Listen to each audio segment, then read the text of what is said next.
Live coverage of the 123rd edition of Paris-Roubaix. Paris-Roubaix Haute de France, as it is from this year onwards. My name's Jez Cox. I'm going to be joined by Joanna Rousel, Brian Smith and Michael Hutchinson as we bring you the whole of today's 258-kilometre race. So much focus on Mathieu van der Poel, of course, because he has the opportunity today to become the only rider in history to have won this race on 4 consecutive occasions. If he does so, by the way, he'll be joining a club of 4-time winners that only includes the great Tom Boonen and arguably Mr. Paris-Roubaix, Roger de Vlaeminck. We're going to bring you, by the way, some interviews before we even get started, and we're going to cut into the opening coverage, plenty of interviews from during the course of the build-up to the race too, to give you lots of insight. First of all, though, I'm going to hand over to my Danish colleague, Anders Mielke, who has Nathan van Hooydonk with him to get their insight in Compiègne at the start. Yeah, okay. Ladies and gentlemen, here we are in Compiègne before the start of Paris-Roubaix 2026. Many are calling this a monumental and a historical day because Tadej Pogačar can be the 4th rider in the history to win 5 monuments. And I'm standing next to Nathan van Hooydonk, who was on the podium in Paris-Roubaix when he was a junior in 2013 with Mads Pedersen. Nathan, what do you think about Pogačar today on the covers? Can he do it? I think I would be a fool if I said that he couldn't do it. So I'm certainly convinced that he's one of the main favorites, if not the main favorite, after everything that he's shown. So yeah, I think we're in for a great race, and might just be a 5th Pogačar show. And Mathieu van der Poel, you've had some battles with him when you were domestic for Wout van Aert. He can go for 4th in a row here in the Velodrome in Roubaix later today. Do you think he has shown this spring that he's peaking now for Roubaix? I think Mathieu has shown great form all over all the races he has done. Maybe he's shown even earlier form than he did a couple of years ago. Like, he was already super good in Tirreno Adriatico, where most of the years he wasn't super good when he performed super well in the classics. So yeah, last week on Flanders he was again super strong. So I'm just wondering what he would do if he gets away with Pogačar again, knowing that there's no Paterberg in the final or Oude Quaremont, where he might get dropped. So I think here his chances against Pogačar are a little bit higher. And what about your good friend Wout van Aert? First, I would like to ask you, do you miss a day like this to be there for Van Aert on the cobbles? Obviously. I mean, it's these are the races that I lived for, right? So I miss it. I still miss it every day. But on days like this, you know, like I'll be at a cobble sector with wheels, still supporting, but it is different. So and then yeah, obviously Wout, I wish him the world, you know, like because he's such a good friend of mine. Yeah, if there was anything I could do to make him ride it a little bit faster, I would do it, but it's all up to him. Thank you, Nathan. For now, here in Compiègne, now we have to go out to listen to Mathieu van der Poel and Jasper Philipsen, which we talked to before the race.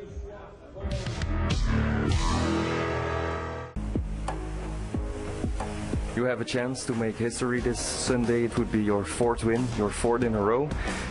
That's equal to Tom Boonen and de Vlaeminck. How motivated by that are you? Yeah, it's not something you think about when you are racing, of course, but I'm motivated to try and win the race again. Tadej Pogačar, the man who faced you last Sunday in the Tour of Flanders, how can you stop him? It's very clear he's on a really high level. He's also in a good flow, which is important as a cyclist. So yeah, it will be difficult, of course, to beat him, but yeah, we will try. And I think Roubaix is also always a race where a lot of riders can win, so it's not only the 2 of us. Tour of Flanders is a race that suits me very well, but we just have generational talent like Tadej, who is kicking my ass there already a few times, but yeah, I cannot say it's a race that doesn't suit me. But yeah, of course in Roubaix it's a bit more difficult to drop me or to drop another rider because there's no real climbs. The Hell of the North is a race where bad luck lurks around every corner. Oh, Pogačar! Absolute drama for the world champion. Somehow you manage to control these risks, these dangers.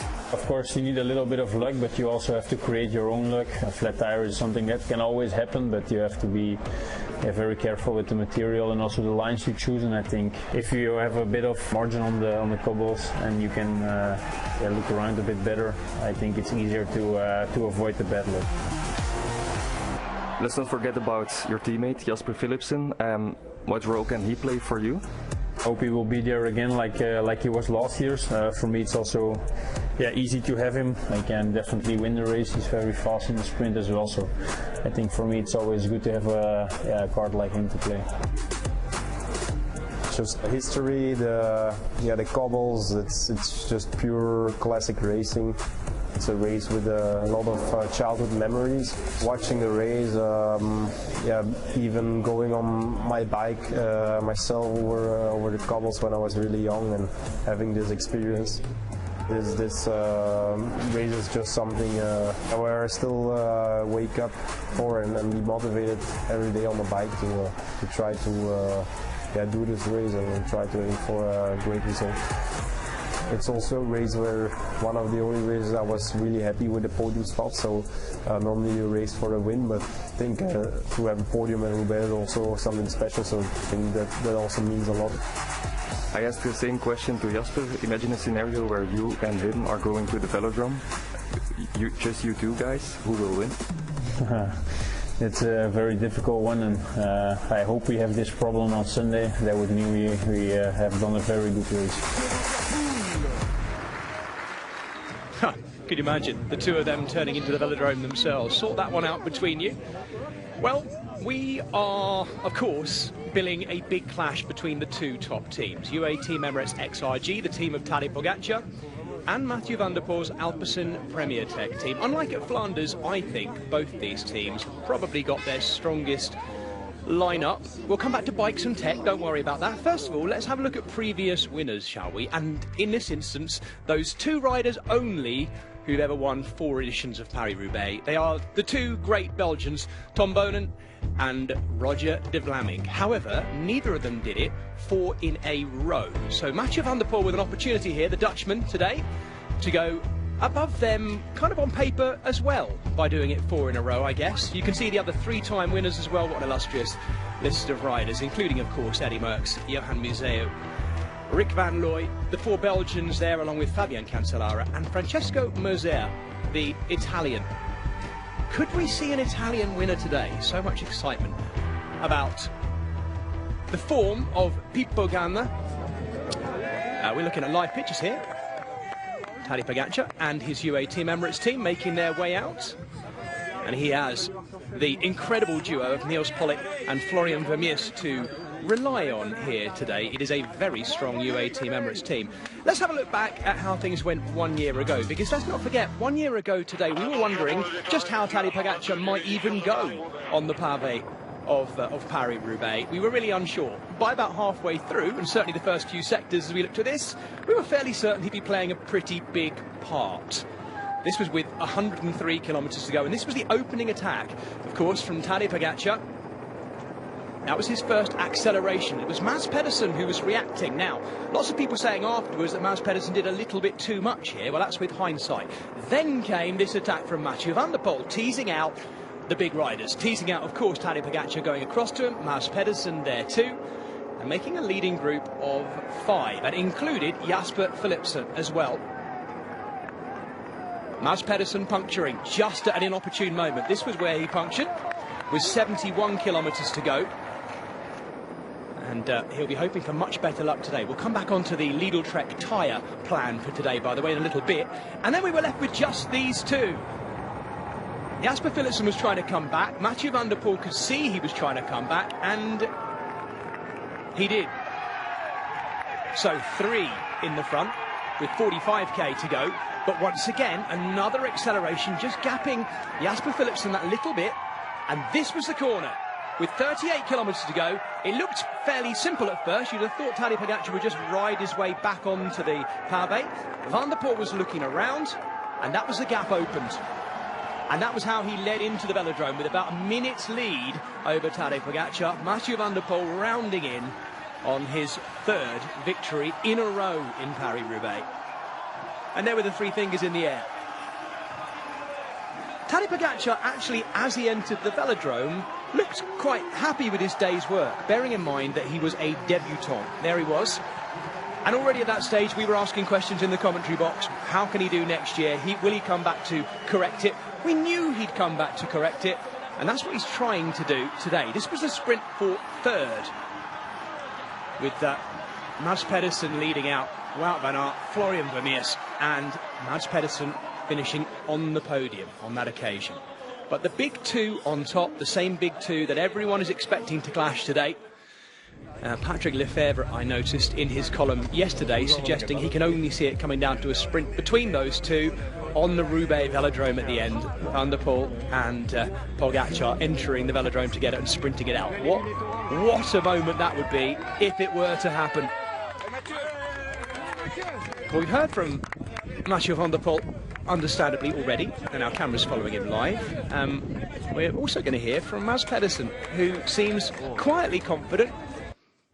And there he is. After his podium finish last year, he will be looking to go at least one better, if not more so today. Form building nicely. Let's hear from Mads Pedersen.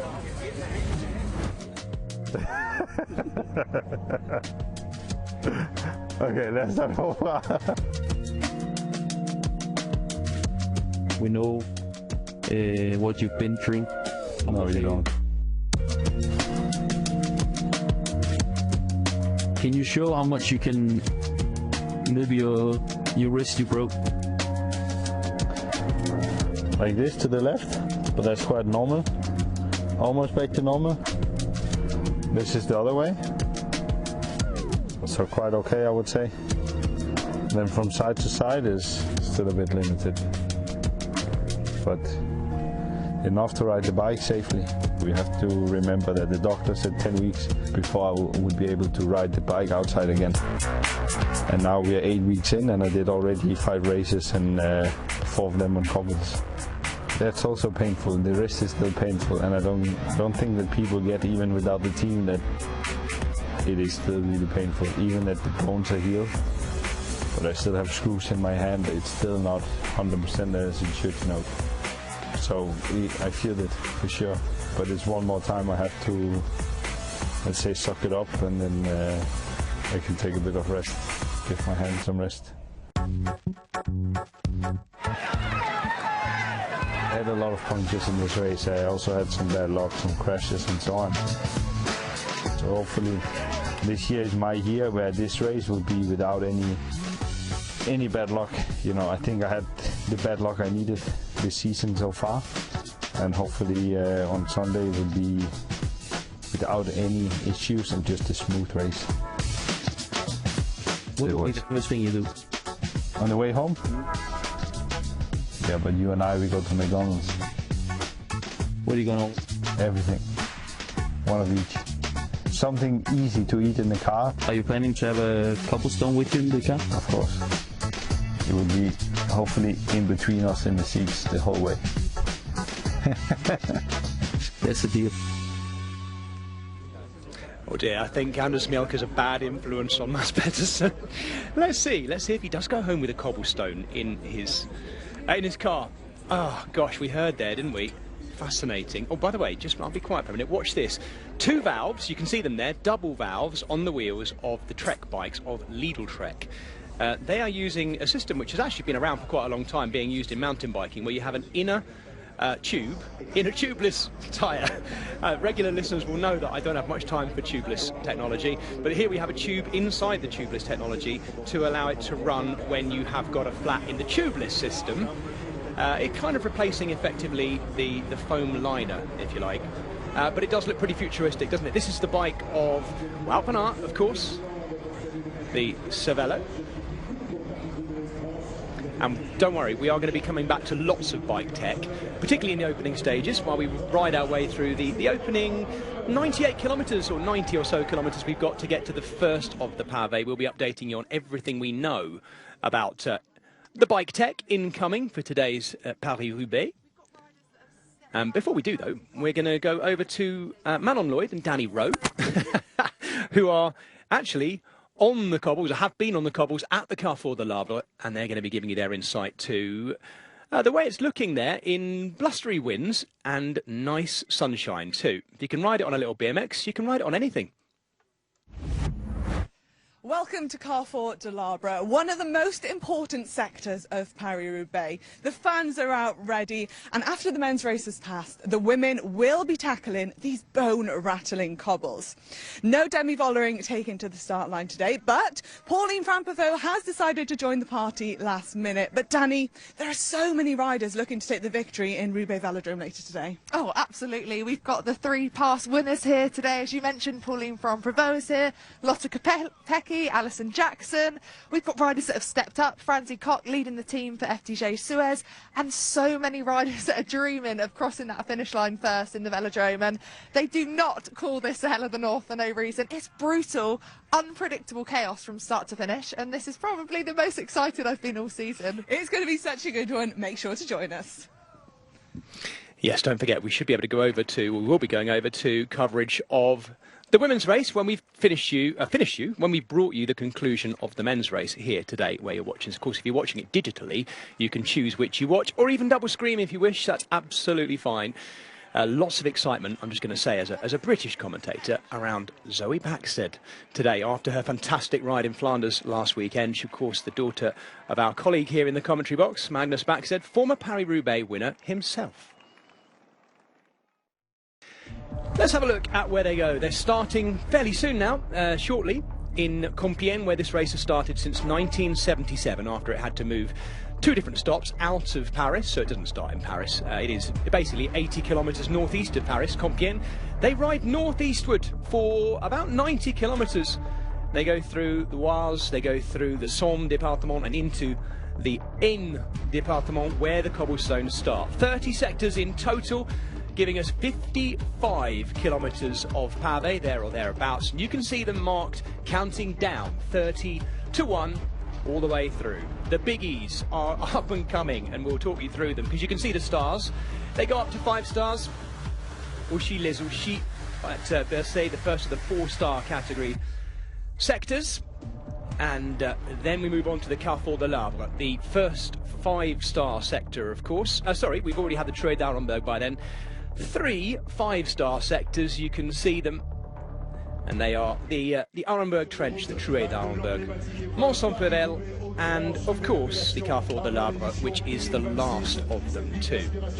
These are live pictures of the riders at the start line as well, lining up.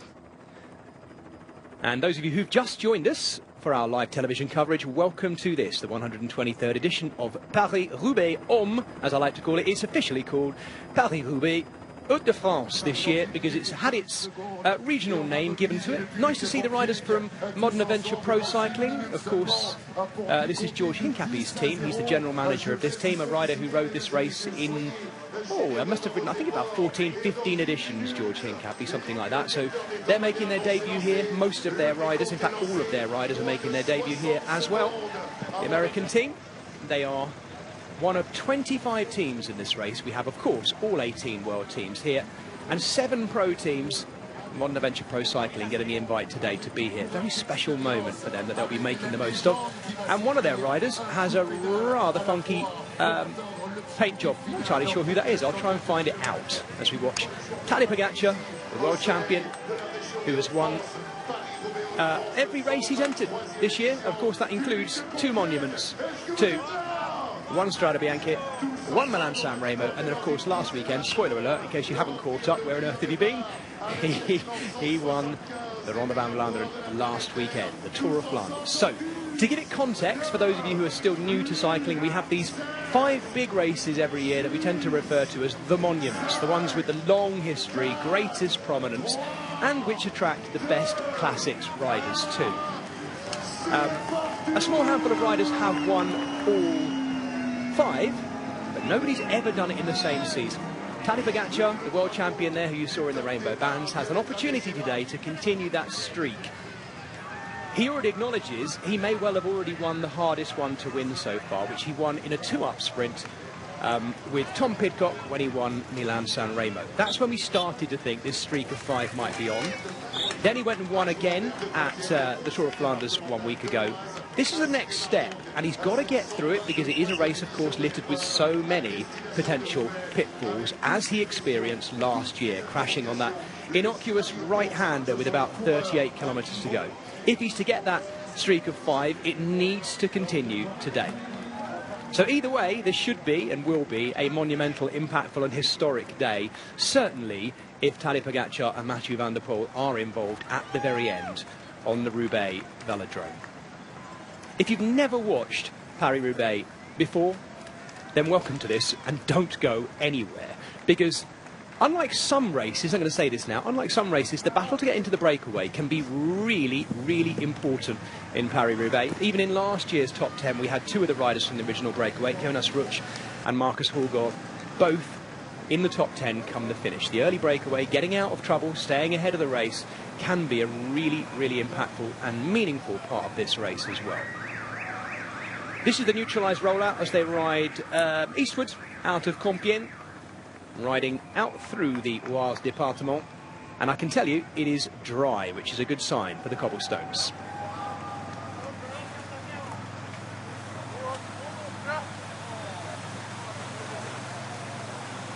So this gives me a good opportunity to bring in my co-commentator, who's going to be alongside me for most of it, and that is Dr. Michael Hutchinson. Morning, Hutch. Morning, Jazz. Morning, Jazz. Paris-Roubaix Day. It's always a good day when it's Paris-Roubaix Day. It's a special day, isn't it? It really is a special day. And Hutch, I think we can be guilty sometimes, as we watch Mr. Prudhomme in the back of the leading car. We can be guilty sometimes of building these things up too much. There's been so much hype this week. If we don't get that Mathieu van der Poel, Tadej Pogacar showdown, come the end, or come whatever point it might be in this race, it would be a disappointment, wouldn't it? Because everything has been about those two. Yeah, it's been funny looking at the week running in. The conversation has revolved around how they're going to, how can they beat each other? Where is there an opportunity for Mathieu van der Poel to drop Tadej Pogacar? There aren't any hills. Who'll win the sprint? Every time I watch it, I think, but there's so many things that can happen in this race. Every year we see major contenders just dropping by the wayside because of an unfortunately timed puncture or a crash. And last year you would have said the same thing about how is this going to work out, and then last year Tadej Pogacar crashed on a pretty innocent corner at 30 kilometres to go, and that was kind of that. So anything, literally anything can happen in this race. It's just so unpredictable. Hutch, you and I were commentating on that very moment for Eurosport last year as we watched Tadej Pogacar rolling up the left-hand side of the road there, but it seemed, although we were quite shocked at him falling off. It seemed only a very small thing. Even calling it a crash seems a bit extreme. He kind of just used the front brake a bit heavy and then almost stepped off the front of his bike, didn't he? And I think you and I probably both thought, oh, he's going to be back on it soon, but he struggled getting the chain back on, and that was it. Van der Poel, Van der Poel, I have to say, did appear to do the right thing, Hutch. He backed off a little bit and was waiting, and then had to just get on with it. Yeah, that's Paris-Roubaix. I mean, until Tadej was on the ground, I thought he was going to style that out right back onto the pavé, pop back onto the wheel. It was the most innocent, blameless little crash. If you'd done it yourself riding around the Sportive or something, you wouldn't have been telling your friends exciting stories about your Paris-Roubaix crash afterwards. It was a nothing. But that's the way this race works. Yeah, and you'll have heard me say just now, Hutch, about Tadej Pogacar having got Milan-San Remo out of the way, and that's the most difficult one. It is literally ridiculous. I have to pinch myself saying that, because we're talking about a long straight road that goes along the coastline, 2 hills and a finish line, and yet Milan-San Remo is considered harder to win and get right than this, which is a bonkers race. Oh, Milan-San Remo is a special race as well, just because of the bizarre chemistry of that route. It shouldn't work, but it does. Yeah, I think it's often been said, this is the kind of race that if you was to suggest it nowadays, the health and safety people, in fact everyone involved would say, don't be ridiculous.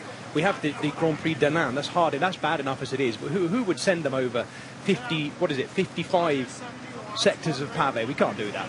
But we are, and we always have done since 1896. Now we are looking at live pictures of our peloton of 175 riders rolling out of Compiègne. And at the front, we have the Modern Venture Pro Cycling team, the newly formed American team. Their sort of lead sports director, team general manager is George Hincapie, who my colleague Joe Rousel tells me has actually had, and thanks Joe for this, 17 starts in Paris-Roubaix, George Hincapie, and he's been there with his team. We caught up with him to tell us a little bit about the team, but also his take on this very, very special race, Paris-Roubaix. Let's hear from George Hincapie now. George Hincapie, as a kid, I saw you many times in Paris-Roubaix. I will never forget when your fork and your stem broke on the cobbles. As record holder in the race, how is it to be back here in Paris-Roubaix with your own team? It's super surreal. Even yesterday, driving into the team presentation, it made me remember like so many different phases of my life that have been centered around Paris-Roubaix. It kind of consumed me for the better part of 20 years, and to be back here with my own team is super surreal. And we have very modest goals for today, but we also want to prove that we deserve the invitation, and we want to keep coming back. What have you told the riders in the bus regarding this race that you've done 17 times? Yeah, well, yesterday we had the talk, a quick meeting about the race, and for me it was like super important to not get caught up in all this attention, like the whole world is watching. Most of the guys have like their parents, families, girlfriends, wives here. So in that sense, it's very different than the rest of the races of the year. So for me, it was super important to get the message across that just keep it simple, keep it basic, don't change it up, do the things that have gotten you to this level, and that'll hopefully get you through. I mean, it's easy to get caught up in all of this, crazy media circus. So for them, I just want to keep them super focused and, of course, fight like hell. A lot of things have changed since you were in the bunch riding. Now it's with disc, aero frames, and so on and so on. What thoughts have you done regarding the material going into Roubaix today? Yeah, it's a completely different ride from back in my day, especially my early days. Now, obviously, disc brakes, everybody's got wider tires. We have whole new bikes for this, the Monza frames, which are much more tire clearance on the frames and a bit more compliant, but lose very little of the aerodynamics. So for us, it's the perfect setup. SRAM gave us all new Gruppos for this race as well, with one by very aerodynamic chain rings. It's a perfect setup for Paris-Roubaix, so the guys don't have any excuses today. Thanks a lot, George, and good luck and enjoy your comeback in Paris-Roubaix. Thank you very much. Yes, one or two people commenting this week as they saw pictures of George Hincapie in his own Modern Adventure Pro cycling kit. I think I saw a picture of him on the Arenberg Forest, actually. People saying, well, he looks fit enough to get back in it. Why is he not jumping in with the team himself? I'm sure he'll have been delighted to see that. I think he might be a bit more comfortable, though, watching this one from the sidelines. Thank you once again to my illustrious colleague, Joe Rousel, who sent me a little stats update, which says that George Hincapie is one of 4 riders to have started this race on 17 occasions. They include 2 winners as well. Fred Guédon, the Frenchman, who was a one-time winner, and, of course, Matthew Hayman, who had that incredible win himself, too, from the breakaway, too. The other one, by the way, is Emmanuel Elviti. He finished it 16 times as well. Incredible, isn't it? That in itself, Hutch, is absolutely remarkable. He and Matt Hayman hold a joint record for starting at 17 times and finishing at 16, which is honestly incredible. Yeah, of course it is. Yeah, of course it is. And, yeah, as I say, if any of you are new to watching Paris-Roubaix, you'll see why we're saying that, because in about, 90 kilometres' time, it's all going to kick off. The chance of getting through it that many times is amazing. Let's have a look at how our illustrious colleagues predicted things, starting with Juan Antonio Fletcher. Said, well, I reckon Paris-Roubaix, I reckon Tadej Pogacar will win Paris-Roubaix, but it's his team, UAE, that will really dominate the race. That's why I see one of his teammates, Florian Vermeers, finishing second, and another, Antonio Morgado, coming third. Well, Tadej, I found it hard to imagine him in any position other than a winning race ever since last season. Florian Vermeers is also in very good form, tearing everyone apart on the Molenberg and selecting that group in Flanders. And Morgado is a young rider who knows his way around this sort of terrain. He's also won this season, so why shouldn't he spring a surprise by finishing in that spot? Third place on the podium in Paris-Roubaix. Well, we'll see if UAE can replicate what Mapei did a few years ago, of course, going way back there. Juan Antonio Fletcher. And then the Yenzi. Paris-Roubaix, here's my podium. Tadej Pogacar will win, no surprise, he's the strongest rider this spring. And Mathieu van der Poel will be second, Mads Pedersen third. And incredibly, they will be riding the hardest and toughest race in the world to only win a stone as a trophy. The Hell of the North, a stone as a trophy indeed. Paris-Roubaix will be Tadej Pogacar, Mathieu van der Poel and Mads Pedersen.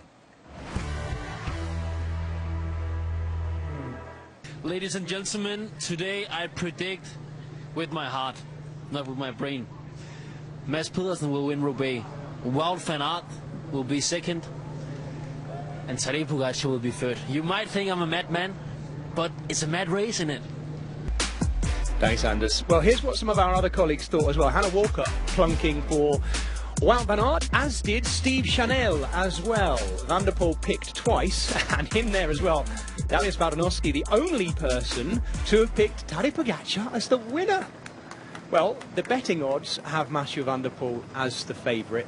Hutch, I mentioned the words of Patrick Lefevere. Some people will say, oh, I wouldn't worry about listening to him, but he has so much experience in this race. And I always find him interesting, actually, to read what he said, not just report back on it. But he said he can see it coming up to a two-up sprint between those two because he cannot see anywhere that Tadej Pogacar can drop Mathieu van der Poel. And actually, likewise, they tried it in this race, didn't they, 1 year ago? And barring that crash, Hutch, you tell me if I'm wrong, barring that right-hander where Tadej Pogacar came off, I think it would have gone down to the velodrome on that occasion anyway, wouldn't it? Yeah, I think so. But I've thought that about everyone talking about them coming to the velodrome together. But events, that's the thing about this race. There's just such a random element to it. If it does come down to a sprint, you would find yourself instinctively backing Mathieu van der Poel, but he's been out-sprinted on that velodrome more than once. And Tadej Pogacar, not all that long ago at Milan-San Remo, out-sprinted Tom Pidcock, and I didn't expect that either. So, even if we get to the velodrome with the two of them together, I don't even know how to call that. No. And it's, in a way, that answers the question that some people watching this race might think, or any of the monuments might think, why does it have to be so long? It seems to me, Hutch, that it's because it's that long that we get the unpredictability at the end as well. Yeah, I mean, the reason Milan-San Remo is the length it is not to give you 6 hours of television. It's to make people tired. It's to provide an extra challenge of how you survive that first 4 or 5 hours of the race. Do you keep eating? Do you keep yourself in position? Do you stay safe? And, that's the objective for the first section of this race for riding with Mathieu van der Poel. He needs to make sure he keeps the food and drink coming in. He needs to stay safe.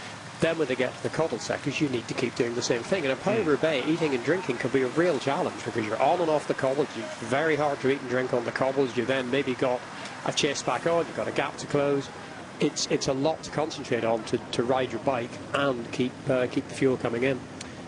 Hutch, while you're talking there, I'm just watching a fascinating... We just saw Mathieu van der Poel go back to get a drink, of course, extra bottle. But this conversation I'm really interested in. It's been going on since we started. Thibaut Del Grosso on the right, the young Dutchman making his debut here at Paris-Roubaix. In fact, it's his first monument as well, the 22-year-old. And he's chatting with Florian Vermeersch. Of course, these are expected to be two absolutely key team workers, domestiques, and there's Mathieu van der Poel alongside them. And big rivals, team-wise. They seem to be getting on fine, though. But I'd love to know what they were talking about. It could have nothing to do with the race. They might be talking about something completely other. But there you saw a long-running conversation between two, I suspect, key riders. By the way, just to say, Thibaut Del Grosso is one of 44 debutants starting out in today's Paris-Roubaix. He's probably the most interesting one of the youngsters, just because he has so much history as a top cyclocross rider and an awful lot said about him being the next Dutch superstar, very much in the mould of Mathieu van der Poel too. By the way, just other debutants to bring you to your attention before we actually get started. Aaron Gate, another cyclocross star, Toon Arts, and Mark Stewart, the Scotsman, who gets his start today in the Modern Adventure Pro Cycling team, making his debut here. We're coming towards kilometre zero, which means that we will effectively press our reset button and look forward to the opening attacks in this edition. So for any of you who are just tuning in, welcome to this, the kilometre zero, the actual start of this 123rd edition of Paris-Roubaix Haute de France, as it's now called. And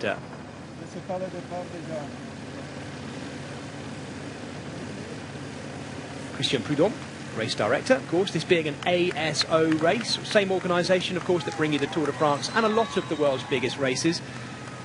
Just getting the peloton to ease down a little bit. And we've had a few early indications of the kind of teams that are going to want to get riders into the breakaway. Already puncture problems for one of the Tudor Pro cycling riders there. Last year we had a break of 8 riders, and as I mentioned at the start, 2 of them went on to finish in the top 10 come the finish. They were Jonas Rutsch, the German, and Markus Hulgaard. Rutsch is back, by the way, but Markus Hulgaard not.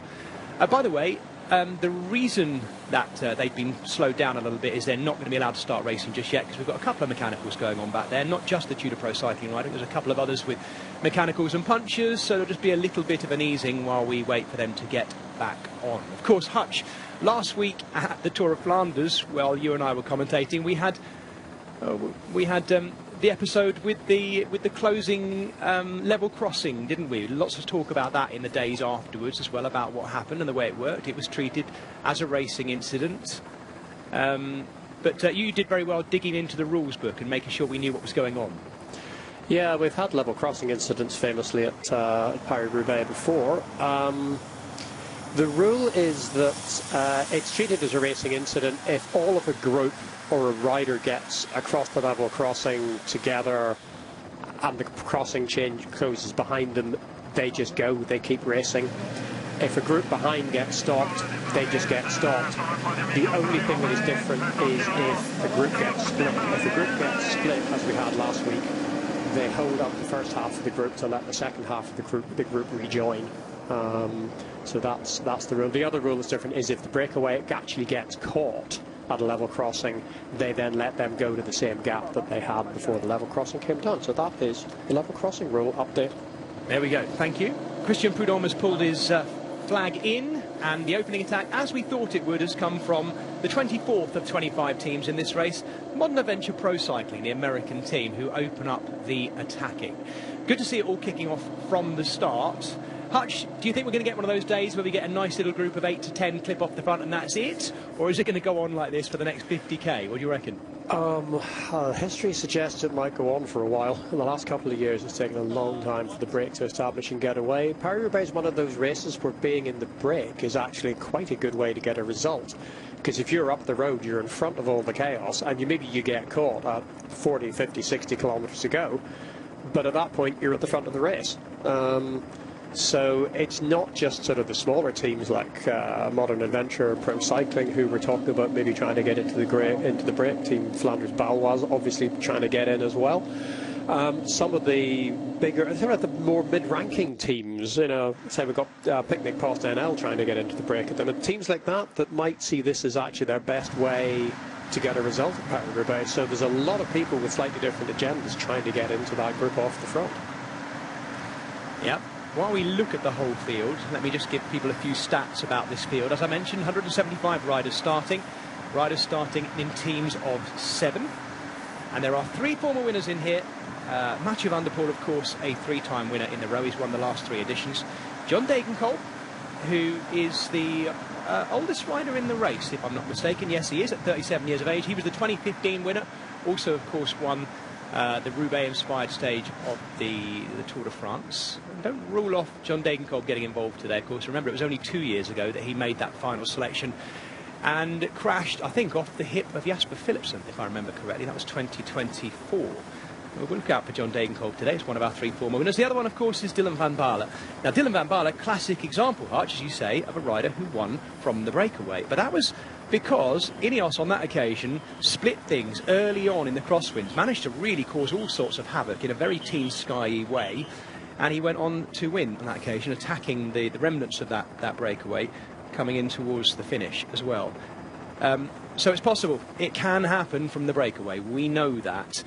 Hutch, what are we thinking weather-wise today and wind-wise? I think there are a lot of people begging for rain all week. The people at home love that. I know, what's wrong with them? What is wrong with you lot? I think it's going to stay dry, but what do we know about the wind at this stage? There is not a lot of wind. There's about 11 kilometres an hour wind. It's tailwind, really, for the first section of the race. The parcours is more or less straight, but it's slightly banana-shaped. So it curves round to the left. We head off. Basically, the race finishes almost due north of where it starts, but it bows round into the east. So we turn to the west about halfway through the race. Until that point, it's all really tailwind, but not a very strong tailwind. Bit of crosswind in the second half of it, but not that strong. Somebody somewhere, if there's a big group still into the second half of the race after the Tour de Arenberg, somebody might be trying to use it to make some trouble, but wind probably not a huge influence. It is dry. It's about 12-13 degrees. Crucially, it's dry today, but it rained yesterday, so a lot of the dust has dampened down. The riders will be looking upon this as if you've got to ride Paris-Roubaix, this is as good a day to do it as any. No crosswinds, not too much dust. It's pretty dry. It's perfect for racing if you're one of the guys on the screen. It's less perfect if you're the kind of ghoul who sits at home hoping that everyone's going to get covered in mud and fall off the bicycles. Yeah. This looks to me like Robin Carpenter. Pretty certain it is, actually.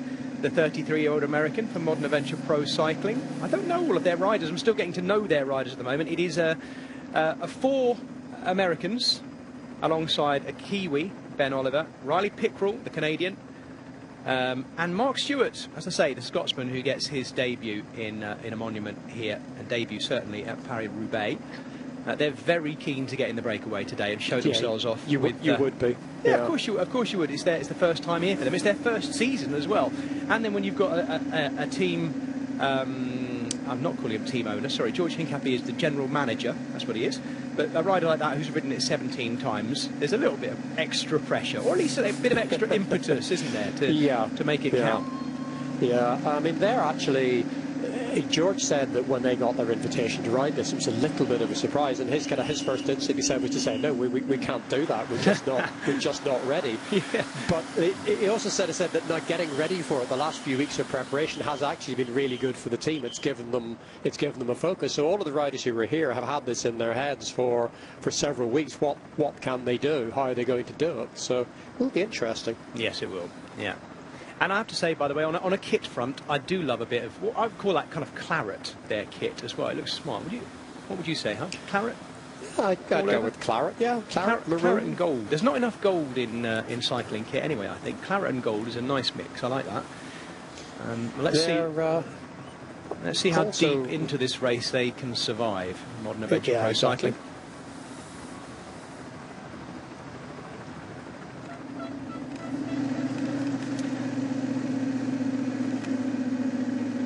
So we had a little look down on the church there. This is, I think, the Dutchman, Martin Reisenberg, for Unibet Rose Rockets. The team with the Dutch heart, but now registered as a French team, of course. And they've been having a cracking season at the start of this year. Helped, it has to be said, mostly by Dylan Groenewegen. But no surprise to see them trying to get into the breakaway here as well. There's no way we're going to have a break of 3, though, who go away by themselves, I think, by the looks of it. I don't see that happening. There will be more trying to come across them.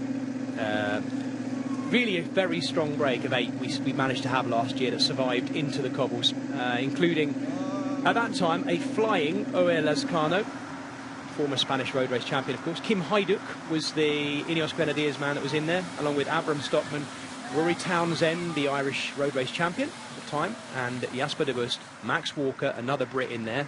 So British and Irish riders well represented up there. And then, as I mentioned, Jonas Rutsch and Marcus Hulgaard, who were those 2 riders that then finished in the top 10 after all that. So, as if we need reminding again, getting into the breakaway can be really useful. These 3 pressing on, though, at the moment, and behind, already starting to see the white jerseys, I think is Juan Sebastian Molano, the Colombian sprinter for UAE Team Emirates, already sort of mustering at the front. I did think, Hutch, we saw Sylvain Dillier right on the back of Christian Prudhomme, the race director's car earlier, and I thought, he's going to do it again, isn't he? We saw it at Flanders, Sylvain Dillier going in the breakaway. He's a rider who's finished 2nd in this race, behind Peter Sagan, when he was caught, the last rider to be caught from the breakaway, and he hung on all the way into the velodrome as well. Be fascinating to see whether He has another top performance in Paris-Roubaix in him. Of course, he is riding for Mathieu van der Poel's team. I can't help but think, Hutch, there's a couple of riders here, like him maybe, who, if they weren't in the team they're in, we would be calling one of the big 5 or 6 today. And I'll include Florian Vermeers in that. Florian Vermeers is one of those riders who deserves to be on the podium in this race in almost every opportunity he gets. He's been second, 2021, of course, and 5th last year. And if he wasn't in Tadej Pogacar's team, I think he might have a little bit more freedom, I guess. Well, particularly in a race like this, I'm just kind of glancing down the start sheet of Christophe Laporte and Peres Jan Hagen, both of whom are in Wout van Aert's team. They would be riders who you might look at for this race in a slightly different world. Tim van Dijken, Mick van Dijken. Yeah. So, you know, it's and you're always kind of looking at the big, powerful riders. I mean, I occasionally try to annoy our colleague Magnus by describing this as a time trial on a bad road, which isn't fair. And he's quite tolerant of it. So you mean it's just an English time trial now? That is an English time trial. Time trial on a bad road, a really bad road. Yeah, exactly. But it's that kind of rider. It's not quite that race. There's so much positioning that's important to this. There's the technique of the cobbles. It's no surprise that cyclocross riders do well here, because cyclocross riders often make good time trialists as well, particularly the bigger ones. So that's the kind of the dynamic you're looking for. I mean, you look down the start sheet, there are so many people who kind of fit that mode within the race today.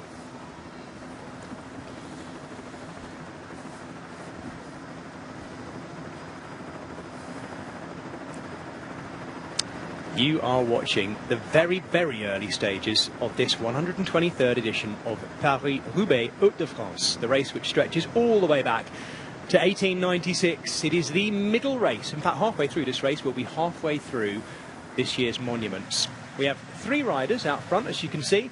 Matej Gorvokar, the Slovenian, for Bahrain Victorious, and he is in the company of Riley Sheehan, the American, riding for NSN. The Swiss registered team, and they have Martin Reisenberg. I'm pleased to say I got that one right. The tall Dutchman riding for Unibet Rose Rocket. So at the moment those 3 are clear, but that won't be it, I'm absolutely certain. You can see from the swirling, snaking peloton, there's a couple of riders on the front that don't want to be there, and I'm absolutely certain there will be some more pinball pings off the front of this peloton to get themselves up into the breakaway. 3 going into the cobbles would be a long day out for these 3, despite how strong they are. And Sheehan is an excellent cobbles rider, of course, as well. Very good bike handler. Yeah, I mean, they've got 15 seconds. There's plenty of races. There are a lot of races in the world where you would say, yeah, this is it, this is the break. I just want to see what the front of the bunch is doing, because that's a decent sized gap. No, there are still, you're right, Jez, there's still a certain amount of activity there, although looking at the shape of the bunch, it's not going absolutely flat out. There's a lot of riders getting to the front, taking a dig, look over their shoulder, go again. I mean, modern pro cycling will be cross that they've missed this one. But they're not really doing an awful lot about it just yet. I don't know, maybe they're assuming that somebody else is going to pull it back and they'll go on the counter. Yeah, of course, we've still got plenty of gilets on at the moment, which probably doesn't help with our rider IDing from up here. Can't see any numbers at all as we look down on the long, long road which is going northeastward out of Compiègne. Riley Sheehan, who's up the road, by the way, I mentioned how good he is on multi-terrain races, and I thought, now, what was the... I'm trying to remember what the big race was that he won in his first year. I was commentating on it. It was Paris Tour, of course, which he won from a leading group. Anyone that can win the new version of Paris Tour is going to be on for a good day on a day like this. Niels Pollitt. Niels Pollitt is arguably the kind of George Hincapie of the modern generation. He's a man for whom this race means so much. He's been 4th, 2nd and 7th in 9 rides in this race at Paris-Roubaix, I should say. But a rear wheel puncture early on, by the looks of it, or a rear wheel issue anyway, for Niels Pollitt. How on earth are people having punctures on this road, Hutch? And while it's dry too, that's not a good sign. Yeah, it's not. Just bad luck. I mean, you do see punctures on the road sections of Paris-Roubaix fairly regularly. Yeah. But it's it's funny looking back at this point on, you know, the kind of the skinny tyres that people used to ride this race on, kind of 22, 23 mil tyres, things like that. And so many of the teams now big up to kind of big fat 35 mil balloon tyres. We'll come back to tyres in just a moment, actually, because it's been an interesting debate. I talked about Peter Sagan earlier with Sylvain Dillier going into the finish, and we heard from Peter Sagan, former winner, of course, former world champion, just before the start.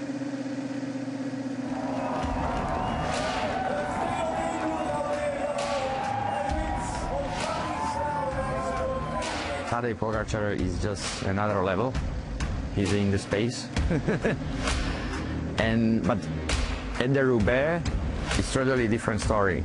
And he's so hard that nobody knows how he's going to finish. Because we saw all favorites already before.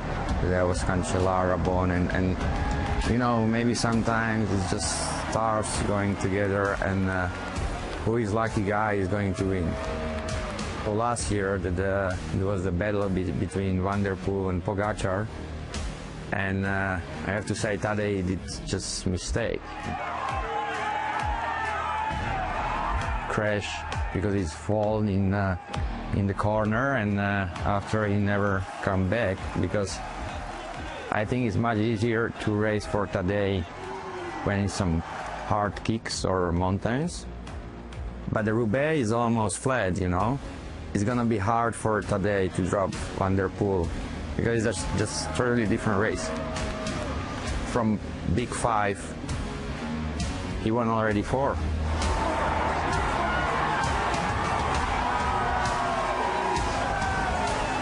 Tadej can do everything, but Roubaix is just special.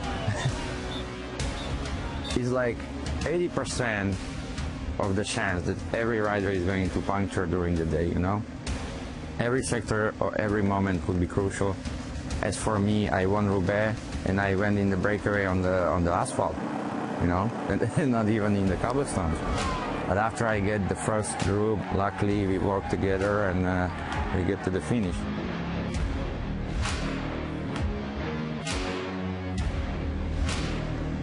Every moment is important in Roubaix.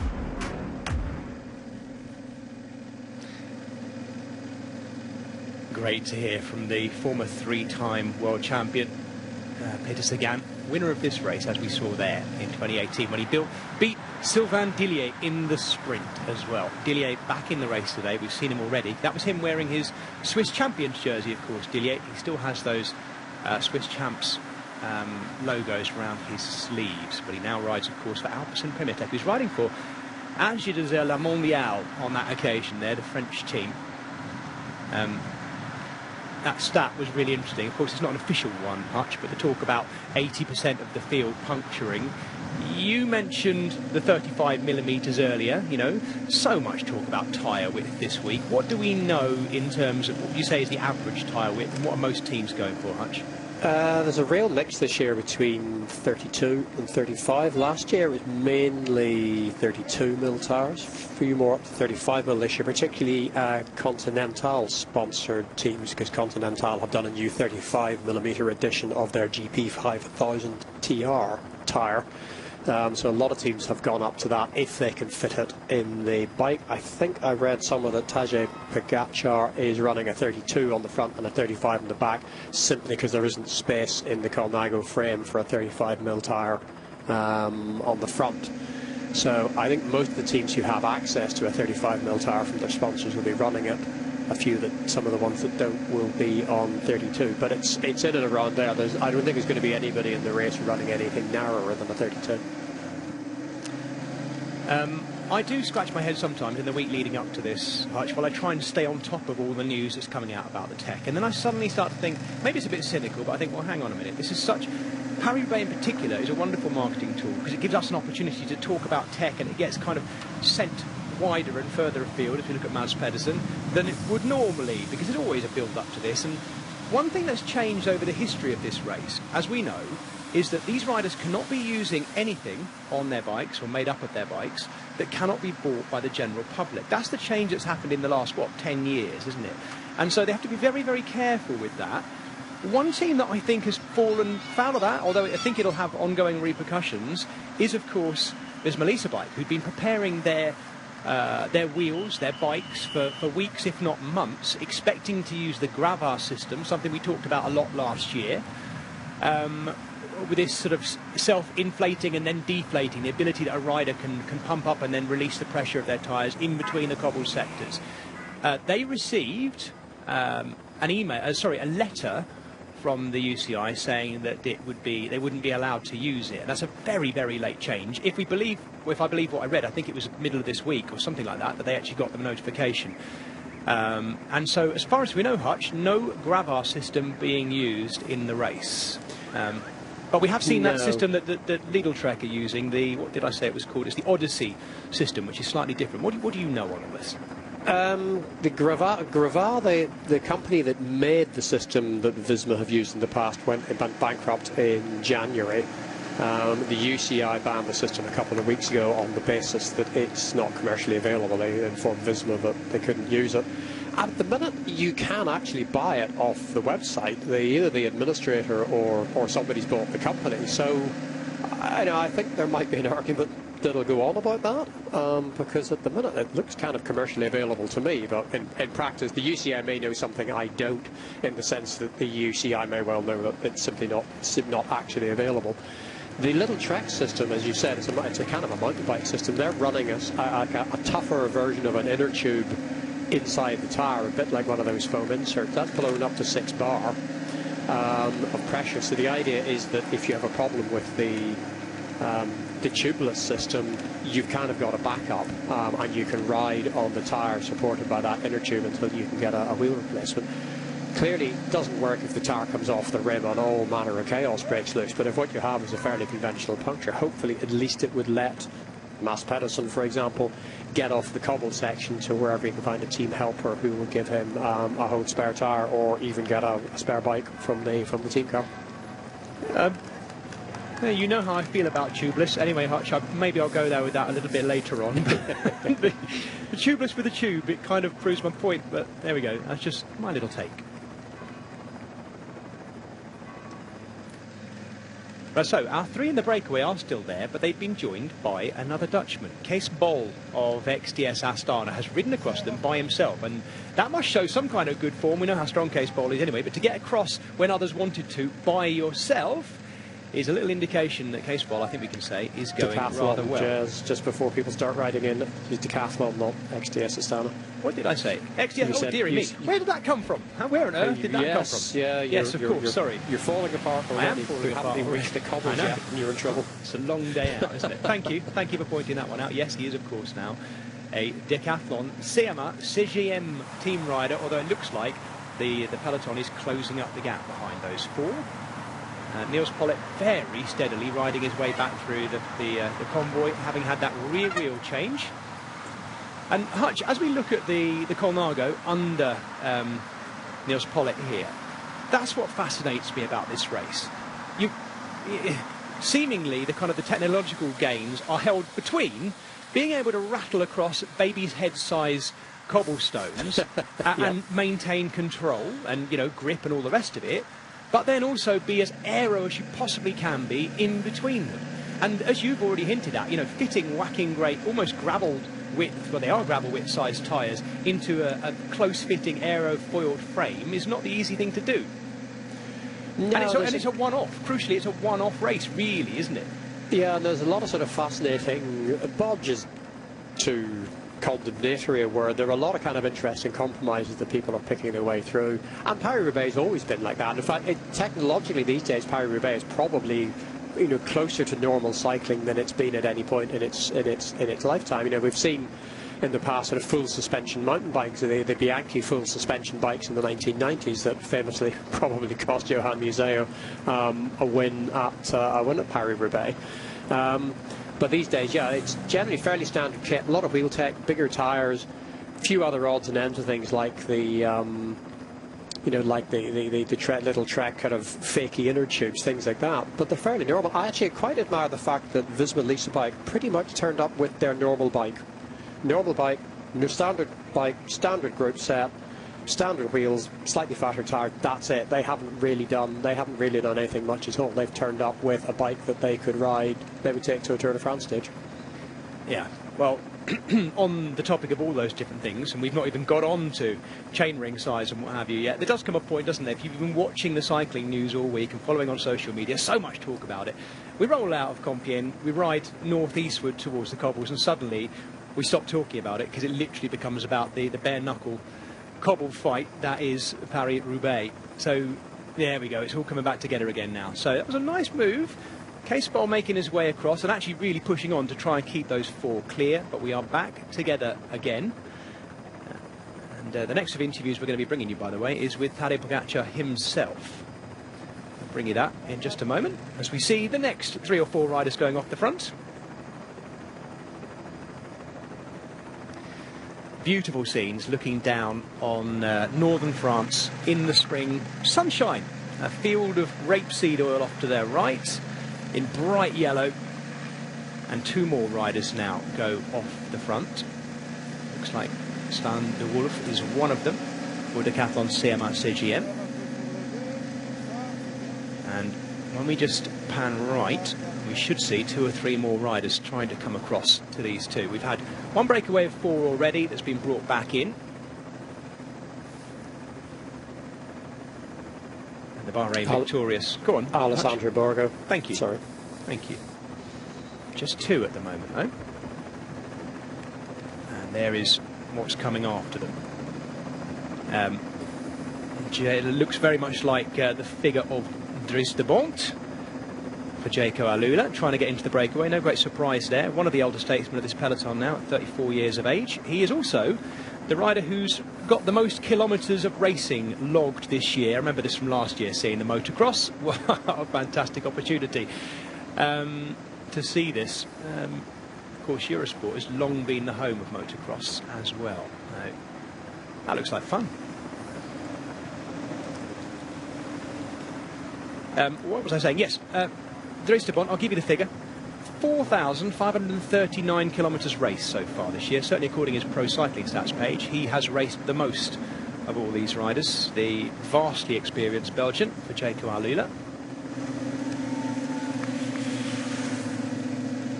Even he is being marked out on the front at the moment. It is, you're absolutely right, Hutch. Stan de Wolf and Borgo as well, the 2 of them.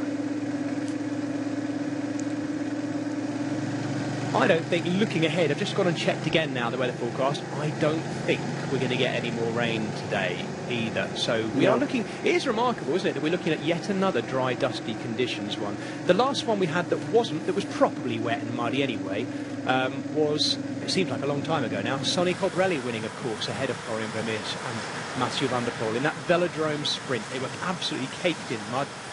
The best one I seem to remember, and you'll probably remember this, Hutch, I'm sure, as well. I'm trying to think of the year now. It would have been... it's going a long way back. The last very muddy one would have been... I think it was Ballerini's win in 1998. As far back as that, I can remember seeing... In fact, I can remember seeing George Hincapie, who we've just seen interviewed, absolutely covered in mud. Yeah, that was fully muddy. That was like cyclocross on that occasion. We haven't had those kind of conditions for, well, an awfully long time now, since then, really. No, Colbrelli's win, of course, was in October. That was the year of the October Paris-Roubaix. And when that happened, lots of people said, oh, let's move it to October all the time. It'll always rain. We've had a couple of had a wet Grand Prix de Nam last year, I think. Yes. If you like kind of watching people racing in the mud, I think that's probably still available on YouTube somewhere. But that had some absolute sort of classic, those kind of classic horrible crashes where people just slip sideways going in a straight line. So somebody's riding over the cobbles at 48, 50 kilometres an hour and suddenly they're on the ground. It's yeah, you have to be a very special sort of cycling fan, I think, to enjoy that. Good to see Arnaud Delis here, leading his Lotto Intermarché team. He's had only 1 ride so far in Paris-Roubaix and 1 finish, therefore. He was 50th on debut in 2023. He is someone who I think a lot of people expect could ride a good Paris-Roubaix.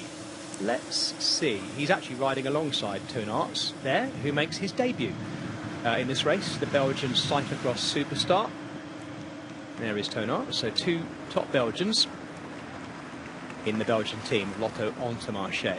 Next move is being led by Flanders Baloise in the yellow, blue and white. They are riding their, well, unless anything changes, I'd love to think it would, but they as a team are riding their last Paris-Roubaix here as well. They will definitely want to have a rider in the breakaway.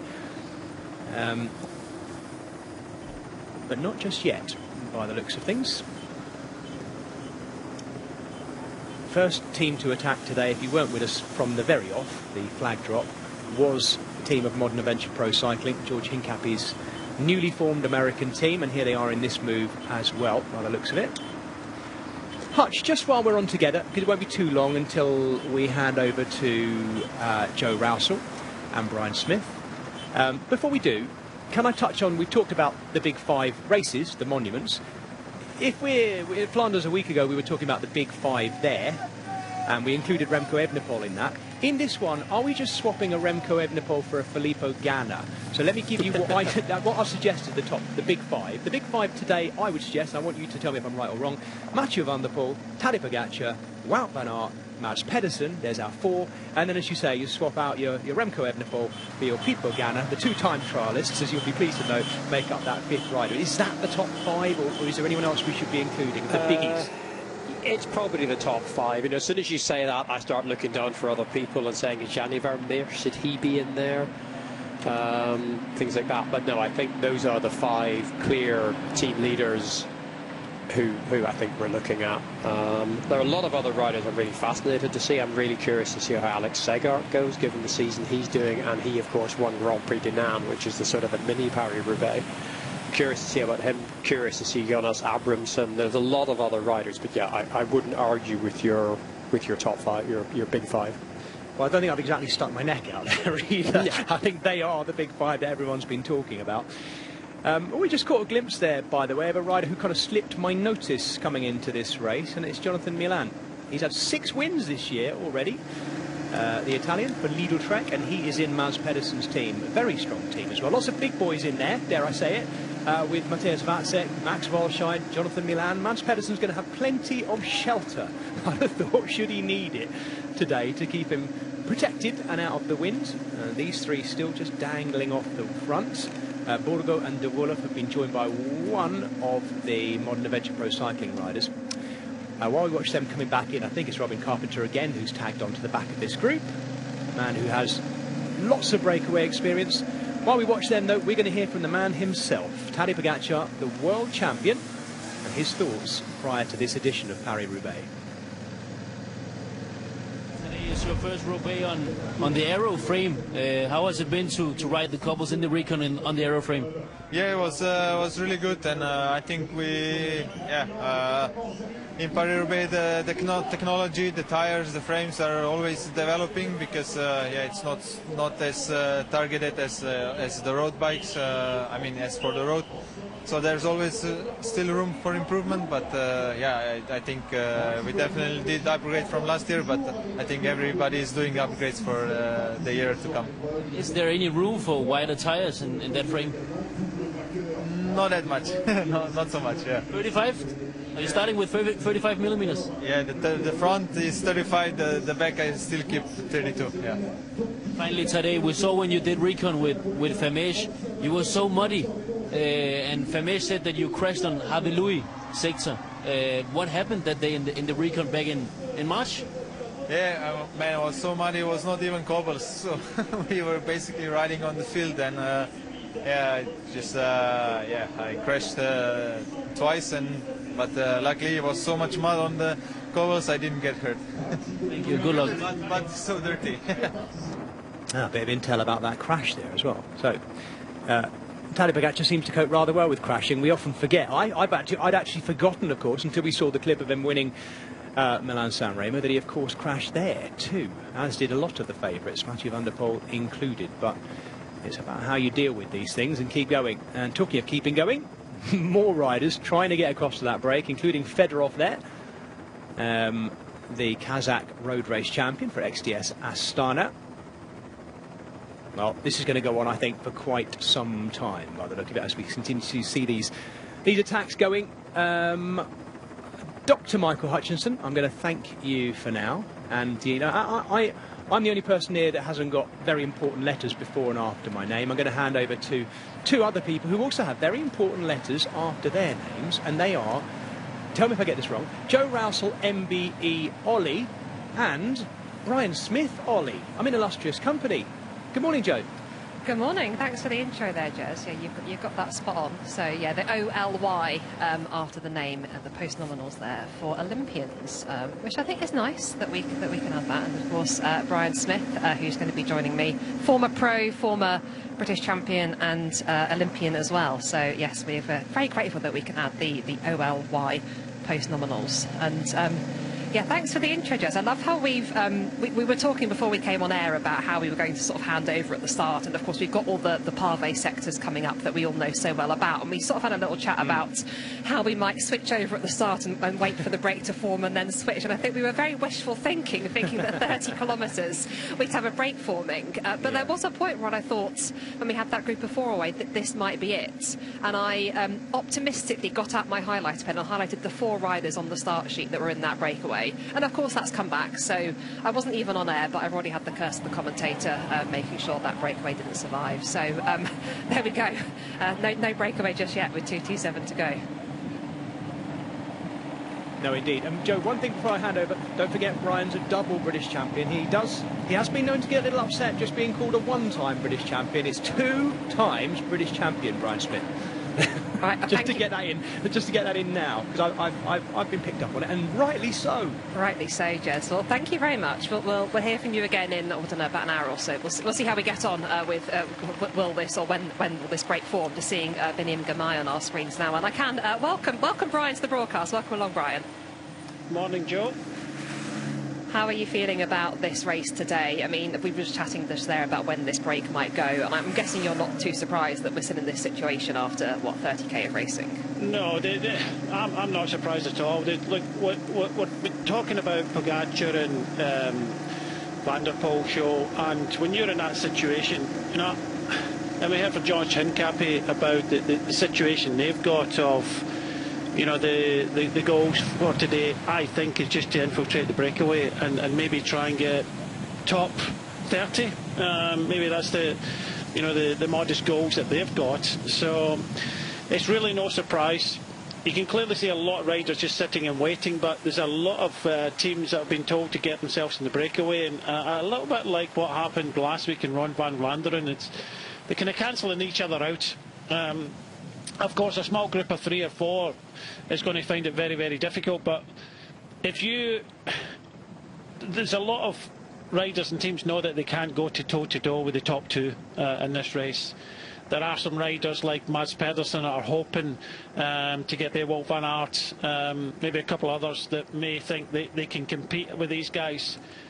I don't think they can. I think we've got a top 2 in this race. And if you've got that situation, Joe, then how are you going to compete against that? You can't compete against them when they decide to start racing. So what you want to do is get yourself in a breakaway and hope you can get a good result out of this.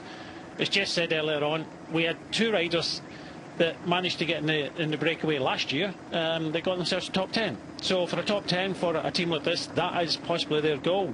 So that's why we're seeing a lot of attacks. That's why we're seeing a breakaway not going away, because they're cancelling each other out.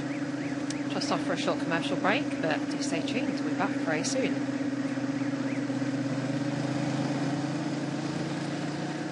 Just inside 225 kilometres to go then. Our cameras did pick out there with the graphics Benjamin Thomas, the rider from Cofidis, just trying to get into this breakaway. But as you're saying, Brian, everyone cancelling each other out. It's just fascinating to me that this race is the one where the breakaway can be the route to getting the top 10. Let's just pause here and just see Wout van Aert here. Christophe Laporte, I believe, just in front of him, just working their way back to the peloton.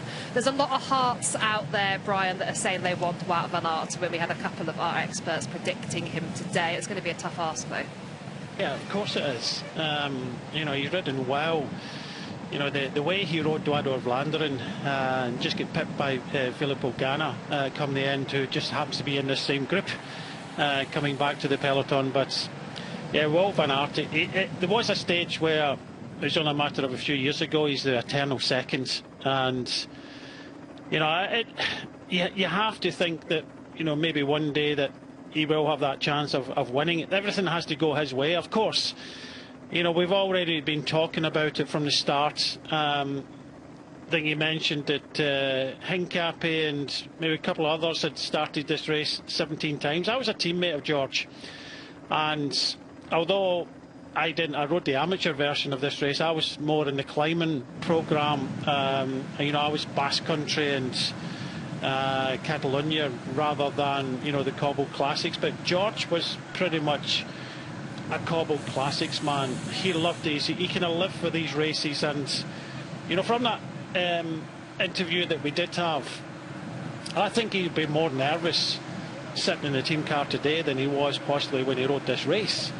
I know I was when I was in the team car here. The pressure is on. We've actually got a race within a race, because we've got 30 sectors today. We're just seeing going over this roundabout here.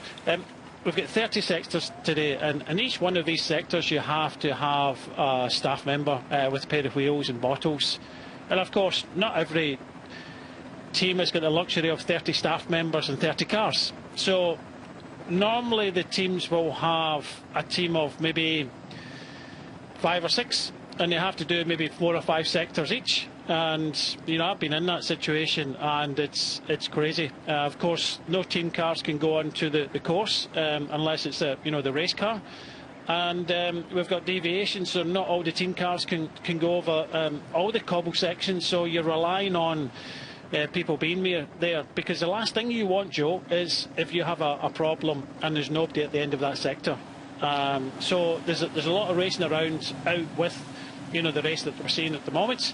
And of course, if you've driven over in a normal team car, you bottom out in some, because the centre is high in some of these sectors, and that's what we're talking about. When it's muddy, they were going down these sectors, and the back wheel, the wheels were just kind of slipping down, you know, from the middle of the kind of muddy crest of these Pavé sectors. So there's a lot of hidden dangers. And getting back to, you know, what I was saying about George Hincapie, he so wanted to win this race. 17 starts and never managed to win the race, but yet others can get themselves in the breakaway and get themselves a good result.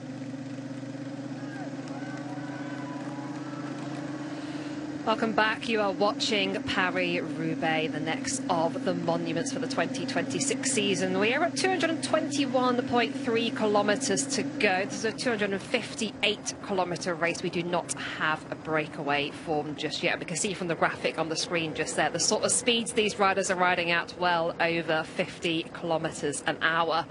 A reminder, 30 sectors of cobbles today, the first coming at 162.5 kilometres to go. Just before we've been, myself and Brian have been speaking about this breakaway and when it may form, and we're rapidly approaching the first cobbled sector here, really, Brian. We're riding at some really high paces. Everybody wants to be in this break, and this race is just such an iconic race, such a fascinating race. It's called the Hell of the North. It's unforgiving. It's legendary. It pushes riders' equipment to their limits, but teams as well. And you were just talking while we were on the break about how tricky it is for the teams to manage these 30 sections of Pavé. Have team members there ready with spare wheels, have the team cars there. I've not been at this race in a capacity as working for a team, but I have followed my brother around this race in the junior edition way back in 2008. Sorry to my little bro there. He's ridden this race on the junior and the under-23 occasions. And this was, I think, probably before, certainly having data on your phone and Google Maps and everything, and trying to navigate our way around northeastern France, trying to find these various sections of Pavé was incredibly tricky. And of course, you come to the iconic velodrome at the end, which we made it there for the finish. But it was a tricky day out, and as you were saying, it's a tricky day for the teams as well. Inside 220 kilometres to go now, and just looking at the speed of this peloton, Brian, they're all strung out here. Still no breakaway. Still no one quite happy with the composition of this. Everybody wants to be in it. Yeah, exactly. Like I was mentioning before, when you've got, you know, two big favourites, how can you get the best result? You cannot sit and wait. You have to. Well, some can sit and try and race with Van der Poel and Pogacar, but as we've seen recently, it's very difficult to do that. So there's a lot of teams here who want to try and get the best result possible, and one of them is by getting themselves in the breakaway. And when you get yourself in the breakaway, then it's a little bit easier. There's less fighting, of course, onto the sectors, and if you do have a little bit of a mishap, the team car's there, you can get a little bit more help. But in the main peloton, you find yourself, if you have trouble, you can go from the front to the back of the race very, very quickly. So, of course, there is a little bit of kind of finger crossed in this race to make sure that you have a little bit of luck. Not everybody gets through this race without having any sort of problem. So you want to try and eliminate that. And last year, and we seen it last week in the Ron van Vlaanderen, we start racing with about 100 on the Molenberg with about 100 kilometres to go. Last year in this race, Pogačar went with 103 to go.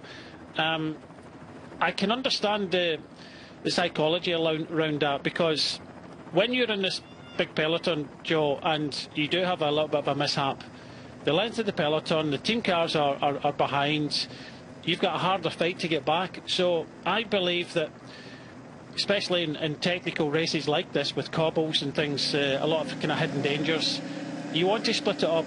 I think Pogačar would rather be in a smaller group in front, where he has got the team car behind, and if something does happen, they're quickly on the scene. Although last year that did happen. But if you follow Pogačar over the winter periods, he's been here so many times. When he said after Milan-San Remo, when he won it, well, I don't have to go along the coast to San Remo and go up and down the Cipressa and the Poggio now. I can give that a miss. He's been here so many times. He learned last year, but I think he's put a lot more effort into reconning Paris-Roubaix this year. And for me, he is the favourite for today. I'm really finding it fascinating how everybody is saying Pogačar for the win here, and I'm not against that. I mean, my heart is certainly with Wout van Aert, who we just mentioned earlier. But I just wanted to pick up on what you said earlier about the luck that's involved in this race, and the problems around every corner, the hidden dangers, all of that. And something I find that I actually quite enjoy is explaining Paris-Roubaix as a race to a non-cycling fan. I always say to people, if you're going to watch one day race of the year, this is the one to watch, flag to finish. And I try, I really sell it how fascinating it is, from a fan's point of view myself, not from a commentator's point of view.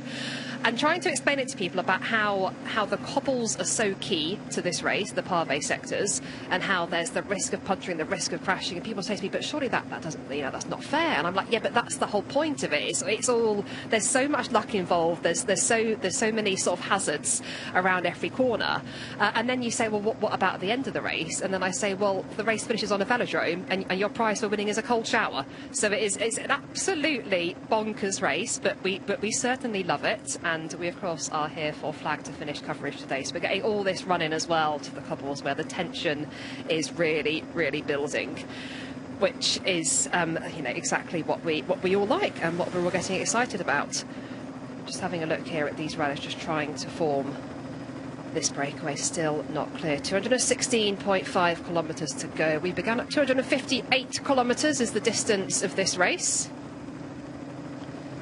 No breakaway just yet. A lot of riders looking over their shoulders, just trying to see if any difference has been made. We've still got Dr. Michael Hutchinson with us, and I know we're going to dig into all the tech that we've got at this race, because it's especially fascinating. We've been talking tie whips, we've been talking chain rings. I'm going to come back to that in just a few seconds, because I believe we've got an Instagram post to show you from LeBron James. If I'm hearing my producer in my ear correctly, that is. We've got a bit of a split forming at the front here. We're going to come back to that soon. I don't think no real panic at the moment, but we do have this social media to come up now. Let's see what he's had to say.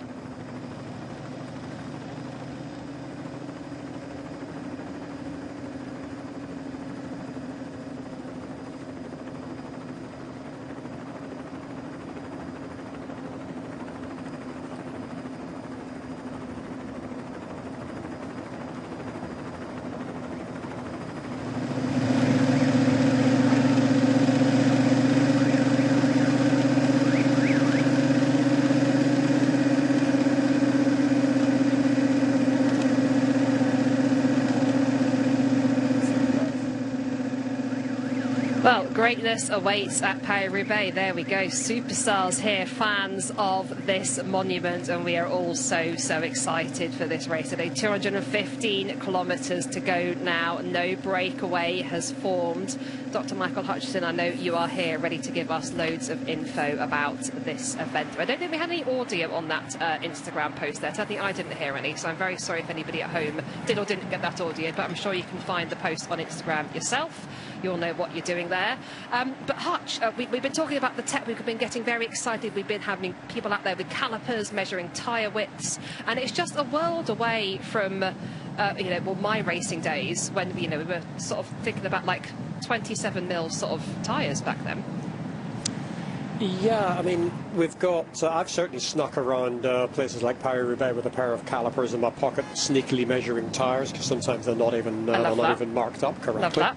As you should do. I've been thrown out of quite a few paddocks before now for things like that. And there's a lot of time. I think actually by the sound of it, we're going to have another go at that Instagram Sorry, post, I've brought you on a terrible point. Yeah, so why don't we kind of catch up in a second or two? Yeah, it wasn't just me with audio issues there. I think it was everybody. So we are about to go back to see what LeBron James has to say about Paris-Roubaix. Man, nothing but respect for greatness at the highest level. NVDP is a different breed. The preparation, the mindset, the willingness to embrace the pain, that's what separates the legends from the rest. The Hell of the North is just not a race. It's a test of will. The mud, the cobbles, the chaos. It's about who you are when everything gets uncomfortable. Go be great. Go make history. The world is watching for a reason. Oh, and it looks like the squad is having a fun time on the new Canyon bikes too. You guys be great, and I'll see you guys. So there we go. Hopefully with audio for everybody at home there, LeBron James on Instagram here as a fan of Mathieu van der Poel and Canyon for Paris-Roubaix. So lots of people across the world super excited about this race. Dr. Michael Hutchison is one of them out there, not quite this morning with the calipers measuring the tyre width, but we have been keeping a close eye on the tech. Yeah, interesting actually that he picks out the Canyon bikes, because that segues beautifully into what I was going to say next, which is that Canyon released a new model of the Endurace, which is their sort of all-road bike there, their kind of do-everything bike, which sounds like it was pretty much designed for this race. They've made it kind of stiffer, they've made it more aero, they've made it kind of a more race-orientated bicycle. But I did notice earlier that Mathieu van der Poel is still actually riding the Aero, the full-fat Canyon Aero road bike.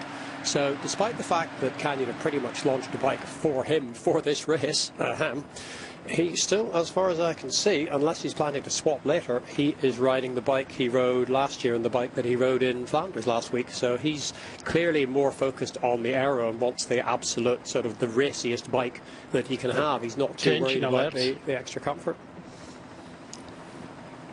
Let's just see what we've got going on here. 212 kilometres to go, and what's happening here, Brian? Yeah, by the looks of this, Pogacar is getting involved here at the front of the race, so there's a lot of things happening, but we still have a long way to go. But he's keeping the one thing you have to do is keep out of trouble. But he followed an effort there, quickly closed down, of course, but it means that he's always looking, he's always searching, he's always looking to kind of surprise. Very difficult to do, of course, when you're world champion and a world champion's kits, but it shows that he's been very attentive. We see so many other riders down towards the back. He's now on his radio, but can you believe that we might actually get to the first cobblestones with no breakaway? I can believe that. I mean, we've just seen on the screen that just less than 50 kilometres to go till the first cobble sector, which. I mean, we were talking before we came on air about when this breakaway might form, and we were saying, it could go in the first 5k, it could take 50k. We're already, we started at 258k to go. We're already a long way in with no breakaway here, so it's already absolutely fascinating at the start, as a lot of people would have said. So many people wanting to be in this breakaway. Action still very much on here, but we are just thinking about the countdown to that first cobbled sector. We just have EF Education make a move here. We're about to go off for another short commercial break, but do stay tuned. We'll be back very soon for more live coverage.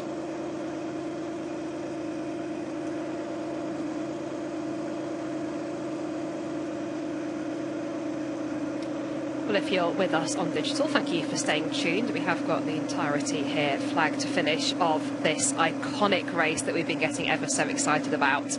And Brian, we've been talking about how riders like Pogačar are going earlier and earlier in races like this, and we've seen him getting involved, you know, even before the first cobbled sector. Is it ever too early for a rider like him?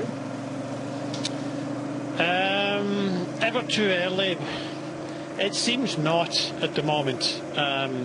You know, we've seen him once, Strade Bianche, going from about 80 odd kilometres. He's not afraid of doing this. I touched on it a little bit earlier on.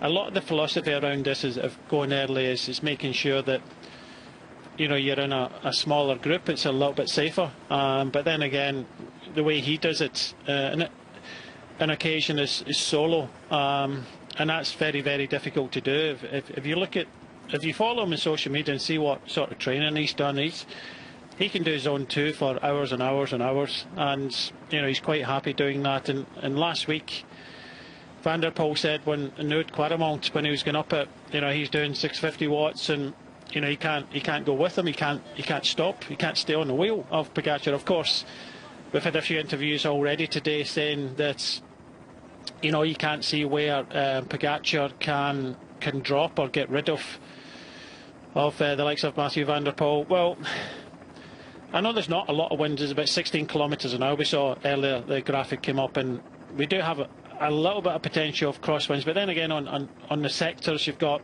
so many fans outside the roads. The wind, I don't think, will have any kind of major effect. But in some of these sectors, it's almost like riding across it on your own. When you ride these races, it's, of course, you can get a little bit that drafting, but sometimes you have to kind of follow your own lines, and I think Mathieu van der Poel has got a little bit more experience of that, and we know that Pogačar has done a lot more recon this year than before. But you know, I think there is, if you go across a sector, especially, you know, one of the harder, longer sectors, it's very difficult to sit on the wheel and get that shelter. I think Pogačar, with that sort of power he's got, it's got the capability, I think anyway. I think Pogačar is better this year. What he did in Milan-San Remo was amazing. Crashing in the last 30 kilometres, coming up and riding like he did. Coming into the finish with Pidcock, you could see, you know, I know from the past Pogačar is pretty quick when it comes to the end. And, you know, in Milan-San Remo, he did absolutely amazing. And I think he can solo to victory today with what he's shown in Ron van Vlaanderen and Milan-San Remo. I think he can do something that he's been doing pretty much, and not only just, you know, win all 5 monuments. You're talking about consecutive monuments. You know what I mean? So 5 consecutive monuments is up for grabs for him today. Welcome back. We have 207.5 kilometres to go of Paris-Roubaix, the next of the monuments of the 2026 season, the Hell of the North, the iconic and unforgiving spectacle that is this race that always delivers. If you've been with us so far already this morning, you'll know we're talking about the biggest names in the world of pro cycling. Pogačar, Tadej Pogačar, can he back up his victories from Milan-San Remo and the Tour of Flanders already this year, or can Mathieu van der Poel make history by making it 4 in a row? Whatever happens out of those two, that there's such an exciting story with history being made, but equally if anybody else wins, that's also a huge story in itself because they are such the big favourites. For me, Brian, I'm interested to see what you think about this. If Pogačar wins today, we've talked a lot about a lot of people saying San Remo being the hardest of the monuments to win.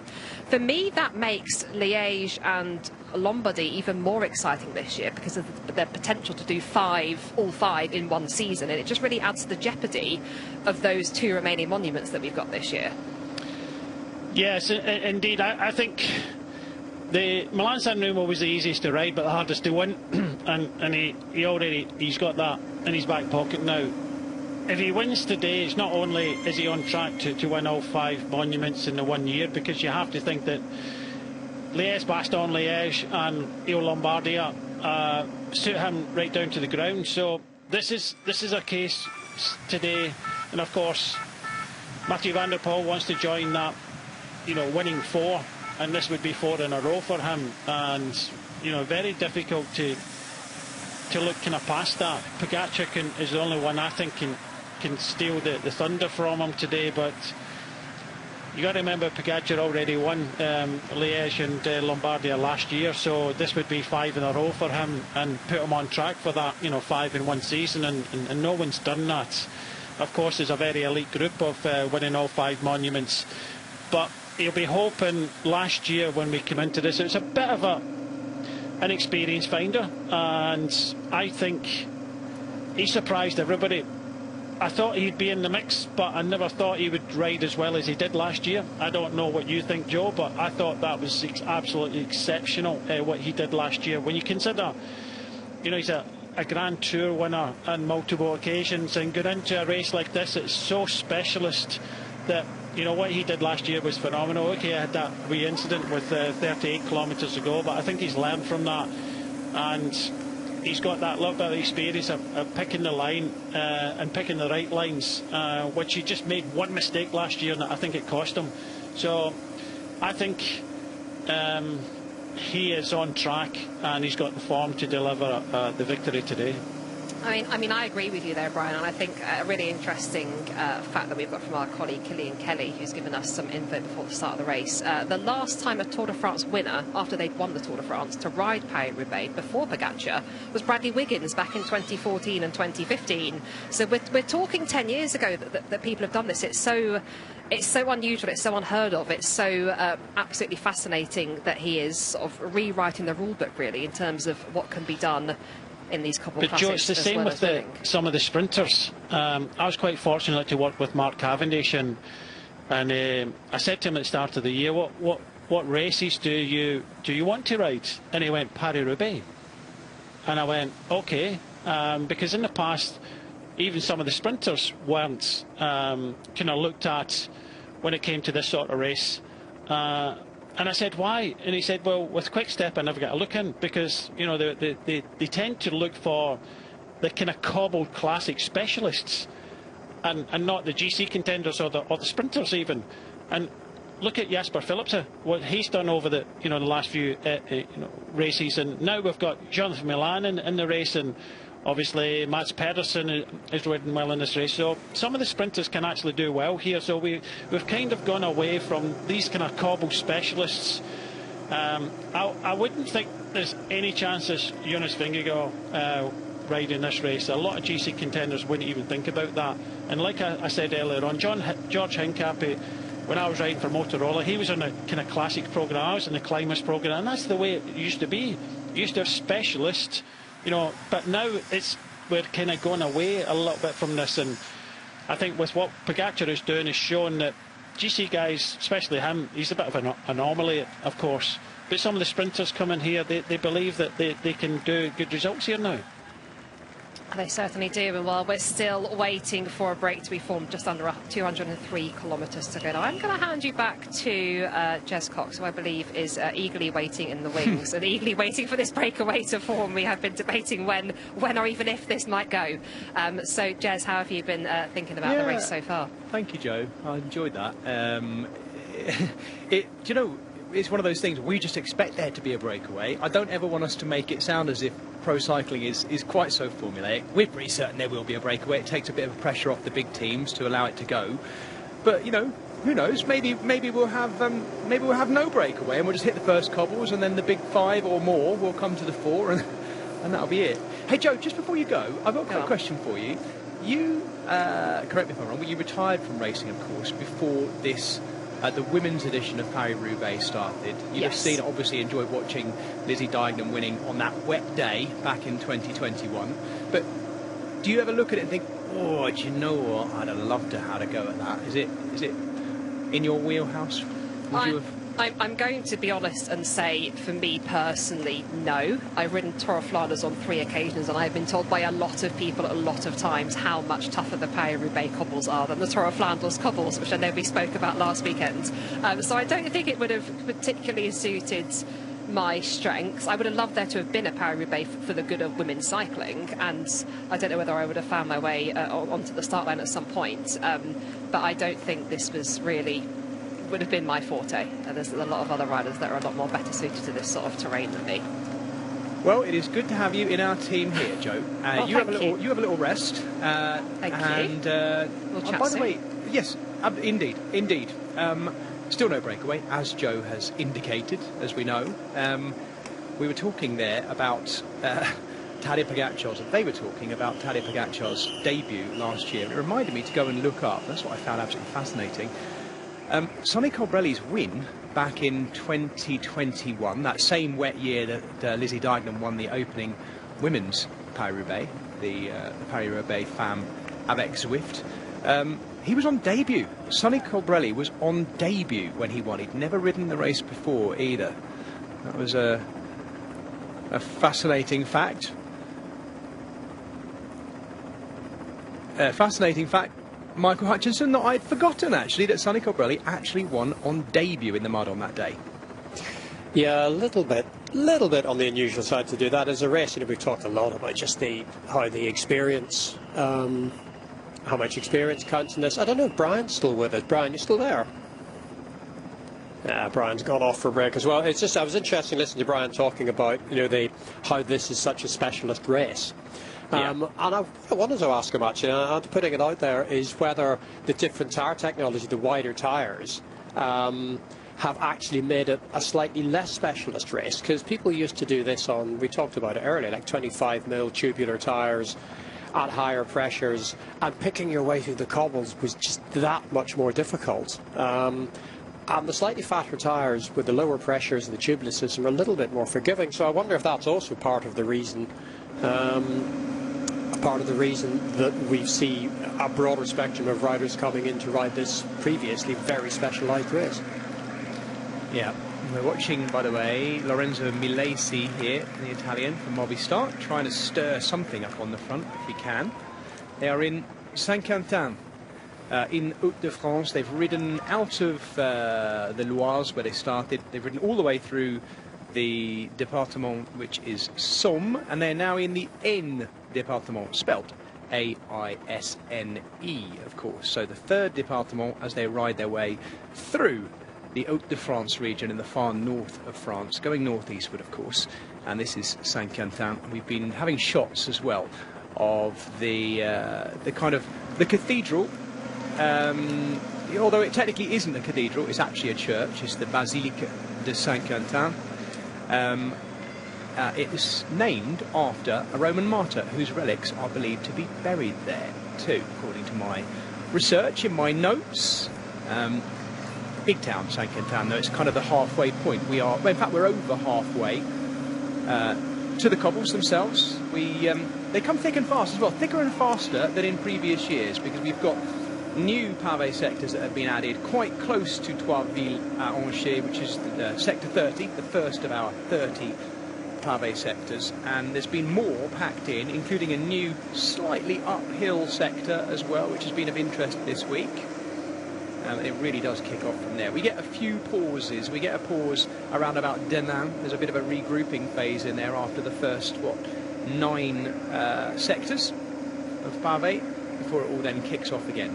Reminder to people, the first of our big 3 5-star sectors is the Arenberg Trench, the Truet d'Arenberg, in the forest there. And to tee you up to this, last year there was a lot of talk about chicane that had been put in beforehand to try and slow things down a bit. This time, no chicane. They are simply just going a left and a right around the back of the little industrial estate before they get to it. And we were talking a lot about that this time last year, Hutch, weren't we? The run into the Truet d'Arenberg and how to slow the riders down. And in the end, it came to nothing, really, if I'm honest. It was actually, well, everything had already been happening before we'd even got to it last year.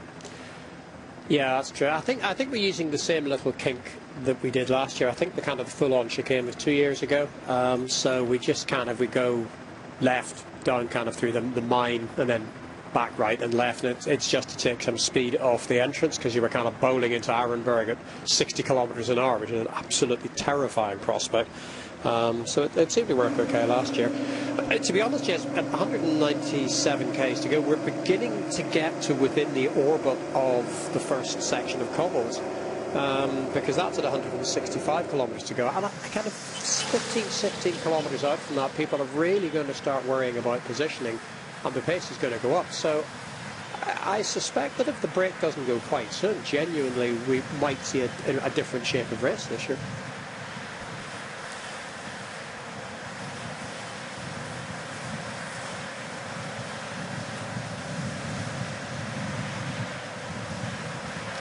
This is the aforementioned Sylvain Dillier at the back here for Alpecin Premier Tech. Back to the front. Next to the attacks coming from Cofidis.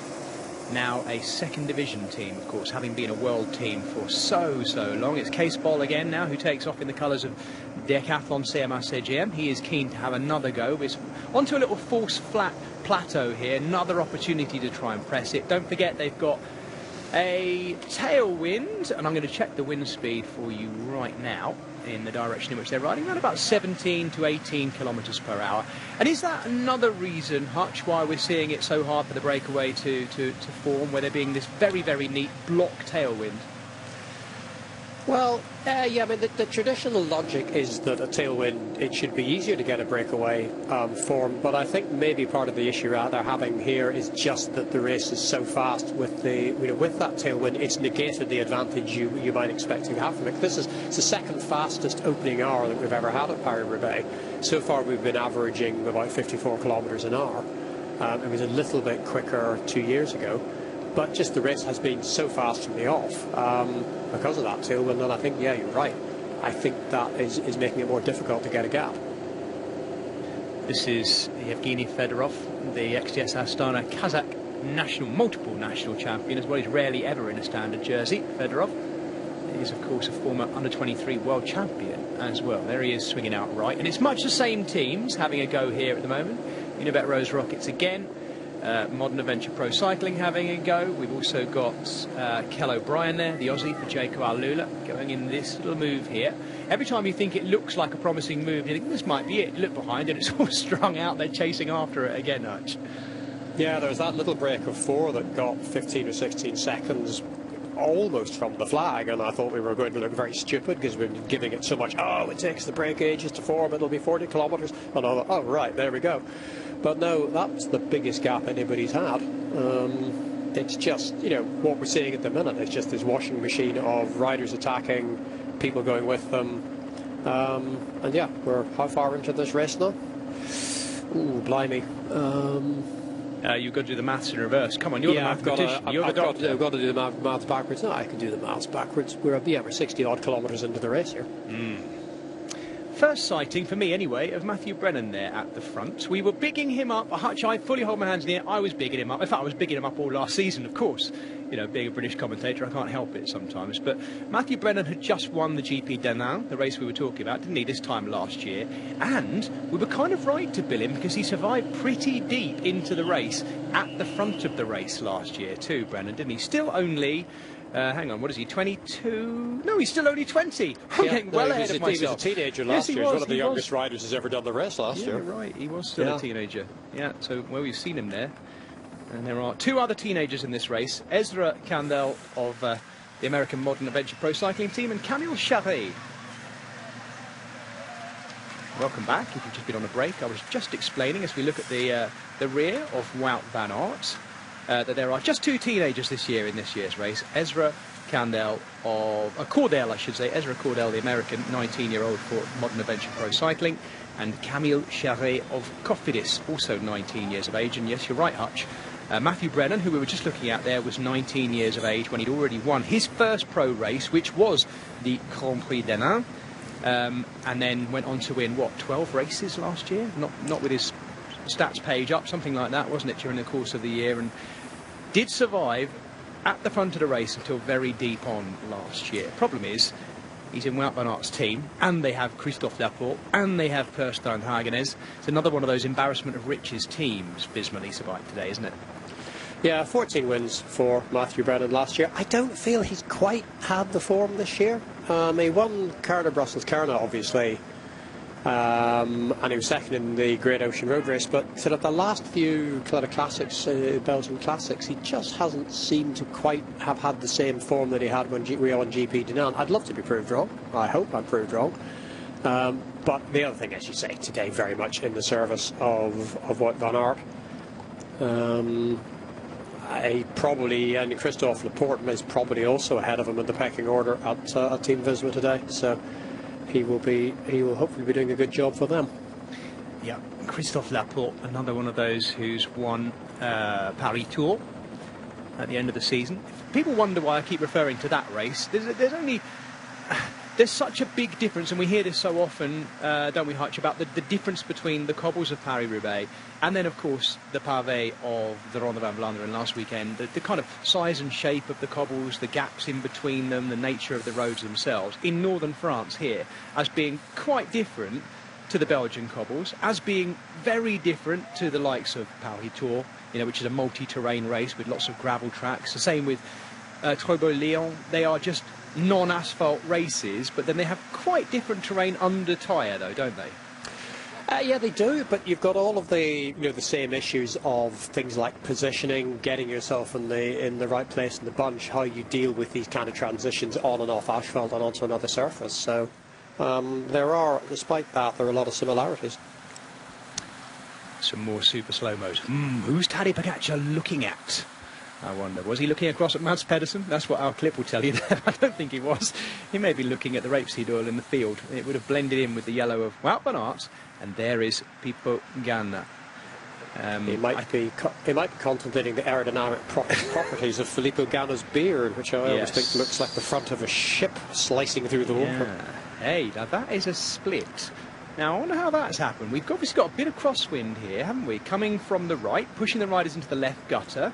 We have almost like the formation of a second echelon in the middle of that peloton, but there's a split, and that is our first split that I think, Hutch, has happened as a result of the wind. We're looking at the back, and it's Thibaut Gruel, and by the way, it was Thibaut Gruel who attacked in Tour of Flanders last week. I was a little bit uncertain who was attacking at the time for Groupama FDG, but it was him having the audacity to attack before Tadej Pogačar had fully cocked his weapon ready to go.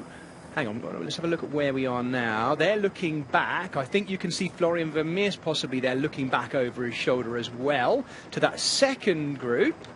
If we just zoom out a little bit, there it is. There it is. That is the split in the peloton at the moment. Yeah, I think they've been. I don't think anyone was expecting there to be significant crosswinds across this section of the race. Certainly we weren't, and I think there's maybe been just sort of one of the teams at the front has just sort of suddenly spotted an opportunity, when maybe the wind has shifted and maybe a gust has come through, and suddenly, classic Paris-Roubaix, we've got the split. Yeah.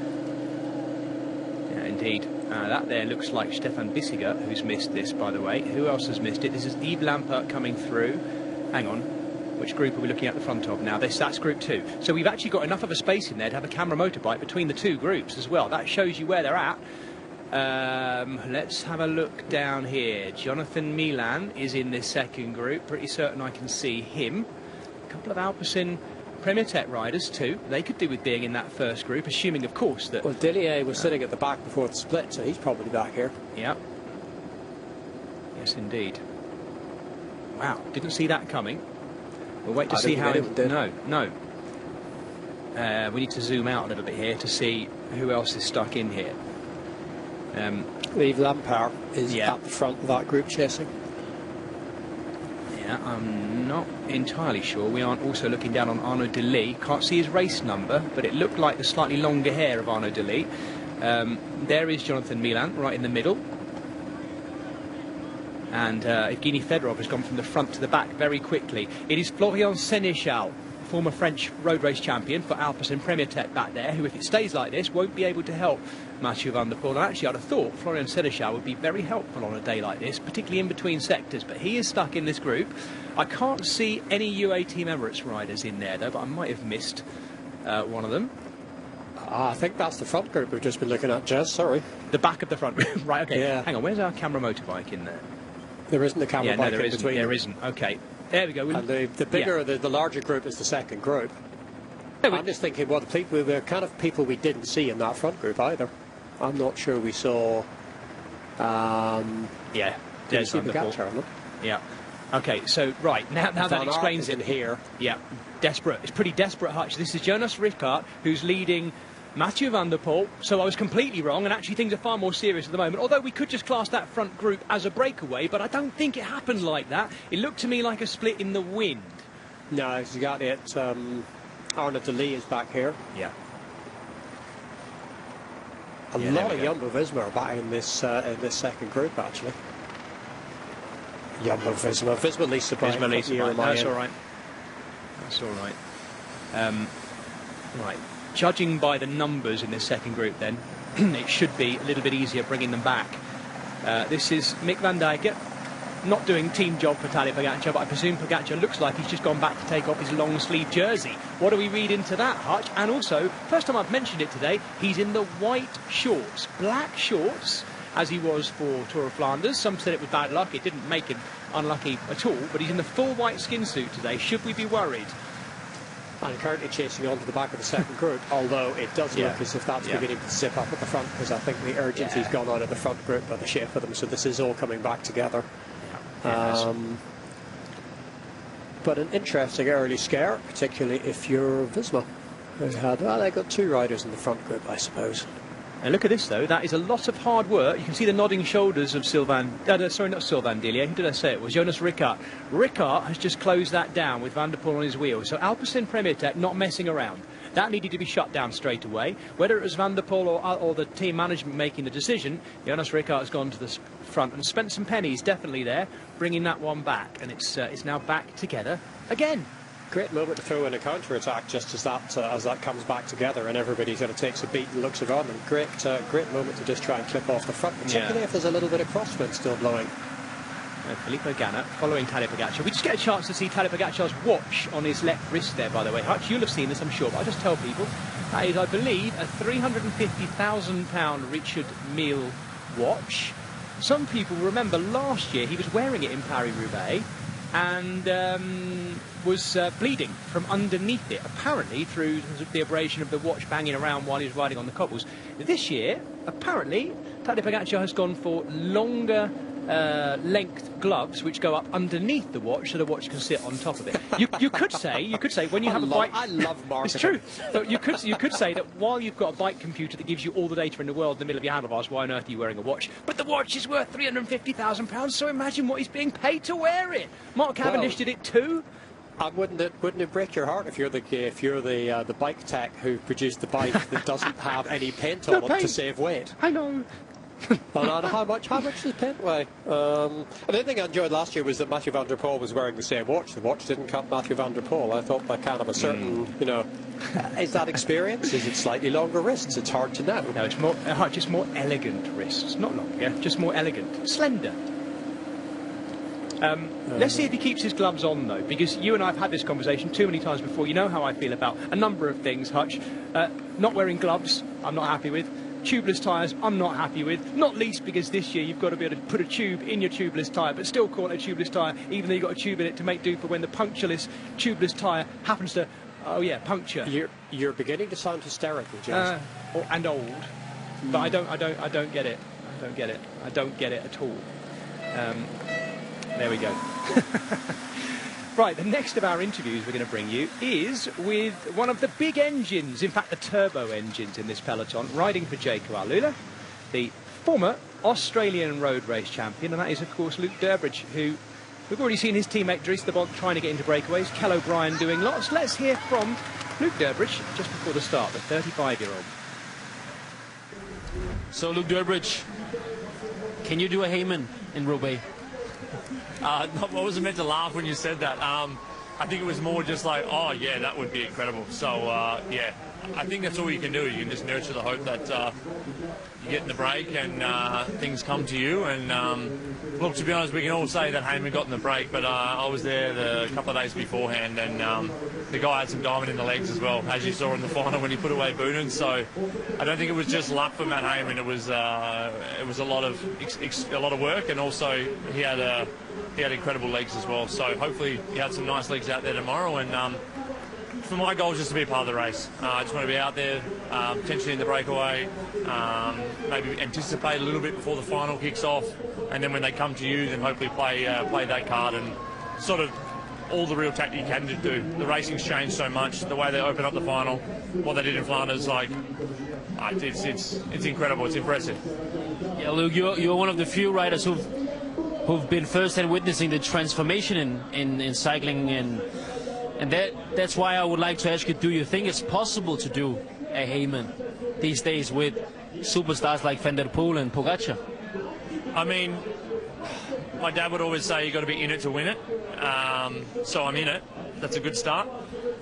To win it, yeah, I think everyone understands the way racing's going. I would say it's going to be extremely difficult, but like I said, I'm not starting tomorrow to think that, yeah, I'm just going to put on a number and get to the velodrome. I've done that many a time. So, like I said, I just want to be in the bike race, focus on the next sector, the next sector, the next sector, and not get overwhelmed about, you know, trying to throw your hands up in the velodrome, you know. Don't spend it till you pay for it, you know what I mean? Thank you, Luke. Go Craig. Thanks, mate. Thanks, mate. Luke Durbridge there, who is currently, as we look down on him and his purple teammates, riding his 11th edition of Paris-Roubaix. His best finish, 18th. And certainly Anders picking the right people to talk to at the start too. In fact, there he is, Luke Durbridge, on the left of the shot, shaking his head and looking back to see the break still has not gone. It's Aaron Gate for XDS Astana. Hutch, help me out here, will you? Because I've had a few co-commentator colleagues, in fact you might be one of them, I can't remember now, in recent weeks saying, no, you're reading too much into it. There we see Aaron Gate with things down his front. We know about radios going down the front of the skin suit, but I'm seeing more and more things down the front of skin suits now. So, you know, even though most of them have got, I think, flat pockets on the back, what aero advantage are there to do? Filling in, giving yourself a little bit of a belly in front of your saddle, or am I imagining it? It can help a little bit. There's a kind of that sort of pocket. It makes more of a difference in a time trial bike than it does here. I think, to be honest, you see more of it because for a start, it's just kind of, if you can put something down the front, we know it doesn't do any harm, so there's no reason why you wouldn't do it. But also the pockets on these kind of skin suits, they're quite tight. If you wanted to sort of stick a bottle into one of your a back pocket, slightly difficult, to be honest, to do. So I think people stuff things down the front. Also, if you're wearing a gilet or a rain jacket, which I don't think very many of the fields still are, it can be difficult to get to the pocket. So I wouldn't read a huge amount into it. I'm more interested in seeing people stuffing things down there in the time trial, because it's going to make more difference. Yeah. This is the first time we've seen UAE Team Emirates come up in number on the right-hand side of the screen, unless I missed something when I had a little wander from my commentary point. There they are. It's Mikel Biel, who has got himself up there on the right-hand side, and Unimax Mobility doing likewise on the left. Lots of talk coming into this week, certainly amongst the Norwegian fans, about Jonas Abramson and his opportunity today to make his mark on this race while he has good form too. There they are, the boys in lipstick and custard, as our colleague Carlton Kirby likes to call them, on the right-hand side of the shot. And we're now looking back in through the back of the peloton, a peloton which has split under the pressure of a little bit of crosswind, possibly making the likes of UAE Team Emirates and now Visma Lease a Bike pay even closer attention to the front end. Make sure that doesn't happen again. Mathieu van der Poel very attentive there, isn't he? Right near the front, with Edward Planka just in front of him, Hutch. Yeah, we're 162 kilometres to go is the first cobble section, so we're within 20 k's of that. And what's really beginning to happen here is just that fight for position to get into that first section of the cobbles.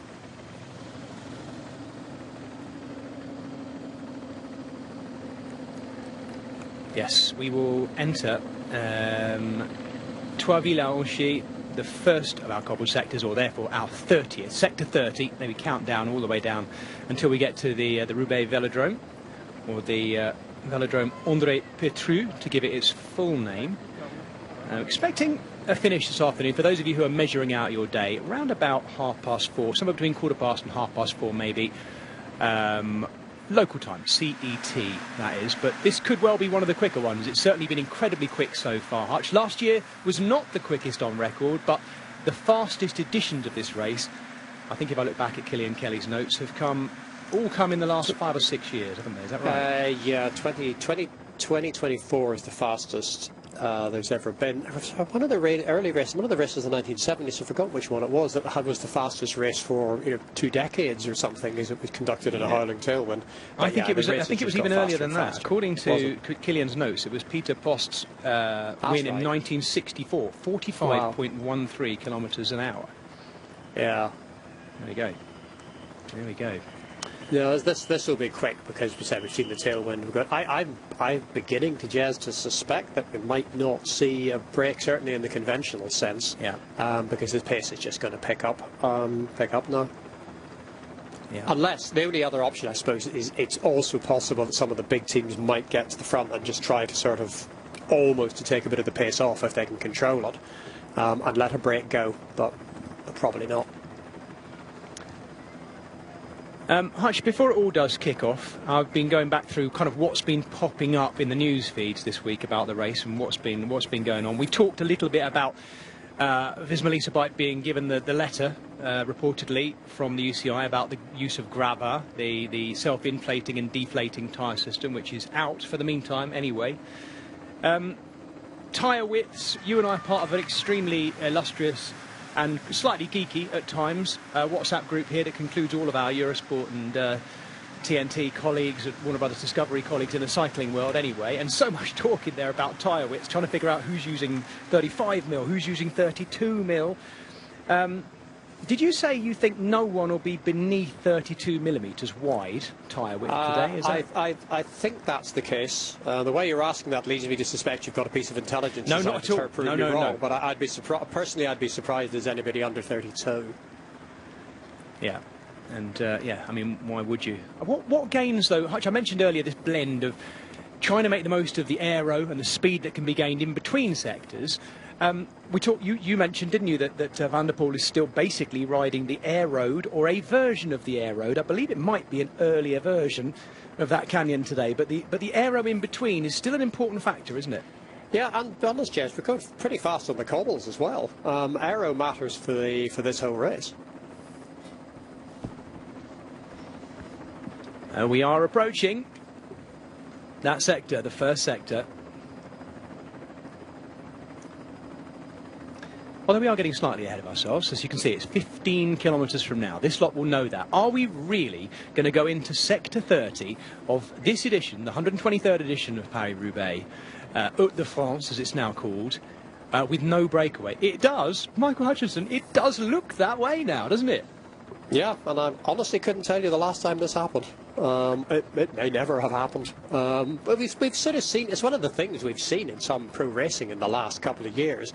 And we've seen it in Grand Tours and things as well, where the break just never goes. The speeds are so high that nothing can ever get organised to get off the front. One of my favourite French words, ravitaillement. The feed zone, including wheels, of course, but lots of bottles and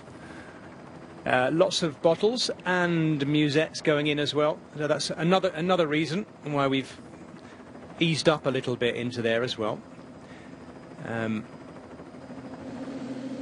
And this, Hutch, must be one of the hardest races in the world to feed in, surely. Yeah, I mean, there's a lot of helpers and people around as well. Is that everyone who's got wheels will also have a few bottles. But then when the race ends up so spread out, the team cars end up a very long way back. You can be 2 minutes on the road in front of your team car, perfectly normally. So obviously that makes it difficult. So you are taking more stuff from the side of the road. But there are at least a few more people around. I think, strictly speaking, somebody giving you a wheel shouldn't also be passing up a bottle, but it'll happen. Yeah. Now there's Decathlon CMA CGM finding their space at the front alongside Jayco Alula. And certainly, as it has been for the last 2 years, really, that team, the coming team of particularly the classics as well. But not just there.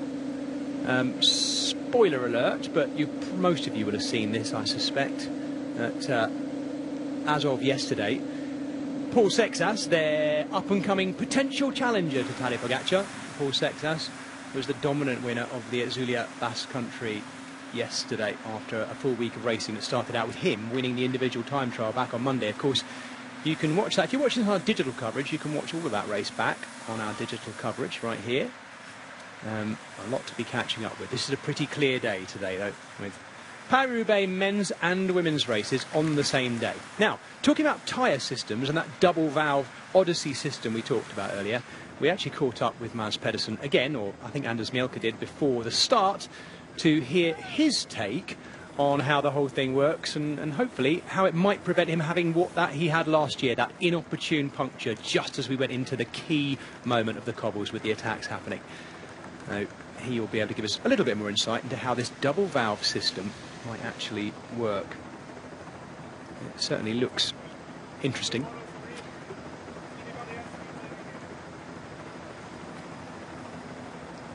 We'll come to that in just a moment as we look across the yellow field. Feeding time definitely on. And here is that interview I just promised you. I don't know if it's going to help me winning or it depends if I have a puncture or not. But it's basically just an inner tubeless wheel, but the inner tube is harder, so it's not like touching the tire. So we are, in the end we are still running tubeless, but with an inner tube. And the inner tube have a higher pressure, so if we puncture on the tubeless, then this inner tube can save us, and then we can ride the last bit of the cobbles until someone is there with the wheels, or even the car is coming with the spare bike or spare wheel. But it looks a bit spacey with two valves and stuff like this, but it works pretty well. There we go. Right. Just very quickly, Michael Hutchinson, we can't assume assumed knowledge amongst everyone, and every time I do this there will be some of the old timers rolling their eyes going, you're not seriously going to explain tyre technology. No, yes, we are. Right? Let me start back at the start, Hutch, right? This race is 123 editions. Oh, hang on a minute, come back to that in a second. Bit of a lock-up. I think everyone's all right. Bit of a squeeze, by the looks of it, as well. In fact, it was Antonio Morgado, the Portuguese rider for UAE Team Emirates, right in the middle of that one. We always had tubular tyres originally, and for decades this race would have been ridden on tubular tyres that were glued or stuck onto the rim. Then we went for a kind of a hooked design that had an inner tube inside it. Now, Hutch, we've got tubeless, which has been around in mountain biking for donkey's years and is now pretty common, mostly common use throughout professional cycling, but now we've gone and put a tube in a tubeless. So even Mads Pedersen there saying, no, it is tubeless, we're riding tubeless, but we've got a tube in it. Tell me what's going on here, will you? It is fairly simple. We used to have, and a lot of the teams will still be doing it, running like a foam, like a hula hoop, like a foam hula hoop that just sits in the space of the tubeless tyre. So there's just the tyre, which is a bit of sealant in it, which helps seal the a little bit of cyclocross, which helps seal the tyre to the wheel rim, and also that sealant will hopefully heal up any small punctures from little flints and things. And you also then you can run a foam insert in that's like a big foam hula hoop that just provides a bit of protection if you do get a puncture, so the rim doesn't hit the road, and maybe you can get to your next service point. All that Trek Little have really done is introduce, instead of that foam inner, they've now got an inflated air, so it's like an inner tube. It's not touching the tyre in its usual position, if you like. The tubeless system is still running tubeless, but if you get a puncture, that inner tube will then sort of act as an auxiliary air supply that will replace the air that you've lost. So you won't have exactly the same tyre. You'll have a bit of movement on the tyre on that inner tube, but like the foam insert, hopefully it gets you to a point where you can get a wheel or a spare bike, and it also hopefully prevents sort of horrible crashes where the entire wheel just comes off the rim and ends up tangled up around the forks or around the back of the bike or something. Thank you for that, Hutch. This is Welshman Owain Doull, who's come to the front for Visma Lease bike with Wout van Aert just behind him, and then Matthew Brennan just behind Wout van Aert as well. And there is the world champions bands of Mathieu van der Poel up there. This is the national champion of Lithuania, Avaris Mikutis there of Tudor Pro Cycling, right in shot with a 2:16. He is remarkably one of only 5 national road race champions in the field. You'll be pleased to know, Hutch, and this goes back to your time trialling thing about time trialists doing well in Paris-Roubaix. There are 12 national time trial champions in this field and only 5 national road race champions. That must be pleasing to your aerofoiled brain. A big lads club is basically what this is. Well, then you've got Tadej Pogacar, though, unfortunately, in amongst all that. As always, he is the extreme outsider in all of these stats. Yeah, absolutely. No, it's a race for powerful riders, so it's not surprising really that that time trialists, they may or may not have the skills, but at the very least they start off with the physique for it. Yeah.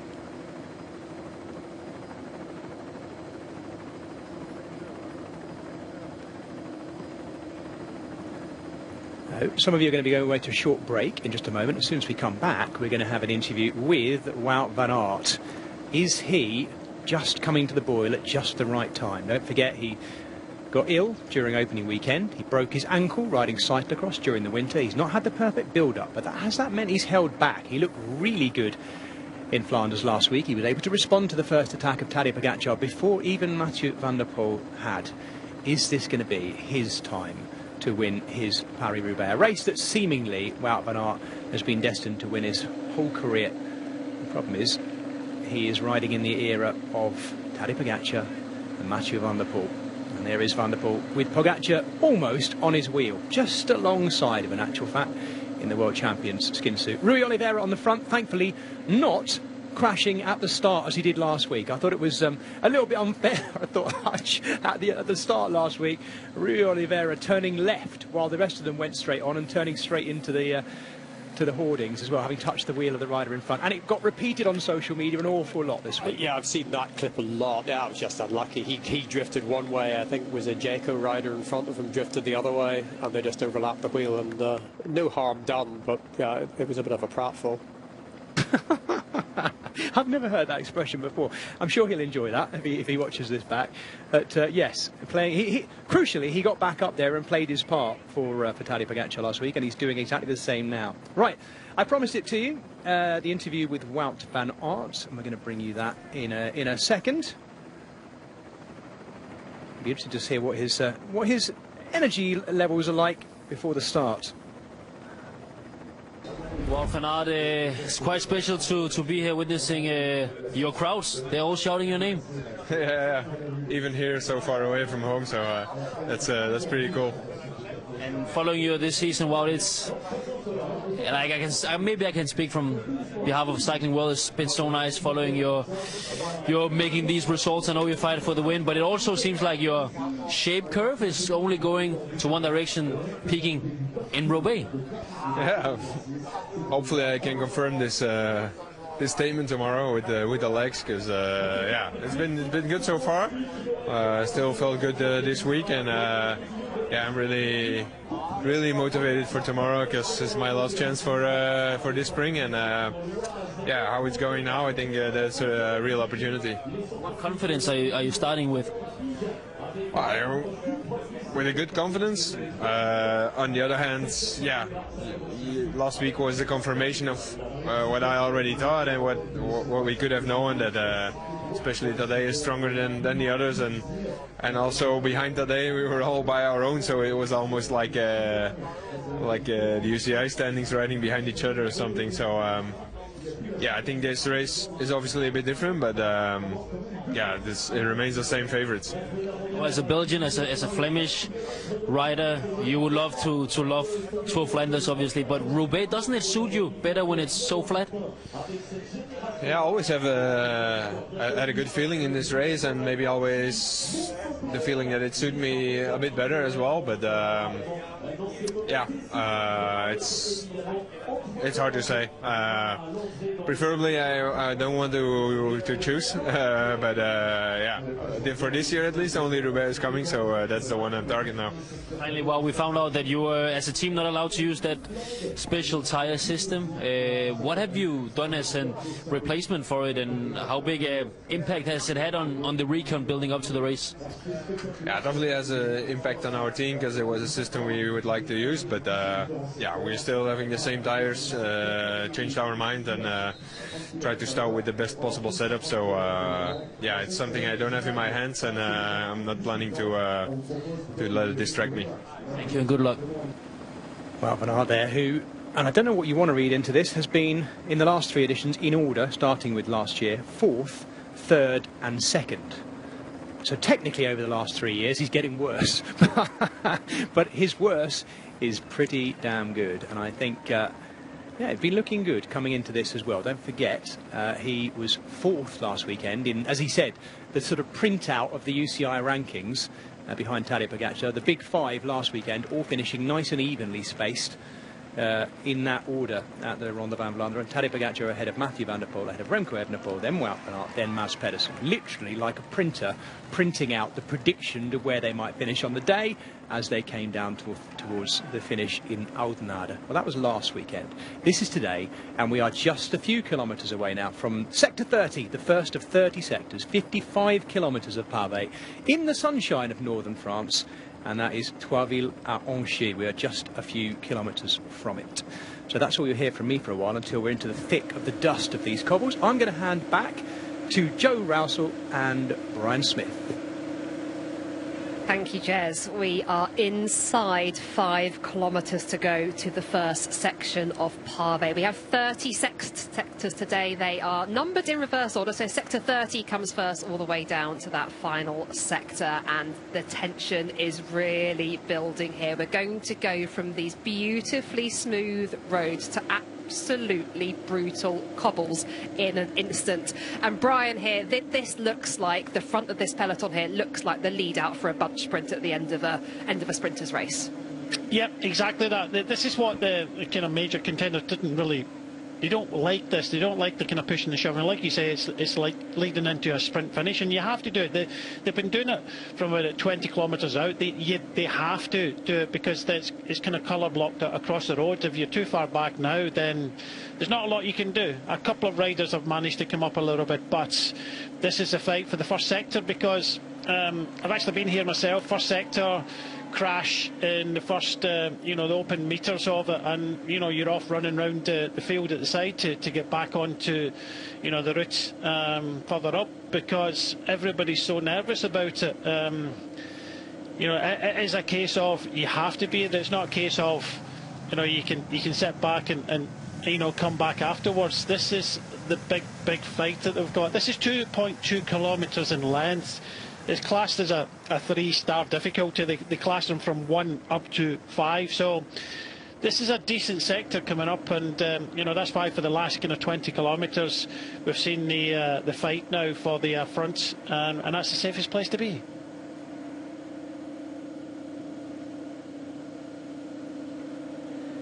We are just over 2 kilometres out from the first section of pavé in the 2026 edition of Paris-Roubaix, the 123rd edition of this race. We're just having a bike change going on at the back here for Team Picnic Post NL, and I fear this is absolutely awful time for this to happen. The lead-out trains are forming at the front of the peloton, ready to hit these brutal cobbles. Sector 30, that's our first of 30 sectors, starts at 162.5 kilometres to go. As Brian just said, it's 2.2 kilometres long. It's a 3-star sector, named after Jean Stablinski, a coal miner turned pro cyclist, previous Vuelta winner as well. We do have some of these pavé sections named after star riders, but this is really hotting up. The tension is really building here. Visma Leasebike in those yellow jerseys on the right-hand side of the peloton. They have had Owain Doull up there doing work. They've got Wout van Aert just there in second wheel at the moment. Eduardo Erfini's on the front as we speak. I'm keeping a close eye on Ineos, just trying to see where Filippo Ganna is. He's another of the big favourites here today, outside of the big 2 that we keep talking about. We have seen Pogacar right up there in his white jersey as reigning world road race champion. He's just coming around the outside here, Brian. Having to do a little bit of work there on his own, making sure he's in position. You have to make these efforts. It's essential. I say this all the time to riders. Do not just sit back in 20th or 30th, because the more riders that are in front of you, the more risk there is. So, it's very difficult to follow. And we see from the kind of helicopter shots, it's very difficult to follow your teammates and keep in order. It's constant changing. So sometimes you have to make these small efforts. Or crash at the back here. Yeah, and you have to constantly make these efforts.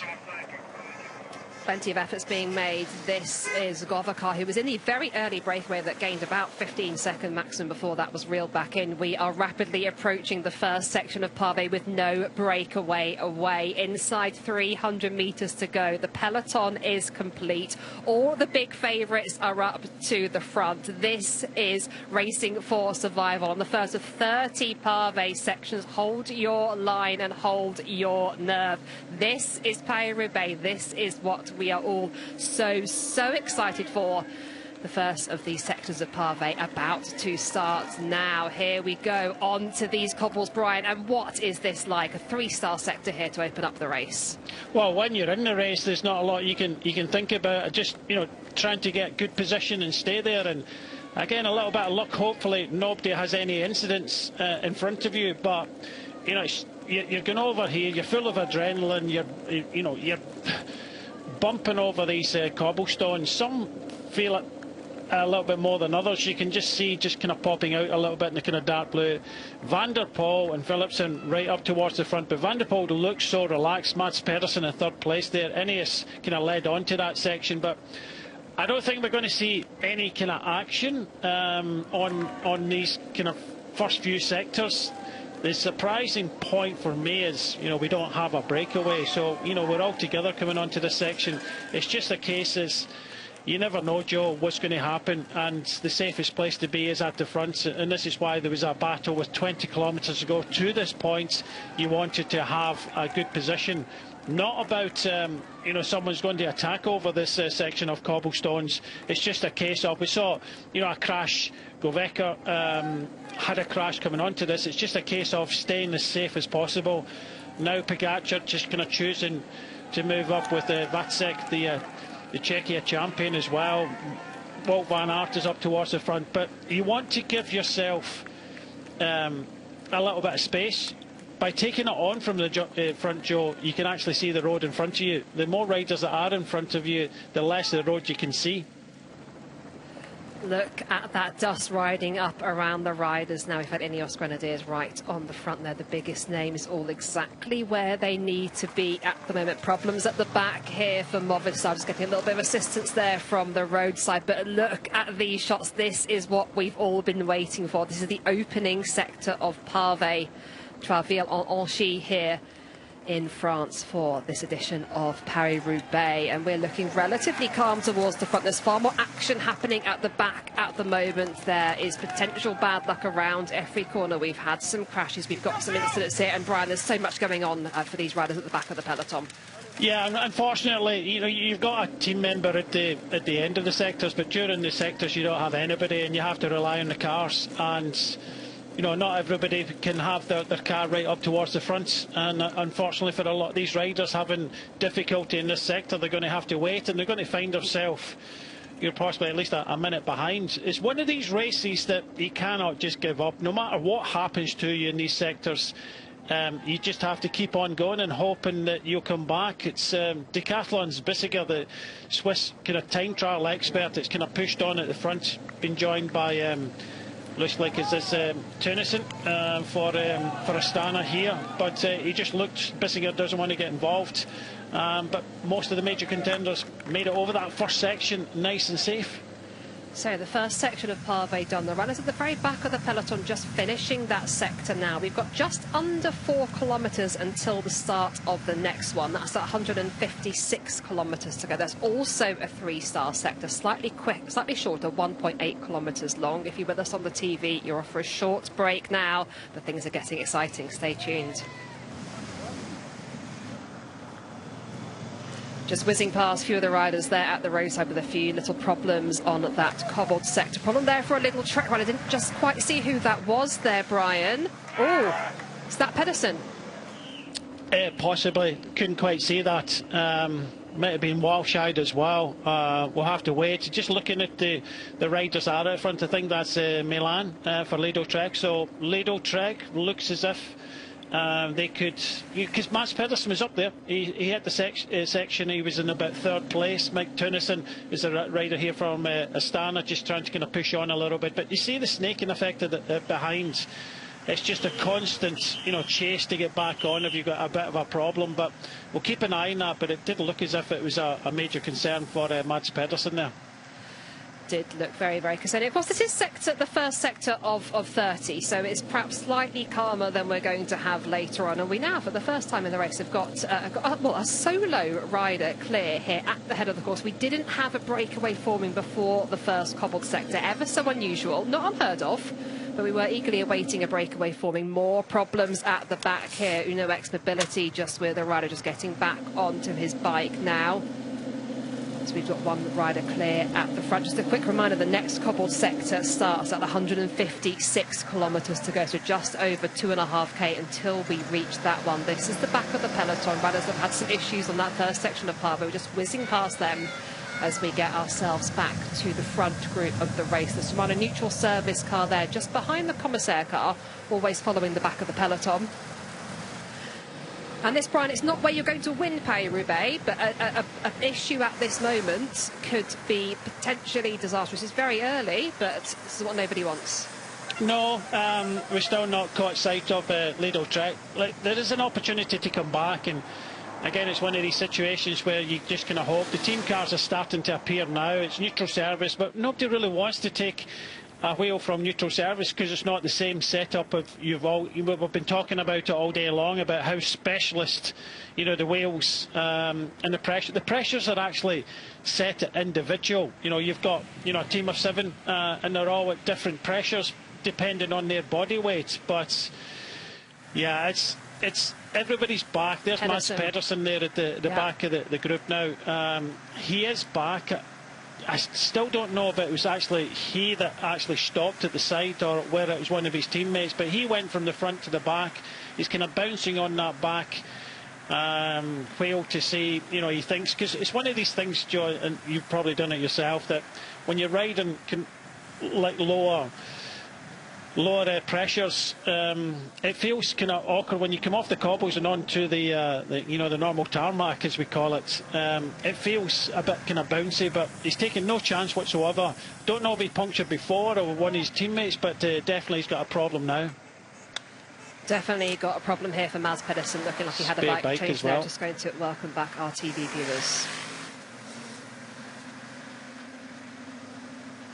Welcome back. You are watching Paris-Roubaix, and we're just seeing Mads Pedersen here with a problem at the back of the peloton. He dropped right to the very back. Looked like he was testing the back wheel. He has had a bike change, now chasing his way back to the peloton. For the first time in this race, we do have a breakaway. It's a solo breakaway at the moment. 16-second gap to the peloton, who we're seeing on our screens now. Here is our lone leader, going clear here for XCS Astana. Just at the head of the race, 156.3 kilometres to go now. We've got just a few hundred metres until the next section of the Pave. Vielle-Arcove is our next sector. 1.8 kilometres long, 3-star rating. We can keep a close eye on that graphic at the top of the screen there on Mads Pedersen. One of the big favourites coming into this race, Brian, a previous finisher on the podium. This is not the way he would have wanted to start this race. No, you don't want anything, but we heard from Peter Sagan earlier on, like 80% of riders recognise that at some point they may have a problem. Of course, you don't want it, but some riders would rather have it now than later on. It's not often you get through a whole race like this without having any problem whatsoever. But you don't wish it on anybody, but it's one of these races that is a bit of a lottery. You can set up as you can on your bike, but it's just one of these things that, puncture's a puncture. We've all had it at unopportunist moments, but for Mads Pedersen, he's in the cars, he'll make it bad. Mike Tunison, actually a former stage winner of the Tour and actually yellow jersey holder, has decided to try and kind of push on a little bit. Still very early, 155 kilometres to go, but he came out the front after the first section of Pave there and, wants to push on. He's at 20 seconds, but he's kind of in no man's land at the moment. Nobody really wanting to take advantage and push on. But one thing is for sure, Pogačar is right where he wants to be, at the front behind two of his teammates. Pogacar exactly where he wants to be. Mads Pedersen not at all exactly where he wants to be. Chasing through the race convoy here at the moment on the second of our sections of Pavé. This is sector 29, a 3-star sector, 1.8 kilometres long. We're just seeing our lone leader at the front here. Worth mentioning as well, Brian, the gap between this sector and the next one is less than a kilometre. And in fact, we've got 4 sectors almost back to back now. Sectors 29 to 26 coming really in rapid succession. Yeah, the thing about the next sector, Joe, is 3.7 kilometres in length, and it's a 4-star, so it's a significant sector for Mads Pedersen. Yeah, he's getting back on, but he's right at the back and has to be very careful. This is chaos in itself, coming back, and you have to have trust in the vehicles in front of you. But he is coming back. But like you say, we're on to the next sector very quickly after this, which is quite a significant sector. So the next sector after this will be our first 4-star sector of the race. The lone breakaway is caught. UAE Team Emirates have taken control on the front of this bunch. A reminder that we do not have a breakaway in this year's edition of Paris-Roubaix. We've just finished our second section of Pavé. Right, just coming off the cobbles there onto that relief of the tarmac. No relief just yet for this man here, previous podium finisher, Mads Pedersen. We heard from him before the start about all the tech that Little Trek have invested in here, and of course investing in himself. A difficult start to the season with a broken wrist, needing surgery, and he's just making contact now with the back of that peloton. There will be a slight sigh of relief here, Brian, but not very long to rest. Yeah, a sigh of relief that he's back, but you can see the long peloton in front of you. He's got another major problem here for Soudal Quick-Step there. It looked as if they were swapping between teammates, so one of their main contenders has got a problem, and that's why we're saying it could have been Jesper Stuyven there. We'll just have to wait and see. We passed him very, very quickly, but the problem for Mads is he just has to hope it doesn't kind of kick off at the front. I don't think it will, Joe. But he cannot panic. We're straight onto this section. As I said, 3.7 kilometres in length. It's a 4-star sector. Mads Pedersen has to just become a little bit more patient and make sure that you know, he stays with the group as much as he can. It could split on this sector, but he just has to be patient and try and pick his way through the field again. Queville au Fontaine-à-Tête. The first 4-star sector of this year's race, 3.7 kilometres long. And when we finish this sector, we've only got just over 2 kilometres till the next one. We've got 4 sectors in very, very quick succession here. UAE Team Emirates in control at the front. Wout van Aert for Team Visma Leasebike in that yellow jersey, just moving himself up. Pogacar is in third wheel. Mathieu van der Poel, the 3-time winner in the blue jersey of Alpecin, just a little bit further back there. We're keeping an eye out for Ineos Grenadiers. It was Josh Tarling who led the peloton into that opening section of Pavé. We're of course looking out for the likes of Filippo Ganna today, who I can't quite see at the moment in the front half of this peloton. So we're going to keep an eye out for the orange jerseys there of Ineos Grenadiers and Filippo Ganna, who did win Tours de Vlaanderen very recently. Missed Tour of Flanders last weekend, so slightly fresher perhaps for this race. Still 2.8 kilometres to go of this sector. Still UAE in control of things at the front. We're waiting for an update from the back of the peloton though, because one of the big favourites for this race, Mads Pedersen, did have an issue in the first section of Pavé, having to have a bike change, chasing his way back on. Visma Leasebike are looking good here, Brian. Yeah, they are. They've always had numbers there. Casper Asgreen having a bit of a problem at the back. It looks as if he's got a puncture. He wants to try and, if he can, ride as far as he can to the end and try and get a team member, because the cars will be no help whatsoever in this section, and if he does stop, he's going to lose a considerable amount of time. But yeah, there's a lot of teams. It was Visma Leasebike in the yellow. It came up in numbers with about 20 kilometres to go before the first sector. They're looking after Wout van Aert very well, but you have to say that Pogacar is perfect position. He's getting looked up. They're not racing at the moment. It's just about positioning, keeping safe, that's all. I think it's too far to go, 150 kilometres to go. So the major worry for most of the contenders is the fact that it's just about safety more than anything. That's Shimano neutral service, Joe, so he'll not be welcoming that, and he's been forced into it because this is a long sector, nothing you can do, and he's been forced to take a neutral wheel there. Forced into a neutral wheel change there for Casper Asgreen there of EF Education. We're at the back of the peloton here at the moment. Just seeing Benjamin Thomas, the rider for Cofidis there in the red and yellow kit. Just very last rider in this peloton at the moment, just ahead of our camera motorbike. Still 2 kilometres to go of this sector. Very significant sector. We've got another long sector coming up. The next one's also 3 kilometres long. We've then got a couple of shorter ones at just 800 metres, but very tiny gaps in between these sectors. So these opening sectors, incredibly brutal. But still the favourites here, Brian, for me, looking quite calm. Pogačar in the perfect position so far. Wout van Aert is right up there. Mathieu van der Poel sat a few riders further back, but again, looking very relaxed. Yeah, when you get the main peloton all coming on to these sectors, especially the first few sectors, start to settle down a little bit, Joe, because, you know, the big nerves going into the first one, and then you want to try and kind of fight and stay up there. It's a bit more relaxed. You can see Wout van Aert, Pogačar, Van der Poel all there. We know that Mads Pedersen has had a little bit of trouble and he's towards the back of the field, trying to move up. As I said, you don't want to panic and try and move up. You're hoping that nobody kind of loses the wheel. It stays together, which it looks as if it is. And when you come off this sector, you can try and use the tarmac and maybe a teammate to kind of move up a little bit. But for Mads Pedersen, it's just a case of fingers crossed that nobody races hard over this section and he's got a chance of coming back. So he is in here. Filip Ogana, I've not seen him towards the front either yet.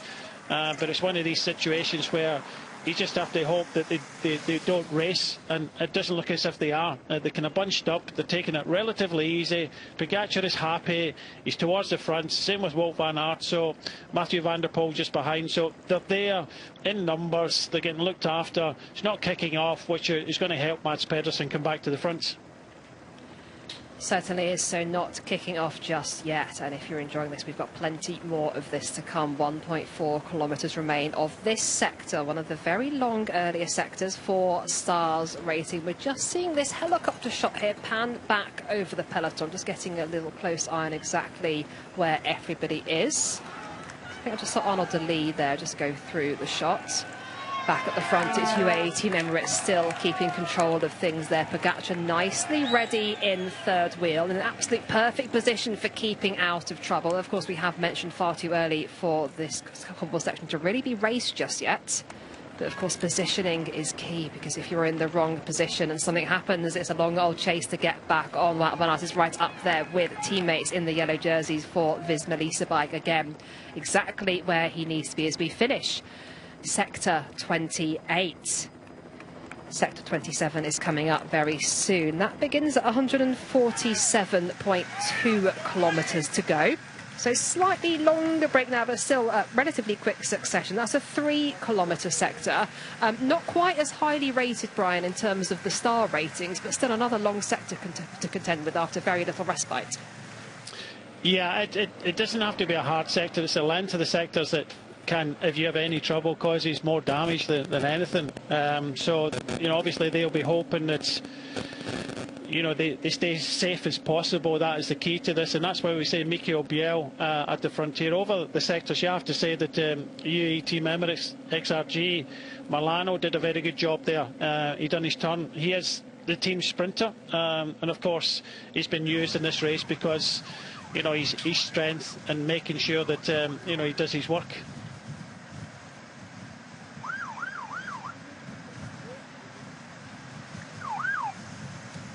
First 3 opening sections of Pavé are complete as we approach sector number 27, Vieli-Abriestra.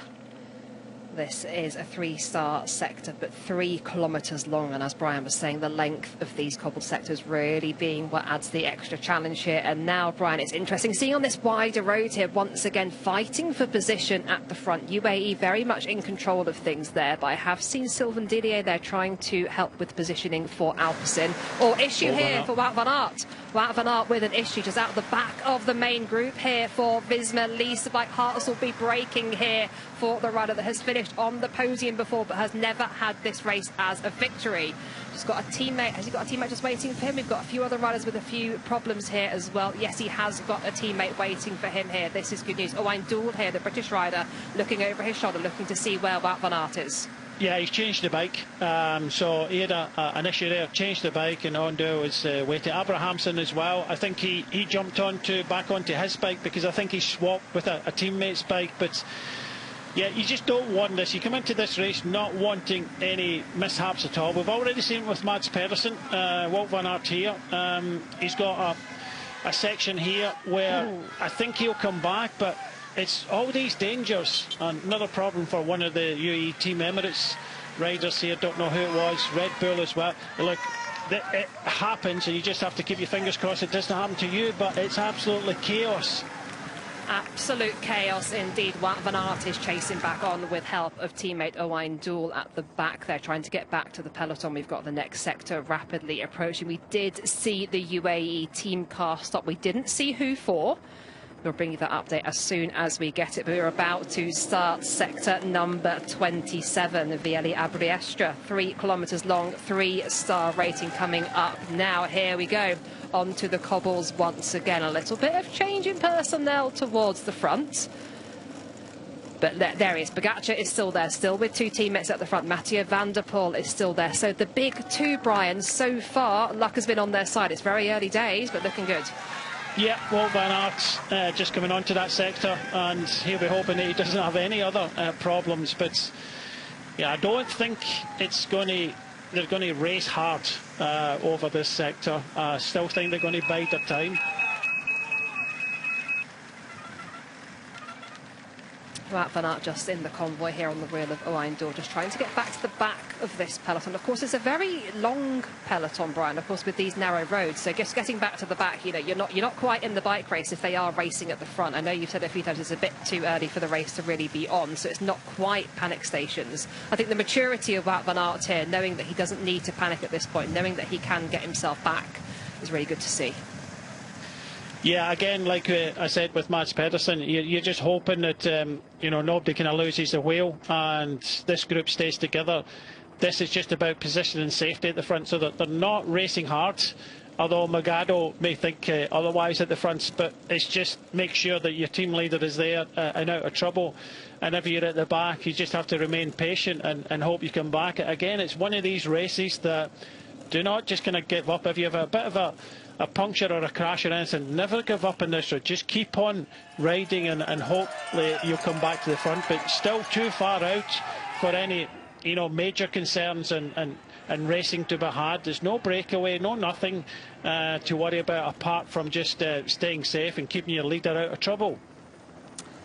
Yeah, nothing to worry about except for those minor things of staying safe and keeping the leader out of trouble. Very, very tricky to do. I've just seen Wout van Aert making his way up through the peloton there on that tight left-hand bed. He's distinctive because he's got that Red Bull helmet on, of course, of his personal sponsor. And he's such an experienced rider, Brian. He's now without teammates at the moment, and we can just see the sort of damage that this cobbled sector has done as the Shimano neutral service car just goes through. Wout van Aert's still got time, and as you mentioned, because there's no breakaway, there's no urgency to keep a gap under control. Oh, yeah, very different. Abrahamsen and Delay here. I think I saw the Lotto team car stop, and you know, Delay. Well, for me, Delay has been kind of disappointing this year. He was, you know, the bull, and you know, he's won so many races, and this is a race I think he can ride rather well in. But again, I don't know if he's had any problems. It looks as if he's on his race bike with a number on it, so. I don't know what the situation is, whether he had a mechanical or it's just purely he's just not got the form at the moment. But this is some great work being done by UAE Team Emirates at the moment, and it's all for one rider. Too far, even I think, for Tadej Pogačar to go from you know, 145 kilometres out. But what we were speculating a little bit earlier on, Joe, about, I think Pogačar needs this. He needs this to be a really hard race over every sector. Push on hard.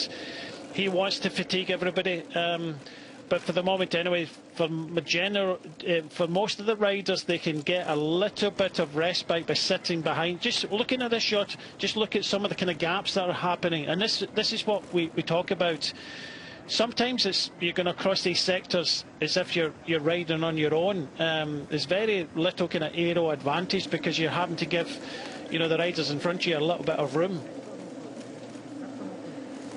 80 metres remaining now of this sector. There we go. Pavé sector number 27 is done. We can tick that one off the list. 26 coming up, Riastra. 800 metres long uphill, I believe, though, for this next one. Not a significant climb, sector 26.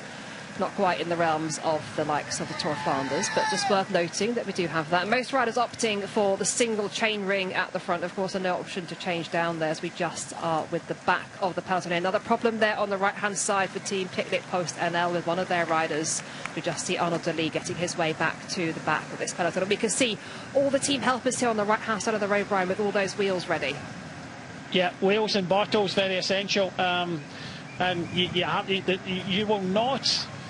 Oh, unless you're one of the kind of top riders and you've got a good car position, you'll not see your team car very much in this race. So it's a case of take what you can, and if you miss it, then you could be in trouble. So, you know, you have to factor in your nutrition and, you know, make sure you're drinking and things like that. Very difficult to do, of course, when you're on these pavé sections and everything's happening. But for those staff members at the side, as soon as the peloton goes past, they'll be jumping in the car and going to another sector, possibly 4 or 5 in front. So yeah, it's a busy day for them as well. This is the uphill sector we had been talking about, sector 26, Riastra, 800 metres long, 3 stars. UAE still in control of things at the front. Pogačar said exactly where he needs to be in that white jersey and white shorts with the rainbow bands as the reigning world road race champion. Just on his wheel, interestingly, there is Mathieu van der Poel. Just about 1 or 2 riders back there is Van der Poel, the 3-time winner of this event. We have been waiting to see the other big names to see if they can work their way back towards the front. A reminder, issue for Mads Pedersen and an issue for Wout van Aert. I haven't seen either of those quite get their way right to the front, Brian. Little Trek still have representation right towards the front here with Jonathan Milan. I think I can see Matthew Brennan up there as well. I'm just scanning back here through the peloton to see Wout van Aert. He's distinctive with that helmet, and he is still working his way up here.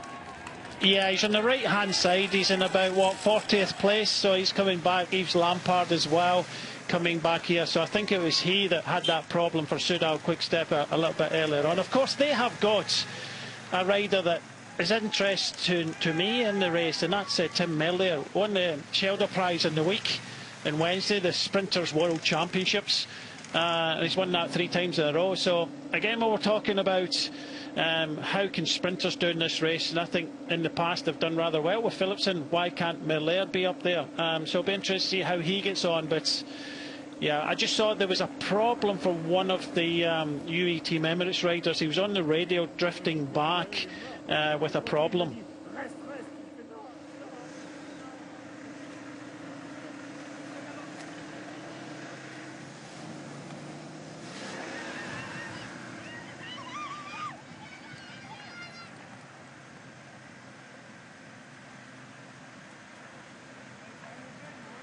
Five sectors of Pavé have been completed, 25 remain. We have already had some issues for some big names. We've also had the biggest names exactly where they need to be. No issues here for Tadej Pogačar, no issues here for Mathieu van der Poel. We're keeping a close eye on where is Wout van Aert, where is Mads Pedersen. This race delivering everything that we want it to. Brian, how much of a difference does it make to a rider like Pogačar, who is of course trying to win this race? He was second last year. This is a race that traditionally doesn't suit a rider that is the type of rider that wins the Tour de France. Is it any issue for him that there isn't a breakaway? Is it better that there's, you know, that's not happened? Because of course normally it would be his team being expected to chase. Yeah, they would have been forced into doing a little bit more work, but I don't think it's a factor in this race whether there's a breakaway or not. They would be hoping that it wouldn't be a strong and a large breakaway, and they were having to use their team before we hit the cobble sectors. But you know, these guys started their work a little bit later on today because, you know, all the riders that were attacking in the front were kind of cancelling each other out. So it's kind of helped them. They haven't had to do much chasing today at all. So they've still got enough firepower, although I think Ivo Oliveira had a little bit of a problem. It's drifted back. But it's one of these things, when we get onto the tarmac sectors here, the first thing you want to do is when you come off a cobble section is try and relax a little bit.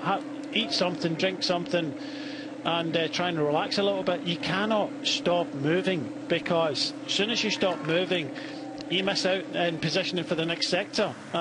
You know, we can see that Filippo Ganna has made his way up towards the front, but this is what happens. It's one of these things that each sector, when somebody loses the wheel or somebody has a problem or something happens, it's that elastic band that stretches out and then it snaps a little bit, and it's very difficult to come back. But the race is on at the front purely to get into good position again, because, you know, we'll soon be on the next sector in a few kilometres time. But do not relax. You cannot relax in this race, otherwise, you know, you could be fighting again. But we can see that Wout van Aert is here, trying to see where Mads Pedersen is at the moment. We know Pogacar and Van der Poel is definitely there, but it's constant.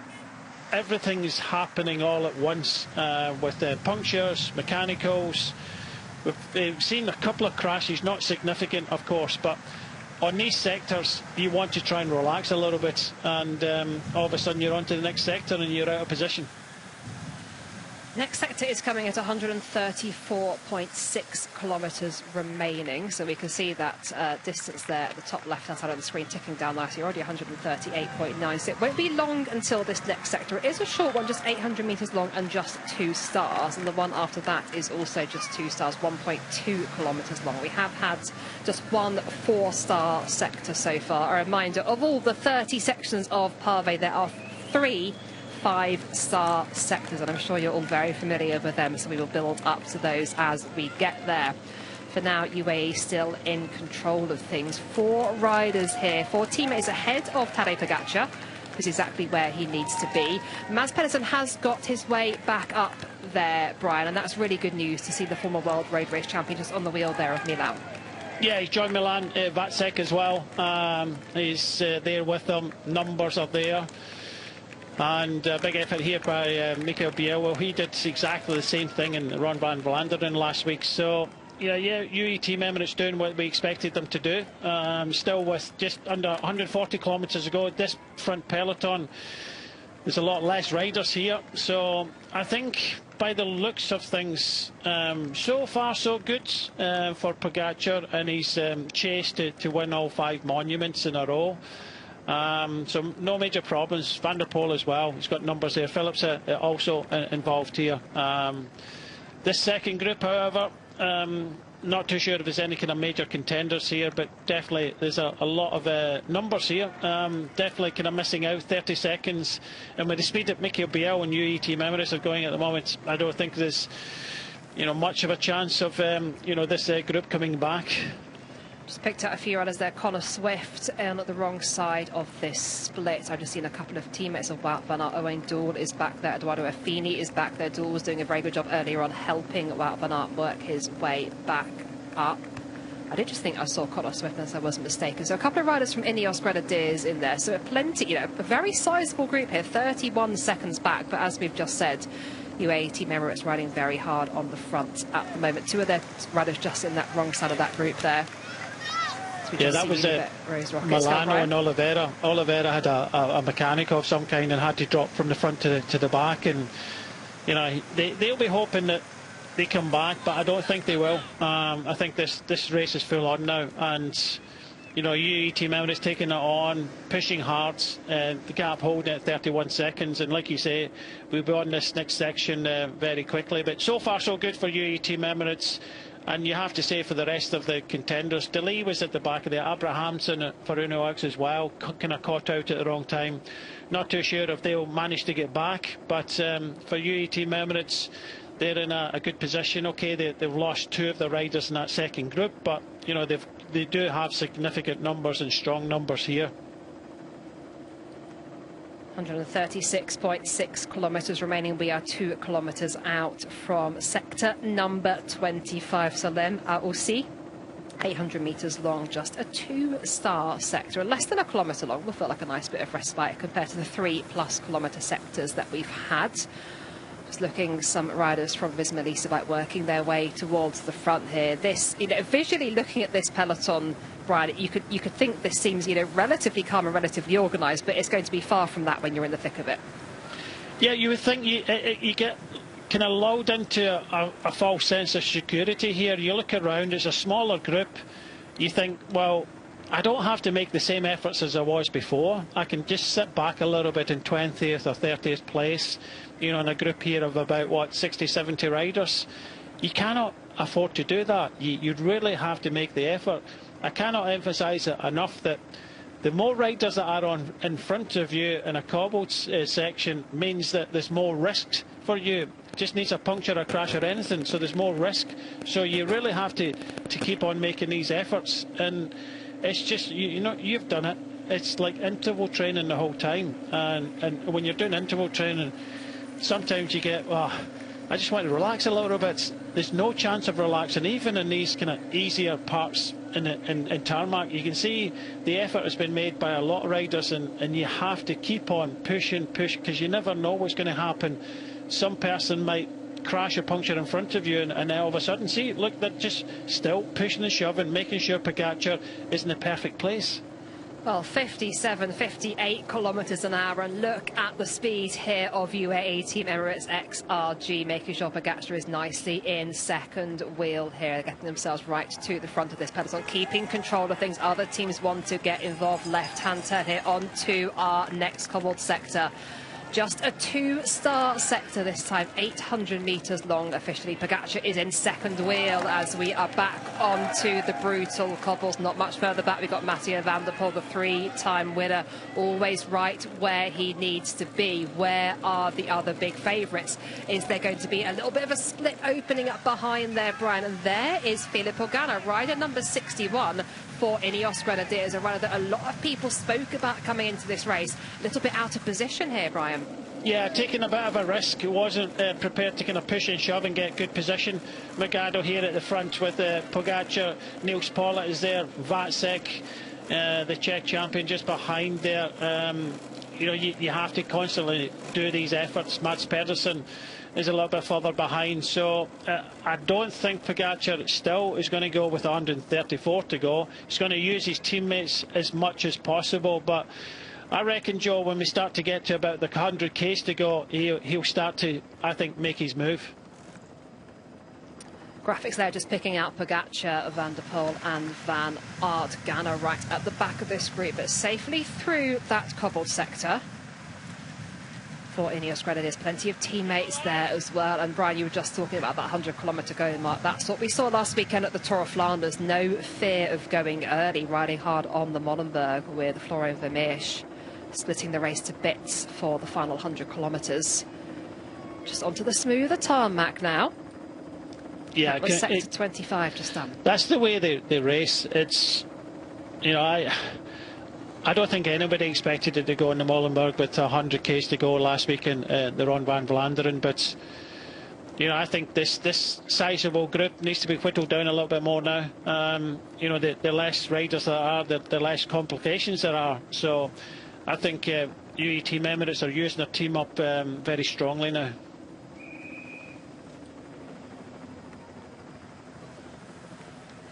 Magado on the front for UAE Team Emirates, Pogačar in second wheel, and Brian, obviously a lot of our viewers will know plenty about riding in a peloton and how you save your energy drafting, but we all know that if you've got a few more riders in front of you and around you, that's more advantageous than just one rider in front of you. But Pogačar very happy to sit in second wheel, just as I said that he's gone to third wheel, but sitting very, very, very high up the front of the peloton. Yeah, you want the best shelter you get is when you've got a rider in left and right of you, and you're in that kind of bubble of the group.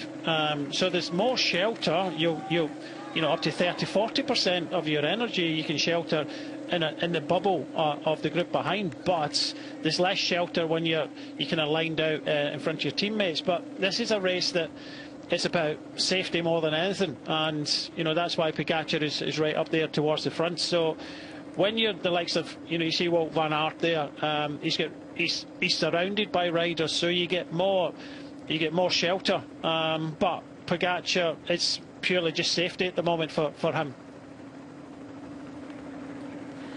We're seeing the head of the race here. The first peloton, as our graphic is calling it, and our helicopter shot is just about to pan back here to the second peloton. We're seeing 35 seconds on the screen, on the graphic, but this is looking like a huge gap, Brian. I cannot imagine these riders getting themselves back into the bike race. I mean, they're still trying. We've got very much a strong out group here, but it'd be a big ask to work their way back.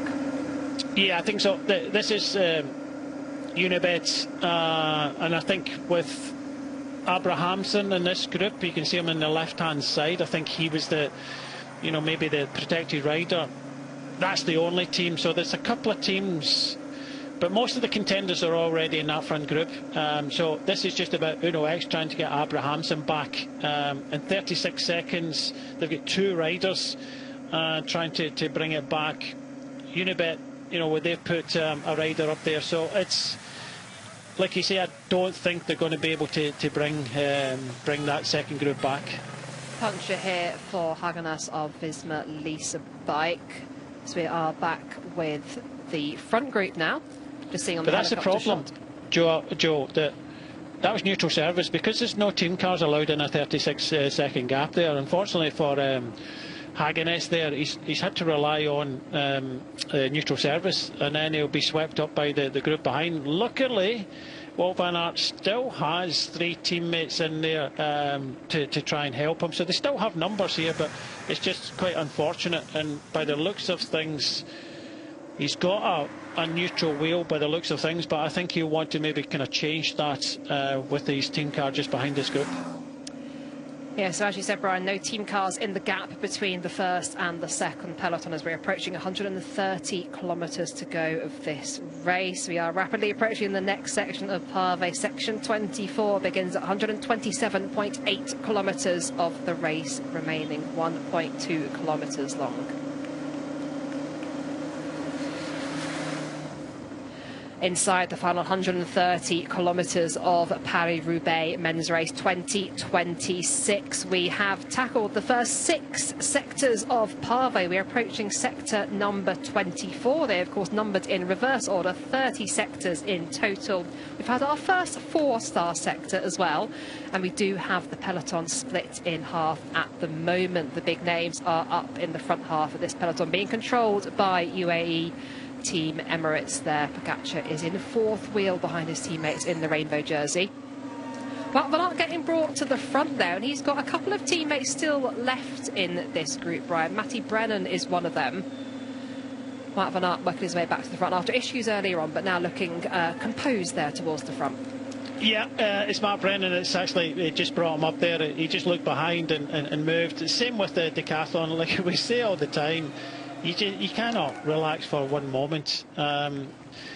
Even if you just relax and then went on to a sector and all of a sudden somebody had a bit of a mishap, then it could be a game over for you. So it's constantly making sure that you don't ride up towards the front, that almost you are on the front. And Matt Brennan doing a good job for Wout van Aert. And it was only a matter of a few minutes ago that Wout van Aert had that problem, that mechanical, but he's back at the pointy end.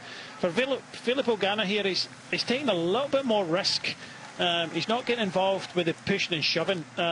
He's trying to relax a little bit, hoping that it doesn't kick off in the cobble sections. He's biding his time, and it's one of these things that some of the riders will do. I don't think in this 6th sector this group is going to start racing very hard, and like I was saying, it's when you're not making these efforts and you're down towards the back like this group like Ganna is, you do take risk, but it's a little bit easier. You can save a little bit of energy, but you have to play the lottery a little bit and hoping that it doesn't kick off at the front, and you're there when it does matter. Playing the lottery indeed for the likes of Filippo Ganna towards the back of this group for Ineos Grenadiers. Plenty of support in this group for him. We've seen Josh Tarling looking very strong as well. So we're rapidly approaching sector number 24, 1.2 kilometres long, just a 2-star rating. So So we have Matthew Brennan here on the front in the yellow and the yellow helmet there for Visma Leasebike. Wout van Aert just on his wheel. Here we go, 2-star sector, 1.2 kilometres in length. Sector 24 of 30, UAE Team Emirates still very much in control of things. And we're asking the question of who has sat themselves too far back, who has fortune on their side today. And if you are enjoying this, this is just the starter. 30 sectors in total today. And we are in for a real treat. A reminder, no breakaway was able to go clear in that first section of racing before we reached our first cobbled sector. Just picking out a couple of our sprinters here, Brian, who you were speaking about before, can do very well in this sort of race. Yeah, if you get the power at the end of a race, then, you know, there's no reason that this race is suited to riders with big power. You know, Pogacar is just that anomaly, but for a lot of the sprinters, even Biniam Girmay is still in here, so, and Tim Merlier, so there's a few decent sprint. I don't think you know, they'll be sprinting in the Velodrome come the finish, but, you know, they do have got the attributes to ride well in this race, and a few of them still in here for sure. Morgado here just at the back for UAE Team Emirates, XRG having done so much of the work earlier on. The rider that is really playing with fire for me is Philip Ogana, rider number 61 for Ineos Grenadiers. We keep picking him out because he is a rider that a lot of people would have been highlighting today as, you know, not one of the top two. We've spoken about the duel that we're expecting between Pogacar and Van der Poel, but as we move outside of that top two, Ghana definitely one of those names. We have finished their sector number 24, and Jez Cox, I'm ready to bring you back in for our next few sectors of Pavé. Joe, Brian, thank you very much indeed. Well, it's all changed since I was last on air. It has kicked off properly. I am, as Joe was there, very surprised to have seen that we haven't had any kind of breakaway that stuck before we got to that first sector at Trois-Villars-Anchy.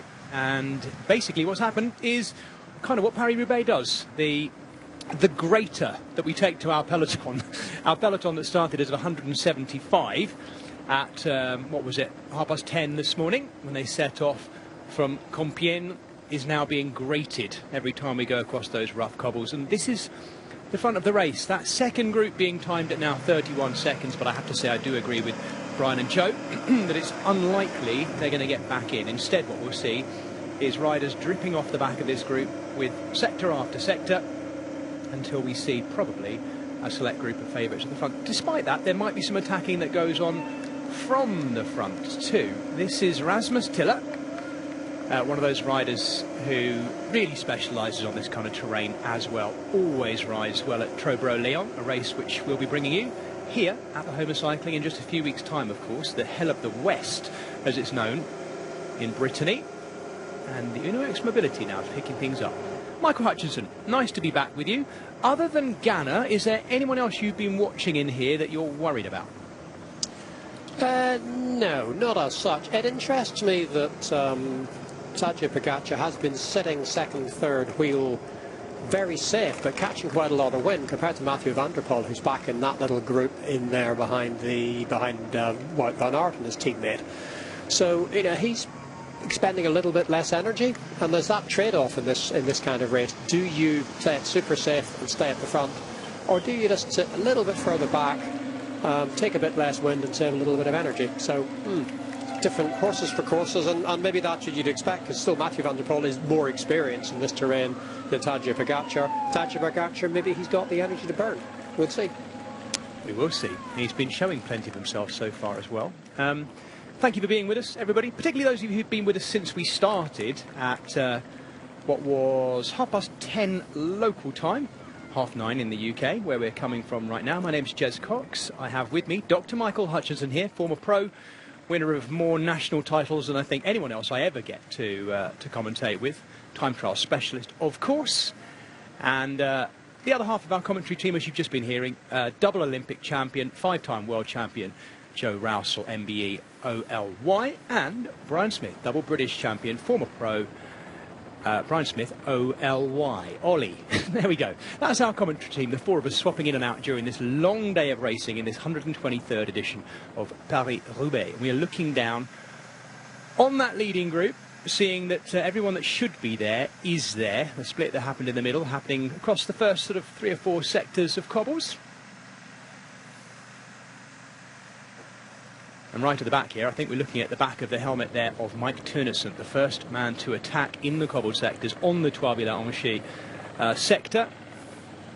And it's UAE Team Emirates and a crash at the back. I thought we saw quite a lot of the Ineos riders together near the back, 2 of them down in a crash together.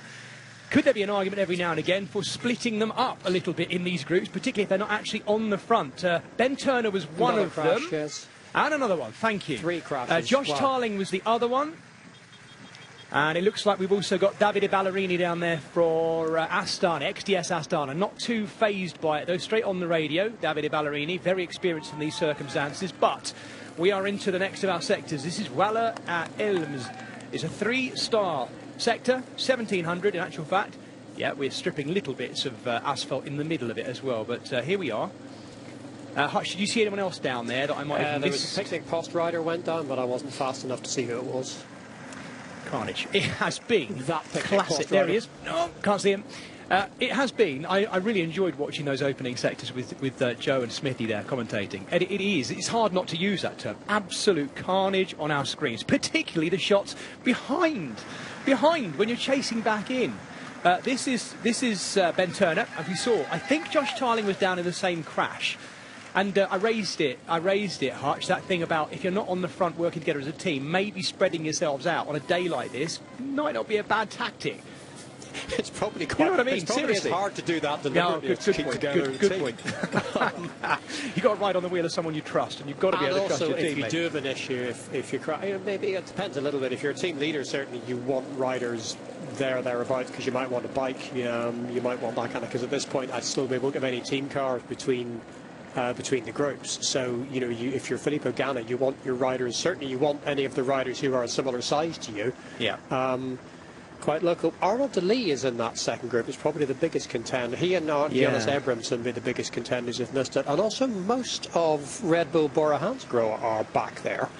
The Van Dijk twins are in the back group for a start. And I think Yanni Vermeersch hasn't got a lot of support up here. I think Jordi Mays has made the front group as well, so that their hitters are here, but they're lacking support. Maybe today's a day when there are teams that are going to take responsibility for so much of the driving. Maybe that doesn't matter so much, but it's not ideal. Ben Turner very much fits the mould of cyclocross rider, strong sprinter, great bike handler, and he's determined to get back in with the number 66 on his back for Ineos Grenadiers. Nearly back in by the looks of it as well. And that is Filippo Ganna, I think. Filippo Ganna still right at the back of that group. So either he's staying out of trouble, but he is dicing with death back there, isn't it? It's a dangerous place to be. Yeah. Yeah, no, it's risky, but it can work. We've seen, maybe not in Paris-Roubaix, but in other races, we've seen plenty of riders who just take that. They're a little bit more space, particularly in these cobble sections when it's so tightly packed. You'll see it again now, Hutch. I think that's where it happened. Yeah, so Ballerini went down first. Yeah, it was Ballerini first, wasn't it? But where it's so tightly packed, you kind of can't see your That was Pavel Bittner, by the way. Sorry, we've just seen Pavel Bittner go down at the bottom of the screen, crashing into the Oakley hoarding there. I think by the looks of it, he'll be all right, but I'm only judging that by how he rolled onto the kind of ploughed field. What you can read into that, I don't know. Yeah, it's one of the advantages being at the back. Maybe you pick your own line a little bit better. You can see what's coming, and if you want a clear view, either you need to be absolutely on the front or a length off the back. So you take a choice. Hutch, the one team that aren't really getting involved at the front, maybe because of numbers, is Lidl Trek. If we're to include Mads Pedersen as one of the big five, 3 of the other teams of the big five, i.e. Alpecin, Premier Tech, UAE Team Emirates and Visma Lease Bike, they're all in numbers at the front. I know Vasek is up there, the Czech champion. Mustn't forget his jersey, of course. But I'm not sure there's too many more of the Lidl Trek riders mustering at the front. No, Mads Pedersen has been sitting up and they're kind of not necessarily always quite, but not very far from the wheel of Mathieu van der Poel. So he's after he had a puncture earlier in the chase back on. Since then, he's looked fairly comfortable. Yep. But I agree, he hasn't got a huge amount of support. This is a 3-star sector, sector 22 of 30 as we count down. This is Kerenang Amang, 2.2 kilometres. Tadej Pogacar just dropping off a little bit. What's up with Poggy here? I think he's got a puncture, certainly a mechanical problem of some kind of issue. Hutch, first time we've seen anything wrong. Yep, he pretty calm about it, but he's clearly got a... Is that a puncture or is he now? Yeah, front wheel. He's squeezing the front wheel. So neutral service is there. Let's see how long the car takes to get to him. There's the Shimano neutral service, but Tadej Pogačar is waiting for his own team car. He's even being offered the blue Shimano bike, and he's on it. Now, this is the first time we've seen this in an awfully long time. Tadej Pogačar riding the blue Shimano neutral service bike on an uphill sector as well. I'm going to get going. He's back on the radio again. In actual fact, it's Shimano who are going to take Tadej Pogačar's black bike, and that balking has caused the whole peloton to come to a standstill behind as well. That's the second group on the road. It's absolute oh my goodness. Chaos. Absolute chaos, Jess. Absolutely. This is the second group, and this won't help their chase either, but they're not far behind the back wheel of Tadej Pogačar, who is now riding a blue Shimano bike to get back in. Well, they're not that far behind the first peloton. We've kind of written them off, but they're not. I mean, they're maybe only 20 seconds behind in the road. We've obviously lost UAE from the front, so they'll be going to the back to try to help Pogačar back. That may also help that second peloton reconnect with the front of the group. Right, there he is. And, you know, then we have to wonder, do the other teams start to turn it on? He's still on the neutral service bike, Tadej Pogačar. He so often doesn't have bad luck, but let's not forget how many times he'd already crashed. He crashed, of course, when he won Milan-San Remo and came back from that. He is the master of overcoming pretty much anything thrown at him as well. So he's in amongst other riders who are off the back. We've got... just in front of him, Bert van Leerberger as well. He's got Madis Michels, the Estonian road race champion for EF, on his wheel too. No obvious panic from Tadej Pogačar. The bike almost looks like it fits him. So unusual to see someone like Tadej. It's so unusual to see anybody on one of the neutral service bikes, let alone Tadej Pogačar, who for the minute is clearly not too worried about training. He wants to get back into this group before he even starts to think about trying to get his own bike back. And the Tour de Arenberg is 95 kilometres, so we're not that far away from the point where the riders are going to start focusing on that. That's the next barrier. Yeah, Hutch, and all that effort has gone into that bike, including stripping all the paint off it this week. A lot of talk about the bike of Tadej Pogačar, that Colnago. Issue there for Dylan van Baarle, former winner, of course. There is Tadej Pogačar. Now, is that the back of the front group? It's not, you know. It's not. This is a little group off the back, being led, I think, by Josh Tarling. So there's some very strong riders in there to pull us back in. One of the Van Dijkers is still in there as well. They might not know it, even yet, that Tadej Pogačar has just got on. He's still looking for his team car. I think maybe, Hutch, he needs to get on with getting back into that group at the moment, because the team car won't get back up there until they've got a double-lane highway for them to do so. Oh, it's a difficult decision for him to make. At the minute, Alpes and Premier Tech are taking advantage of this, along with Visma Lease bike. They're at the front trying to drive this, trying to find out what's happening. Just lead first rider on the radio.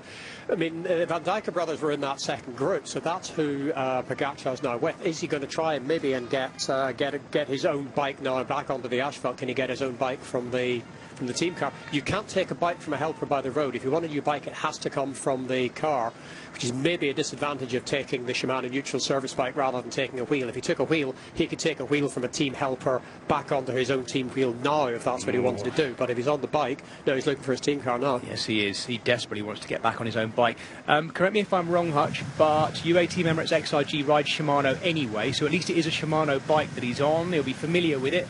I guess the mechanic also checks what pedals. They know what pedal system UA Team Emirates are using, don't they, anyway? So he gets given a bike with the right pedals on at the very least. It didn't look like a bad fit. I mean, I've seen far worse. Yeah, indeed. But it's not what you want, because it's it's not your bike, and it's not going to be probably as advanced a bike. I don't actually know who supplies the Shimano neutral service bikes at the minute. I did know that, but I'll buy you some time to go away and look it up, because I know you, Hutch. I know you'll find out somewhere. I noticed there, by the way, Lukasz Kubiš is in this group that Tadej Pogačar's just ridden back into. I'm absolutely certain he was riding a teammate's bike earlier. It had, in fact, it was off the roof of the car because it had no number on it, unless his number's fallen off, and that does happen. But it was way too small for him. The Slovak champion definitely hammering away on a tiny bike. So I'm not sure who on Unibett's Rose Rockets bike it was, but I'm certain it wasn't his. He's in that group with Tadej Pogačar. Now, let's just watch what they're doing here. Are Alpecin Premier Tech really deliberately turning it up, knowing that Tadej Pogačar's off the back? I think we can see Morgado dropping off the back to go back and get him. There's certainly one of their riders back there. Do they do the sporting thing or just pause a little bit? Is there ever any room for that in a carnage race like this, Hutch? I think it's Paris-Roubaix. I think what's changed this, I think these are the events that happen in the race, and you take advantage of them, because if you don't do that, it's not the race.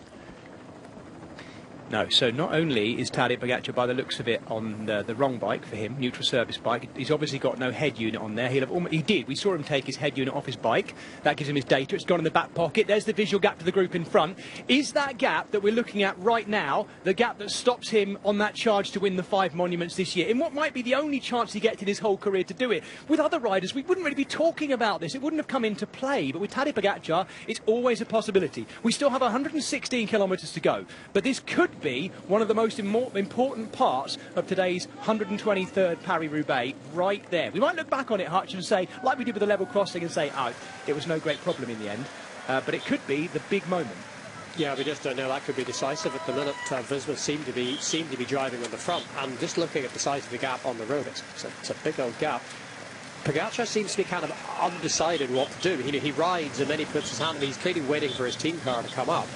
And he's just kind of does he want to ride at the front and try and drive this? Does he want to sink to the back and be ready for his team car? He clearly can't quite make up his mind.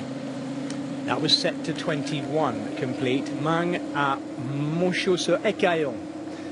So we are 2/3 of the way through our cobbled sectors. Sector 21. We are 2 sectors now away from the Truet d'Arenberg, the Arenberg Trench, through the massive forest, and that is going to be a big moment. Tadej Pogačar has to get back on before the Truet d'Arenberg, otherwise it is going to be one almighty chase today, Hutch. Yeah, I mean, he's getting, clearly heard his team car is back, so yeah, there we are, getting onto his own bike again. Yep, there's the bike off the roof, no panic from the mechanic, although there will be.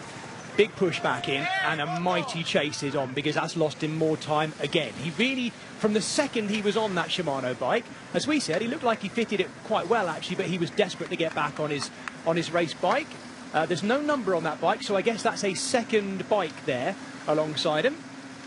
Yeah, it's not his, certainly not his race bike back. No bottles on it, which is a pity from his point of view, because it would have been sensible to have some bottles on it, but they don't. It's clearly his bike because it's unpainted. Yeah. He is with Thomas Gachinat here, the Frenchman, and more riders who have either been dropped through crashes, mechanicals, or otherwise in this race.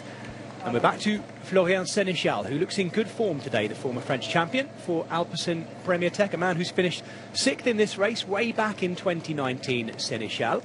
And he leads for Alpecin Premier Tech, who I think we can safely say are shoveling on the coals here a bit, aren't they? With Tadej Pogačar at the back, and why not? There does come a point once you know that he's changed bike and he's chasing back in. Then we maybe flick back to the sporting way of doing it, which is, well, you know, one of the big favourites is behind. We put the power on. That's what we've got to do.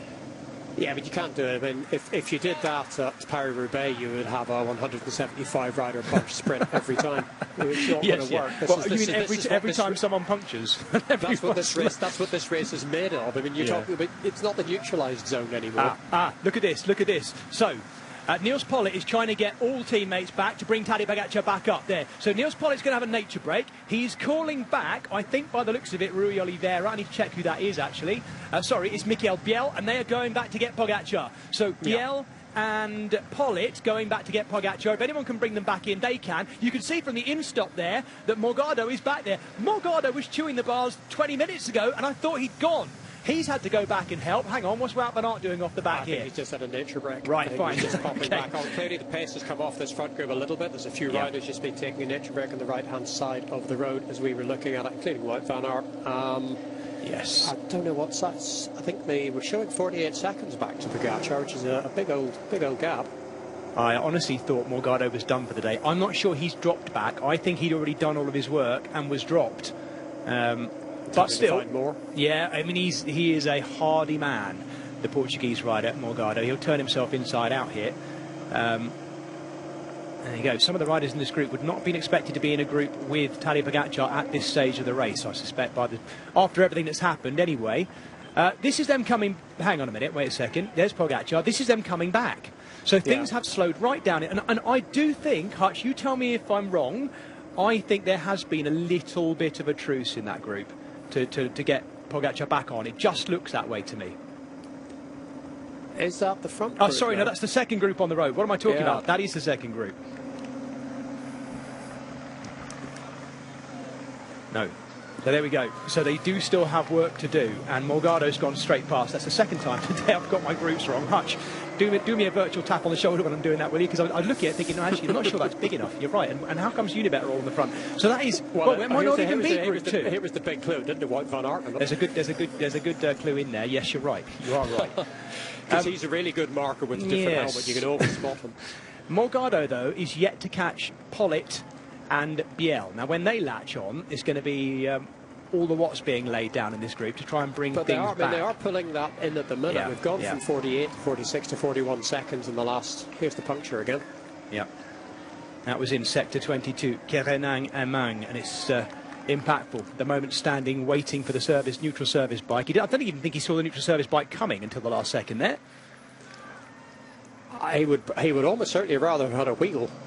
It's funny, as you say, as a Shimano neutral service. I mean, I guess the bike is quicker, but he was then stuck on the wrong bike for quite a long time.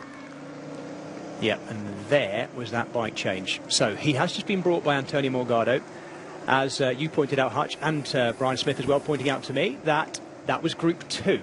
So if anything, that's why Morgado, there he goes, punched his way straight through, safely, bringing Tadej Pogačar right to the front. Then we'll get past that group and get going again. Right, here comes Biel and Pollitt. So now 3 of their big, strong men on the front. This is going to be, can they get back? Arenberg is 95 kilometres or thereabouts. Let me just double check that. 95.3 kilometres is the entry to the Arenberg trench. So that is really their first ambition. Can they possibly close this before that? I'm going to say probably not. Yeah. Not unless that front group really backs off. But you know, they very badly need to do that because the race is going to kick off at Arenberg. It is nearly 2 p.m. local time in northern France, in the Hauts-de-France, where this Paris-Roubaix is set. Just if you've turned on your TV, maybe you've been out for a bike ride even, or something nice like that, while we've been sat indoors watching this with some of you who've been with us since the start. There was no breakaway today, no race-long breakaway at all. Everything in the end stayed together until we got to the first cobble sectors of 30 of these pavé sectors.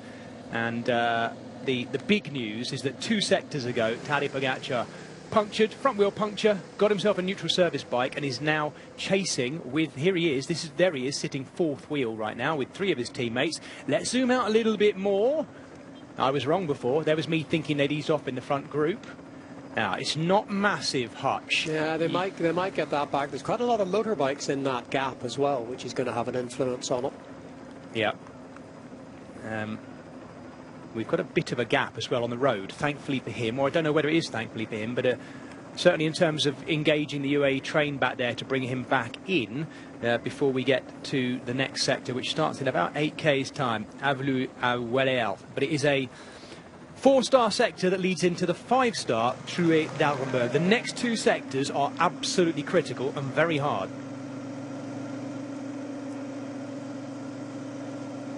So if you've been away on a short break or you have just joined us, this is the chase of what we'll now call Group 2.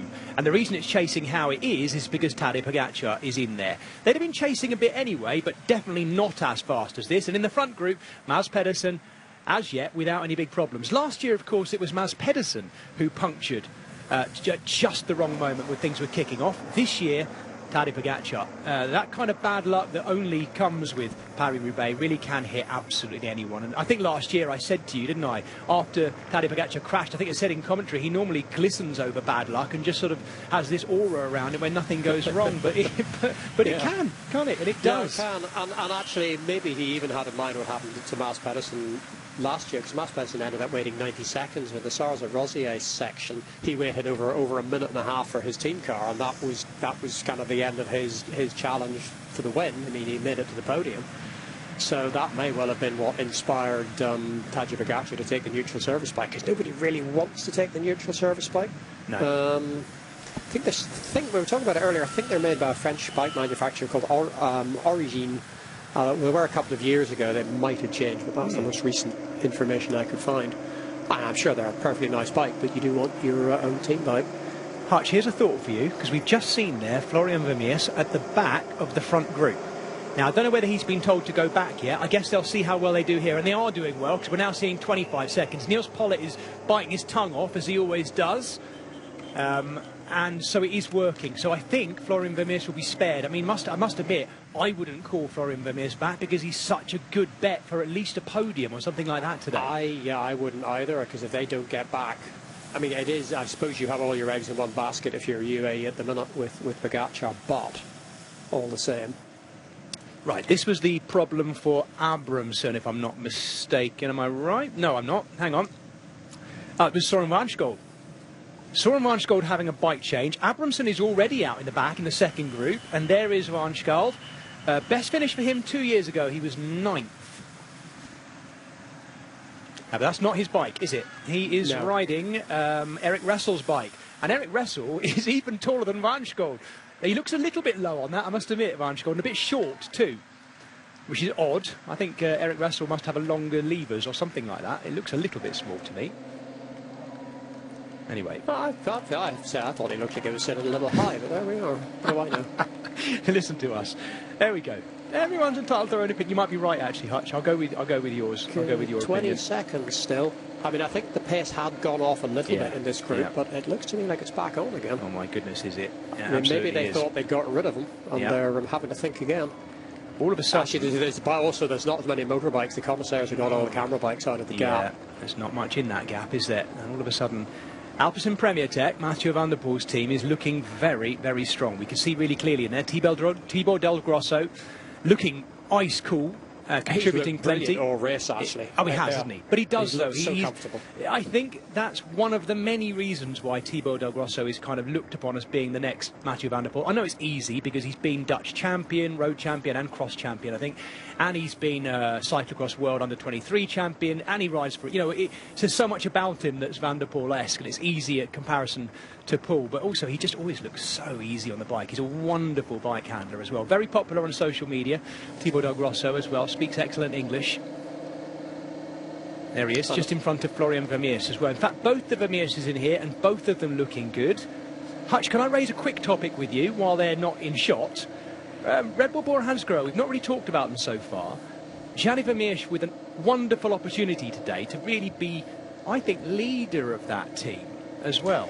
Then I'm saying this now, I actually can't see any Red Bull jerseys, can you? Yeah, Red Bull and a lot of Red Bull riders in that back group. They were chasing back on. Gianni Vermeers has always been in this group, and I think Jordi Mays has always been in this group. The Van Dijk brothers, who are kind of going to be key to anything, and I think Laurens Pithy are in the second group.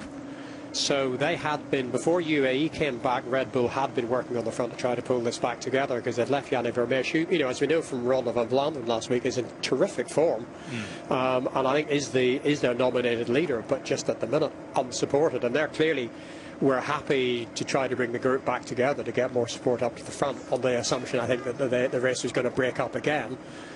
This is just hanging out there at 19-20 seconds, Jez. I know. Yep. And it is, it looks like it is Mikel Biel, yes it is, who's on the front again now. How he's got anything left, I don't know. Nils Pollitt sitting in behind him. Tadej Pogacar is taking on a gel, but still taking care of his own nutrition. No real panic. Max Walscheid is being worked for Lidl Trek. He's the bigger second rider there for them. Lukasz Kubiš is back there in this group too. This is Kel O'Brien in the purple of Jaco Alula. As Brian pointed out as well a little bit earlier, it was Yves Lampaert going through with a problem. He's also in there. Now, as you get with any of our monuments, even when you go back to Group 2 like this, it is full of hitters. The only problem is it's got the biggest hitter in world cycling at the front right now, Tadej Pogacar, who has to win this to keep his hopes of winning all 5 monuments in one season alive. Because, dare I say it, Hutch, this is a conversation for about 3 or 4 hours' time from now, yeah? But if he doesn't get back to the front, and therefore doesn't win today, we then have to say, well, he's going to have to try and win Milan-San Remo next year then. Yeah, that's the challenge. He was sort of said that Milan-San Remo was the harder one to win, and he's not wrong. And it doesn't count as the Grand Slam unless you do them all in the season. Having all 5 of them, you know, across the winter break, that doesn't count. Let's just be clear about that. No. Oh, whoa. Florian Vermeers there. We were just saying how good he looked. He's just snagged a pedal up against the edge, and Vermeers going backwards. This, I'm going to call it now at the moment, is not a good day for UAE Team Emirates XRG. They've got pretty much one last hope left in this front group as it stands, Vermeers, and he's just surfed along, grinding his pedal. Behind them in this second group, it is Tadej Pogacar himself who's now come to the front and is having to do the lion's share of the work. I think he's actually burnt up his teammates, Hutch. I think he's burned up his team. I think he's in trouble. Yeah, this is desperate. This is desperate. I want to see the next timing gap. Let's look up. It had gone out to 30 seconds, but I don't think that was right now. That's not a 30-second. Oh, I don't know. It might be the front. Yeah. And it is now Thibaut Del Grosso, the man we've just been talking about, coming to the front. Mathieu van der Poel will be very happy with how things are going right now. John Degenkolb also right up there. I said he was due at least one more good ride in this race, and Degenkolb is right where he needs to be. And now it's Mathieu van der Poel who's turning it up. Early attacks. Is he going to ride off? Well, he's going for it. This is Avluy-la-Wallière. This is the sector just before the Truet d'Arenberg, and it is Mathieu van der Poel who's going clear just before Tadej Pogačar can get in full visible sight of the back of the group that contains Mathieu van der Poel. We're about to come into our first 5-star sector. This is the 4-star Avluy-la-Wallière, and it is Mathieu van der Poel who's going. In actual fact, the only rider who's tracking him, it looks like, is Thibaut Del Grosso, I think. I'm not sure there is a Yes, there is. Sorry, there is. In the gap there is Laurens Pithy. Laurens Pithy of Red Bull Bora Hansgrohe is in the gap between the two. He's the one who's trying to close up, I think, behind Mathieu van der Poel. And Mathieu van der Poel's keeping the gas on here. He's just trying to ride them off his wheel. And there's a gap just behind. I don't think Wout van Aert was in that front group. No, or that front split. I'm not sure I saw that either. You're right. It's Mads Pedersen who is following closely behind. Matej Mohoric was the rider we saw being caught by this group, and he now follows Max Walscheid and Tadej Pogačar, who have shredded that group as well. And they're going to start working their way through these back groups. There is every chance that Tadej Pogačar can get back in contact with the front hutch, but it could take him the next 20, maybe even 30 kilometres to do so. We've got 102k left. Yeah, it could do. This race is just breaking up all over the cobbles of Northern France at the minute, Jez. Mathieu van der Poel still on the front driving his hard. Mats Pedersen's in behind him. Our colleague Brad Smith says that Wout van Aert is in that front split. Right. I haven't seen him yet, but if that's the case, then that is 3 of the big 5 there. Thanks, Smithy. Well, Mathieu van der Poel leads off Avluy-la-Wallière. That is the 4-star sector that leads. It's the stepping stone to the Truet d'Arenberg. The most important forest in world cycling is our next sector. And Tadej Pogačar is not even off sector 20 right now. Sector 19, upcoming, the first of our 5-star sectors, which has been patched up a lot in recent weeks after, I believe, fans have been caught taking cobblestones from the Arenberg Trench and taking them as souvenirs. Anyone watching and listening, obviously it goes without saying, don't do that, because you're endangering the riders and you're taking away a crucial part of the parkour that makes this race what it is. Now, where on earth is Arnaud Delis?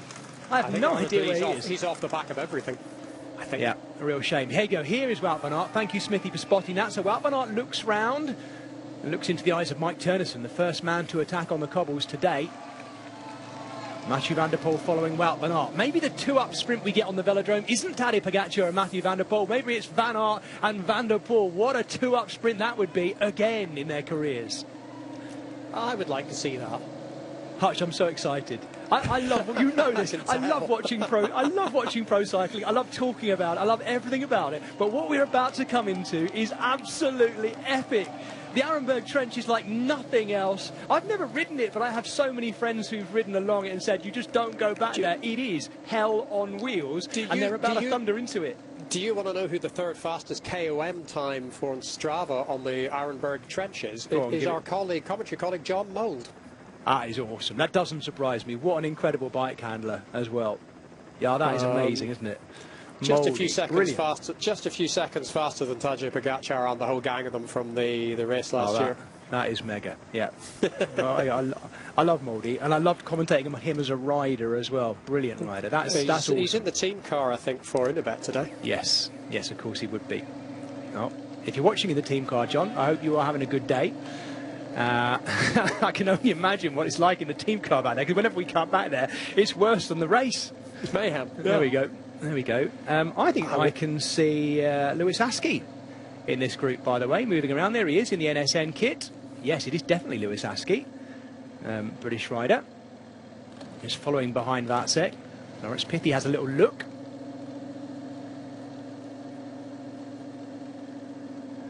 Right, we are not yet at the Truet d'Arenberg, the Arenberg Trench in the Arenberg Forest. We have the...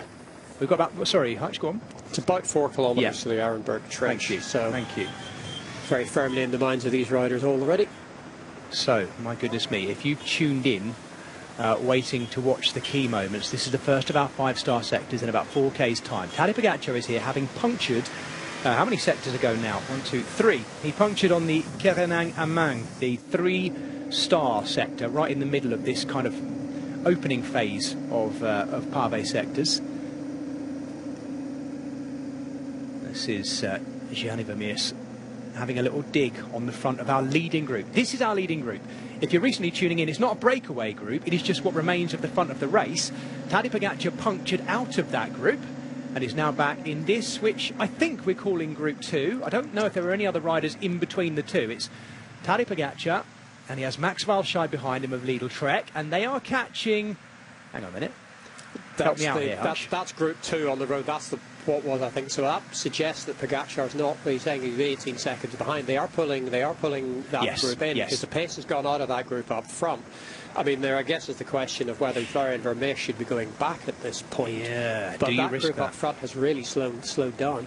And then the ancillary question to that, Hutch, is how much is this taking out of Tadej Pogacar to have to do this? And he's doing it himself as well. He's been on the front for six kilometres now, just driving this entirely on his own, because it's perfectly clear that if he doesn't do it, nobody's going to do it for him. No, they're going to get back on. But if he swings off now, he might get a bit of help from Walscheid, maybe. But then again, Walscheid does not. Presumably, he's going to. No, actually, he wouldn't, because Walscheid does not want to help Tadej Pogacar get back in. No, of course not. Nobody's going to help him. No, it's between him and Vermeer showing the team car. Oh my goodness me!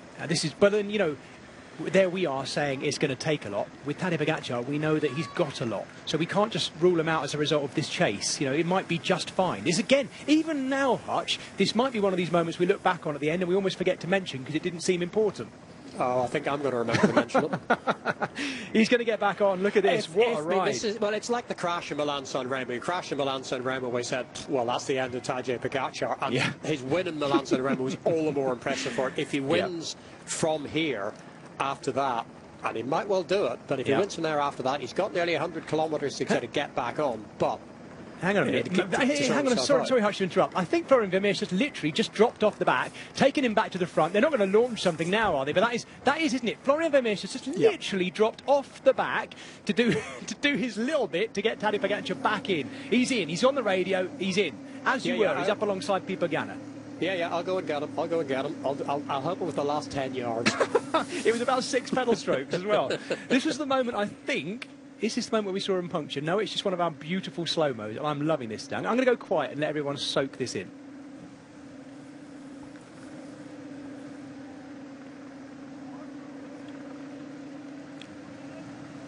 Wow, it's not quite the same. It's not quite the same without the flex. You can see the flex in the handlebars, can't you?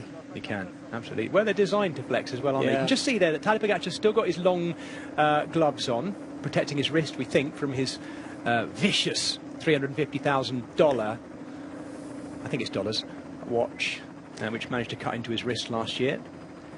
This is just the bottom left of the screen. That's the little diversion that they go through to take a bit of pace off before getting to the Tour de Arenberg. So they come around that kind of, it's like 2 chicanes or an off to one side, up and across again. So 3 sides of a square. And we are coming into our first of the 3 big sectors in this 123rd edition of Paris-Roubaix. It is the True d'Arenberg, as Hutch said, the Arenberg Trench that goes right the way through the middle of the forest. It's been patched up by the Amis de Paris-Roubaix, the volunteers who go out and do all the trowel work. So I'm going to doff my casquette to them at this stage, because without them, well, without them it would probably be even more epic, but we don't want that kind of epic. We want fair epic. But regardless of how much work you do on it, it is a nasty strip of road through the middle of the forest. They're into the edge of the diversion that should slow them down, and it's Matthew Brennan for Visma Lease bike right in the middle. Florian Vermeers there with Tadej Pogacar on his wheel. Do we think they're the only UAT Emirates XRG riders left in here now, Hutch? I think potentially, yeah. Matthew Brennan's having a great race, actually. Yeah. Yeah, Seen a Brennan lot on the of him front right now. So he's got Wout van Aert sitting second wheel. They want to get the whole shot into the True d'Arenberg because there will be carnage in here. That I can predict. It will happen. There will be carnage. I think that's the left-hander, Hutch, right? This is all, there we go. There's the right-hander. So this is the chicane which is there to slow them down. This is now replaced, as Hutch pointed out earlier, the false chicane that was put in 2 years ago. Someone appears to have painted some cobblestones on the road there. I'm not sure that's going to do much damage, but this route along the Arenberg Trench will definitely do the damage. Tadej Pogacar just wants to get back on top of things again and calm down after the big chase he's had to make to get back in. He spent time on the neutral service bike as well after the front wheel puncture. And there will be more problems to come for many of the riders in this group, that we can be certain of. Now Wout van Aert leads. There we go, Hutch. Matthew Brennan slingshotting Wout van Aert onto the front and into the trench. Yeah, let's watch Matthew Brennan. I wonder whether that's him done. I wonder whether that was his key marker that he had to get up to. So, Wout van Aert, this will please a lot of people. Wout van Aert leads onto the True d'Arenberg, the first of our 5-star sectors, 2.3 kilometres in length. And we're on it right now. This is where Mathieu van der Poel attacked last year, forcing that group of five big favourites that went clear. Look at the crowd along here, Hutch. It's always like a cathedral. It's got the big banks up the sides. You can see it, and through the forest. There's nothing else like it, even on Paris-Roubaix. And something always happens here. This is always where, you know, at least the first selection happens. And Wout van Aert is in the front of this, driving this hard. He's just trying to split this up right now. Yeah, it's downhill into it, and then it kind of dips in the middle, and actually ever so slight rises as you come out of it. Thibaut Del Grosso going to the grass on the left. He's the first rider at the front we've seen do that, and he's followed by Binyam Gamay on the outside. And we're always going to see shots like this. Unfortunately, that is not nice to see, because when you come down in here, it's not just the cobblestones, it's the speed at which you're going on them, on that narrow strip. And it's Laurent Pitty in third wheel at the minute for Red Bull. Pitty's looked very, very good all day today so far. Another crash, one of the Lotto Entomarché riders, also a Cofidis rider in there. That was Camille Charret, the youngest man, or one of the two youngest men in the race, the teenager. There's a baptism of fire as a teenager in this race. And Mathieu van der Poel with a problem. Van der Poel with a puncture by the looks of it. He's running. Van der Poel knows to keep moving. He's going to have a bike change, and the bike change is coming from Jasper Philipsen. There it is right there. Philipsen pushing Mathieu van der Poel in. He's not clipped in yet, though. Oh my goodness, we've seen drama for Tadej Pogacar and Mathieu van der Poel. Van der Poel cannot clip in. Why, I don't know. Aren't they on the same pedal system? Surely, Hutch. He can't get on. No, they can't be. No, he can't get on. He's going to leave the bike. Mathieu van der Poel is going to have to wait. This is absolute drama. Tadej Pogacar has got back in. We thought it was looking good for Mathieu van der Poel. And look, Philipsen has come back up to him. Philipsen now goes back in as their best hope. Mathieu van der Poel is on his feet in the Arenberg Trench and walking back to his own bike. And there's no team cars. Oh, my goodness me. He has to wait for a teammate to come through. Oh, they have. He's taking the front wheel out. Oh, no, hang on a minute. This is Thibaut Del Grosso taking his front wheel out, and he's going to put it in for Mathieu van der Poel. This is desperate. Absolutely desperate for the defending champion. I'll remind viewers, Mathieu van der Poel is trying to become the first ever 4 times in a row winner of this race. Thibaut Del Grosso gives him his front wheel, winds it on himself. Mathieu van der Poel is walking along on a Sunday afternoon. Oh, this does not look good at all. It will be a massive chase to get back in from here, Hutch. This might be game over for Mathieu van der Poel, because Wout van Aert was driving as hard as he could on the front. Extraordinarily, it looked to me like Jasper Philipsen's bike as if they were using different pedal systems. That's what I think. Didn't know. That's most extraordinary thing for them not to know. He's a long way to chase back now, Jez. Oh, my goodness me. Well, we always say the True d'Arenberg brings on the drama, but this is not what any fans, even Wout van Aert fans, will want to see, because Mathieu van der Poel has won this race on the last 3 occasions. You want to see him beaten fairly, not by a moment like that, but that's Paris-Roubaix. Front wheel puncture. By the looks of it, and I think Hutch and I are reading that right, being given immediately Jasper Philipsen's bike, the bike of a man who's been second in this race on 2 occasions, and both times to Mathieu van der Poel. And just like that, he's back on his own bike. But he's lost what? Well, there you go. You can see it. 1:29 right now. It's not insurmountable for a man like him.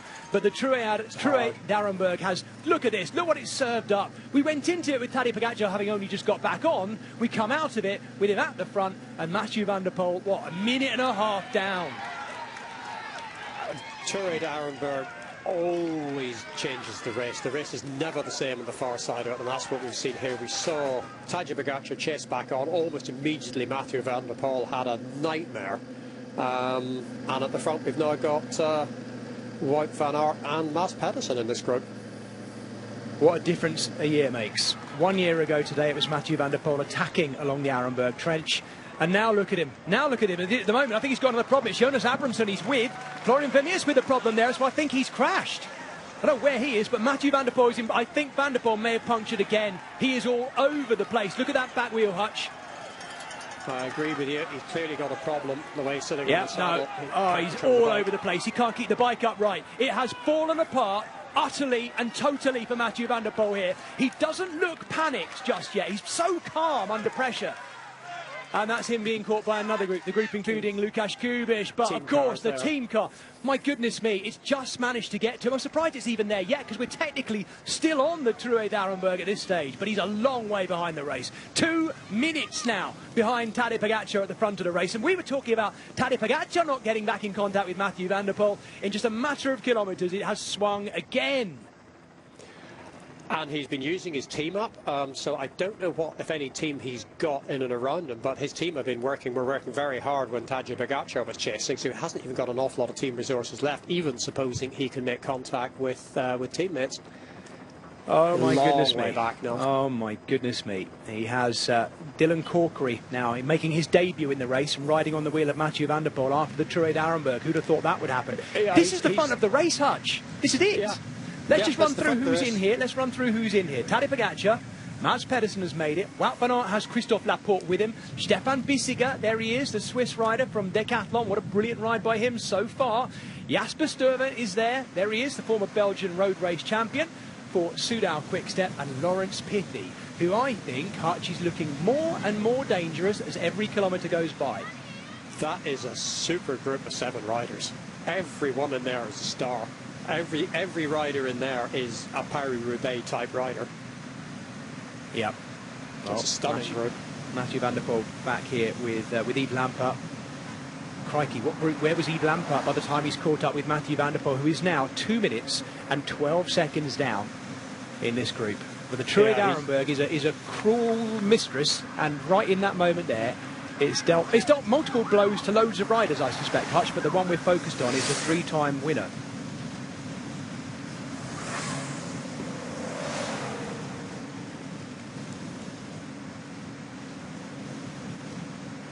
I just need to take a breath, Michael Hutchinson.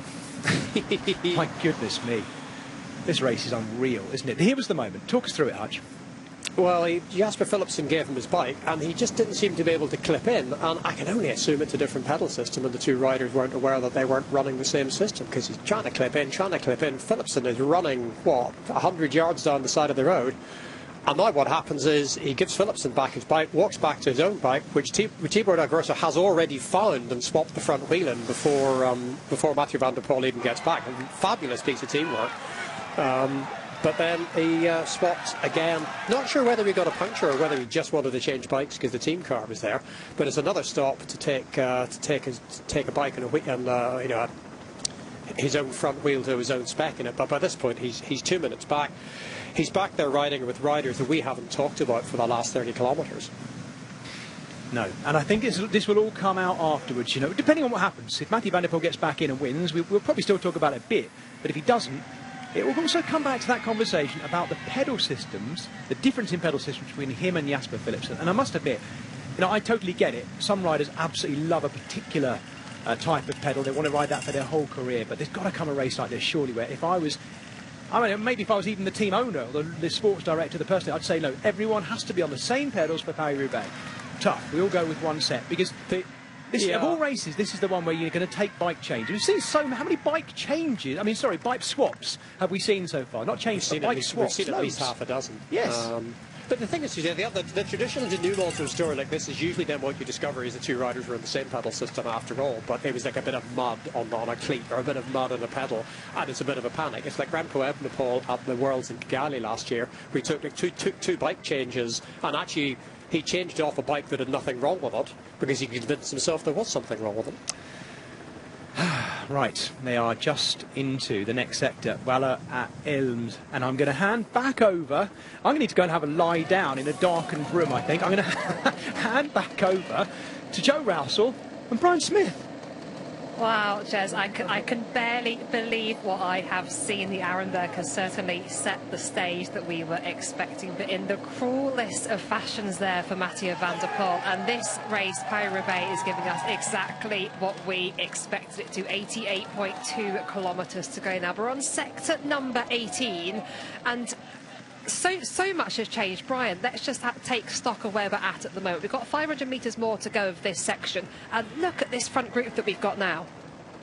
Yeah, it's been devastating. I think, you know, some riders have had their difficulty at different times. Unfortunately, that was a cruel moment for Van der Poel, and, you know, losing 2 minutes on the Arenberg Forest is, you know, could end his hopes of winning 4 in a row here at Paris-Roubaix. But Pogačar, well, he's had his trouble. Wout van Aert again is possibly, you know, he had a bit of I think all of them, even Pedersen had his problems, but they had theirs and managed to get back on. And like I say all the time, you never give up, never ever give up in this race. Always try to come back. But unfortunately for Van der Poel, I don't think he's got any teammates to be able to help him now, and I think this front group realised that, you know, this is their biggest opportunity to win this race now, and I think it could be over, and I think it is over for Van der Poel, unfortunately. But this man here, the world champion, well, when it was all going wrong for him, his team came right, and he got to the front at the right time in the Forest of Arenberg. But this is game on now. Game on indeed, just having a wheel change there. Spectator getting in a slightly dangerous position, but looking like we are back with the front of the race down Laporte, just with a little flick of the elbow there. The teammate of Wout van Aert, of course, in this very, very select group at the front here. We're seeing 28 seconds back to Ghana. We are about to go off for a short commercial break, but you do not want to miss the final 86k of this race, so do stay tuned.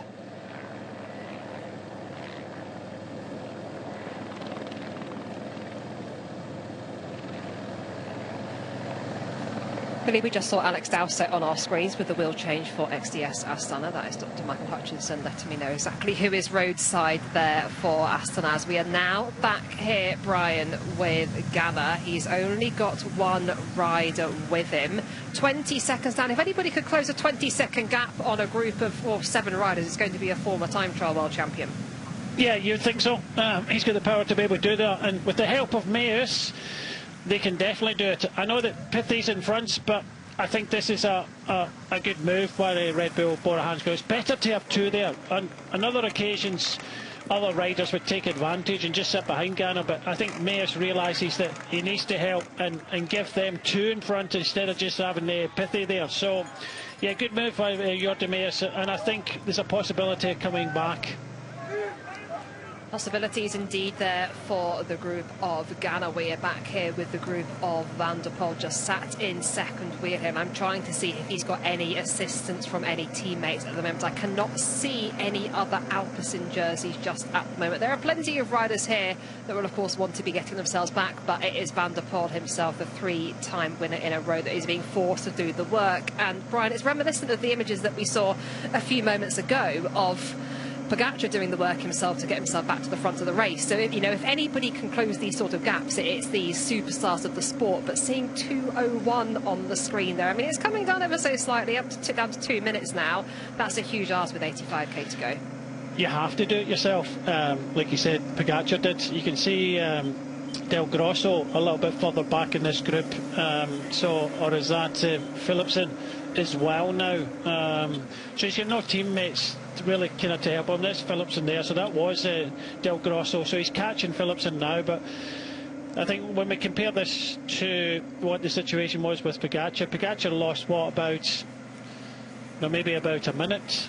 This is double the amount of time that he's had to come back now, so I think it's over for Van der Poel. He doesn't have the numbers that UAE were able to help and bring Pogačar back. So unfortunately, I don't think this group is coming back.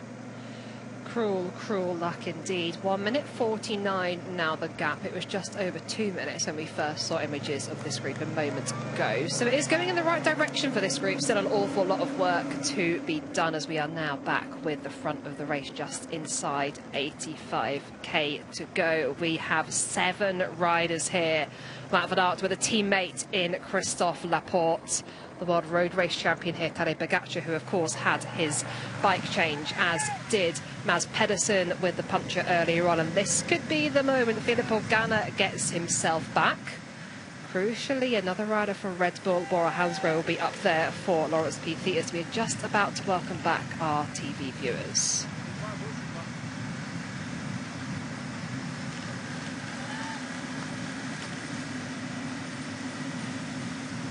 Welcome back. You are watching Paris-Roubaix on. We are inside 85k to go of this monument, the 123rd edition of this race. 30 sections of pavé in total. We are about to approach sector 17. That comes at 82.4 kilometers to go, and we have a very select group at the front of the race. The brutality of the Arenberg forest delivered in the cruelest of ways with a puncture for Mathieu van der Poel. An attempted bike change with his teammate Jasper Philipsen.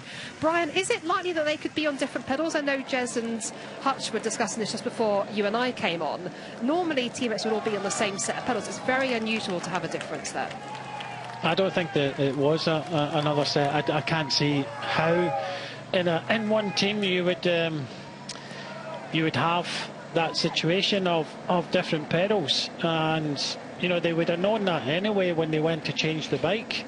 So I don't know what the situation was there, why Van der Poel couldn't get into Philipsen's, because why would you stop in the first place to give your bike up if you're on a different pedal situation? So I don't know what the problem was there with Van der Poel trying to get his feet in. He obviously couldn't, and yeah, just when things were going right for the team, no problems, had numbers, and all of a sudden it just comes crashing down. Crashing down indeed for Alpecin Premier Tech. Just seeing some beautiful arty shots there of the pavés. We're back with the head of the race. 83.2 kilometers to go. Next cobbled sector comes at 82.4, and that is a 4-star sector. 3.7 kilometers long. The sector that's named after John Degenkolb, former winner of course, was honoured with his own section of pavé because of his support of the junior race back in 2019, contributing to a crowdfunding campaign to save the Junior Roubaix. So he does have a pavé section named after him, and we are rapidly approaching that one.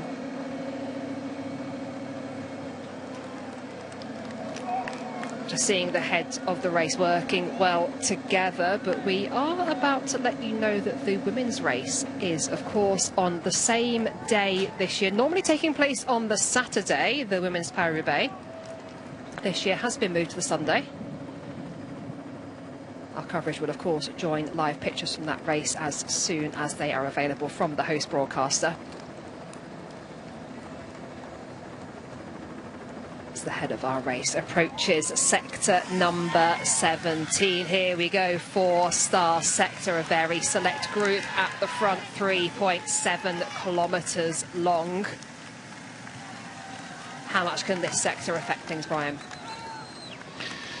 Yeah, I don't think it'll be too long before Pogačar wants to push on a little bit. Of course, he's already made a lot of effort so far, so he'll take this opportunity, but I don't think he's going to wait too long, Joe, because he knows that you know, the group behind now, you know, 136. He will not want Mathieu van der Poel come out. It's a bit like last year when we saw, not last year, last week when we saw he didn't want problem here for Ganna at the back here. Issue for Ganna once again. We got a flat tyre here. The Ineos Grenadiers rider just trying to keep this bike upright on this long cobbled sector here. You've got still more than 3 kilometres to ride off this sector. We've got the Shimano neutral service ready to help him, but back at the front, Tadej Pogačar is on the front of this group. Riding through a short smooth section here at the head of the race, just approaching 80 kilometers to go. Plenty of team helpers with wheels at the race, so plenty of fans out here as well. And Brian, you were saying this could be a time when Pogačar might want to put his foot down a little bit. Yeah, yes, you can see that doing that.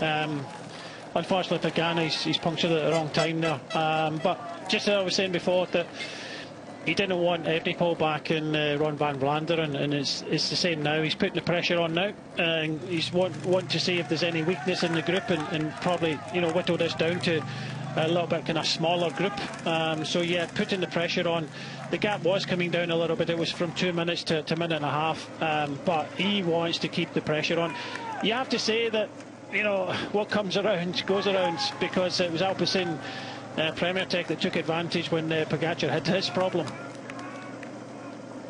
Certainly was, and here we are with the group of Van der Poel, 1 minute and 30 seconds down. They've taken 30 seconds, more than 30 seconds. It was 2:02 when we looked at them previously, rapidly coming down, and Van der Poel himself is going off the front of that group, just pushing on the front, taking one rider with him as we are back with the head of the race. We're approaching 80k to go. So we just take a look at the Colnago here for the World Road Race Champion. Lots of talk about the tech for these races, lots of talk about the tyres. Paris-Roubaix, the cruelest of races with these brutal cobbles. So we can hear the rattling there, see the chain shaking around on the pavé. 1.6 kilometres still remain of this sector. Ghana is going backwards more than 50 seconds now, back to Filippo Ganna of Ineos Grenadiers. We want to see a little bit further back here. We're getting a lovely shot of Tadej Pogačar, but we can't see quite how many people are still holding on to his wheel there. As we're back with the group of Van der Poel, down to 1 minute and 25 now, Brian. It's going very much the right direction here. Yeah, Van der Poel's going full gas. He's got Niels Pollitt for company here, just picking up a small group. But Van der Poel, he knows that he really has to push on and make the effort himself. He used Philipsen a little bit just before we come onto this sector. This is quite a long sector. Still, you can see just under a kilometre to go to the finish, but it's down to Van der Poel to do his own thing now. I still think a minute and a half is too much, especially when Pogačar, he will not want Van der Poel anywhere near the front of this race again. 7 riders at the head of the race. A reminder, Filippo Ganna was there. He has punctured. He is now back. He is 57 seconds back on the road. Just over 600 metres remain of this sector. Just trying to get back on terms here as Pogačar has really not fully put the hammer down, Brian. I feel like he's sort of almost testing his legs and testing the water in this group. He's got no teammates at the moment. He knows that Van der Poel's going full gas pad. He doesn't want him to rejoin, but he's not quite really fully committed just yet.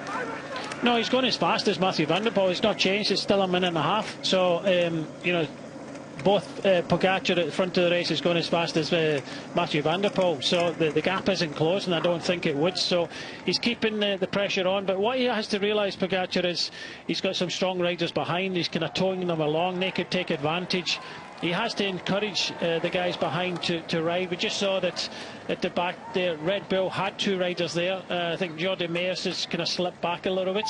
Pithe is still there with the red helmet on. But yeah, you want to use the riders that you've got with you, and not really kind of grind them into the ground or grind them into the cobbles. But everybody knows that now Pogačar is in a very much a winning position. And that was quite different only a matter of 10-15 kilometres ago.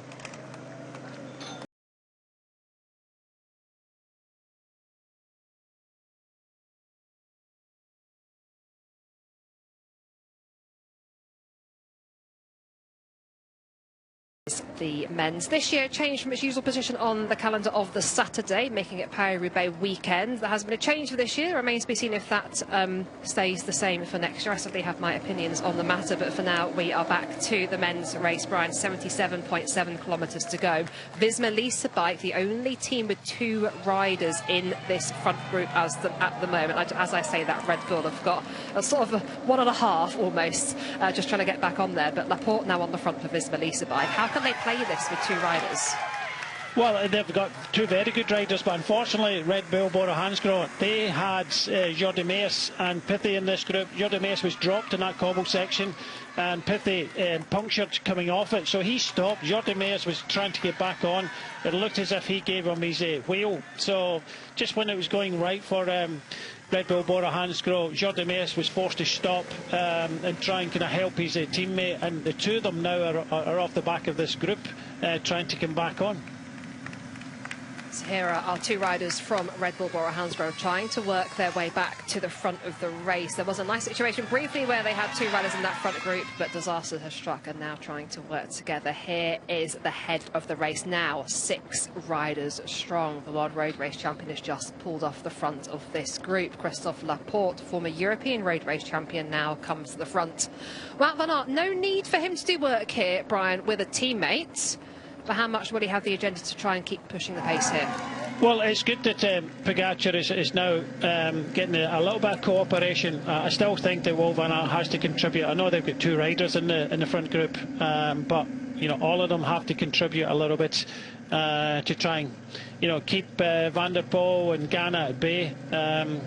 Unfortunately, you know, Ganna just closed that gap to the front group and then had that puncture, and he's now got a little bit of help. But yeah, all 6 riders have to commit themselves here.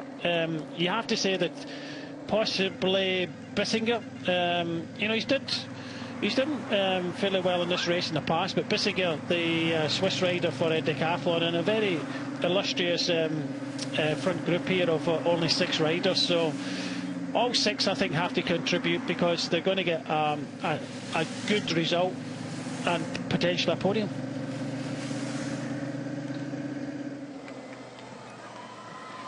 75.8 kilometres remaining, and 6 riders are at the head of the race. 2 riders in the yellow jerseys of Team Visma Leasebike. Christophe Laporte leads the group here, just about a bike length or so off at the moment. That's Tadej Pogačar in the rainbow jersey, and of course Wout van Aert up there as well. This is the duo from Red Bull Bora-Hansgrohe, who had a few mishaps there, both ending up out of this front group, certainly chasing their way back. Ganna as well originally was in this front group at the head of the race, but a puncture causing him to drift back.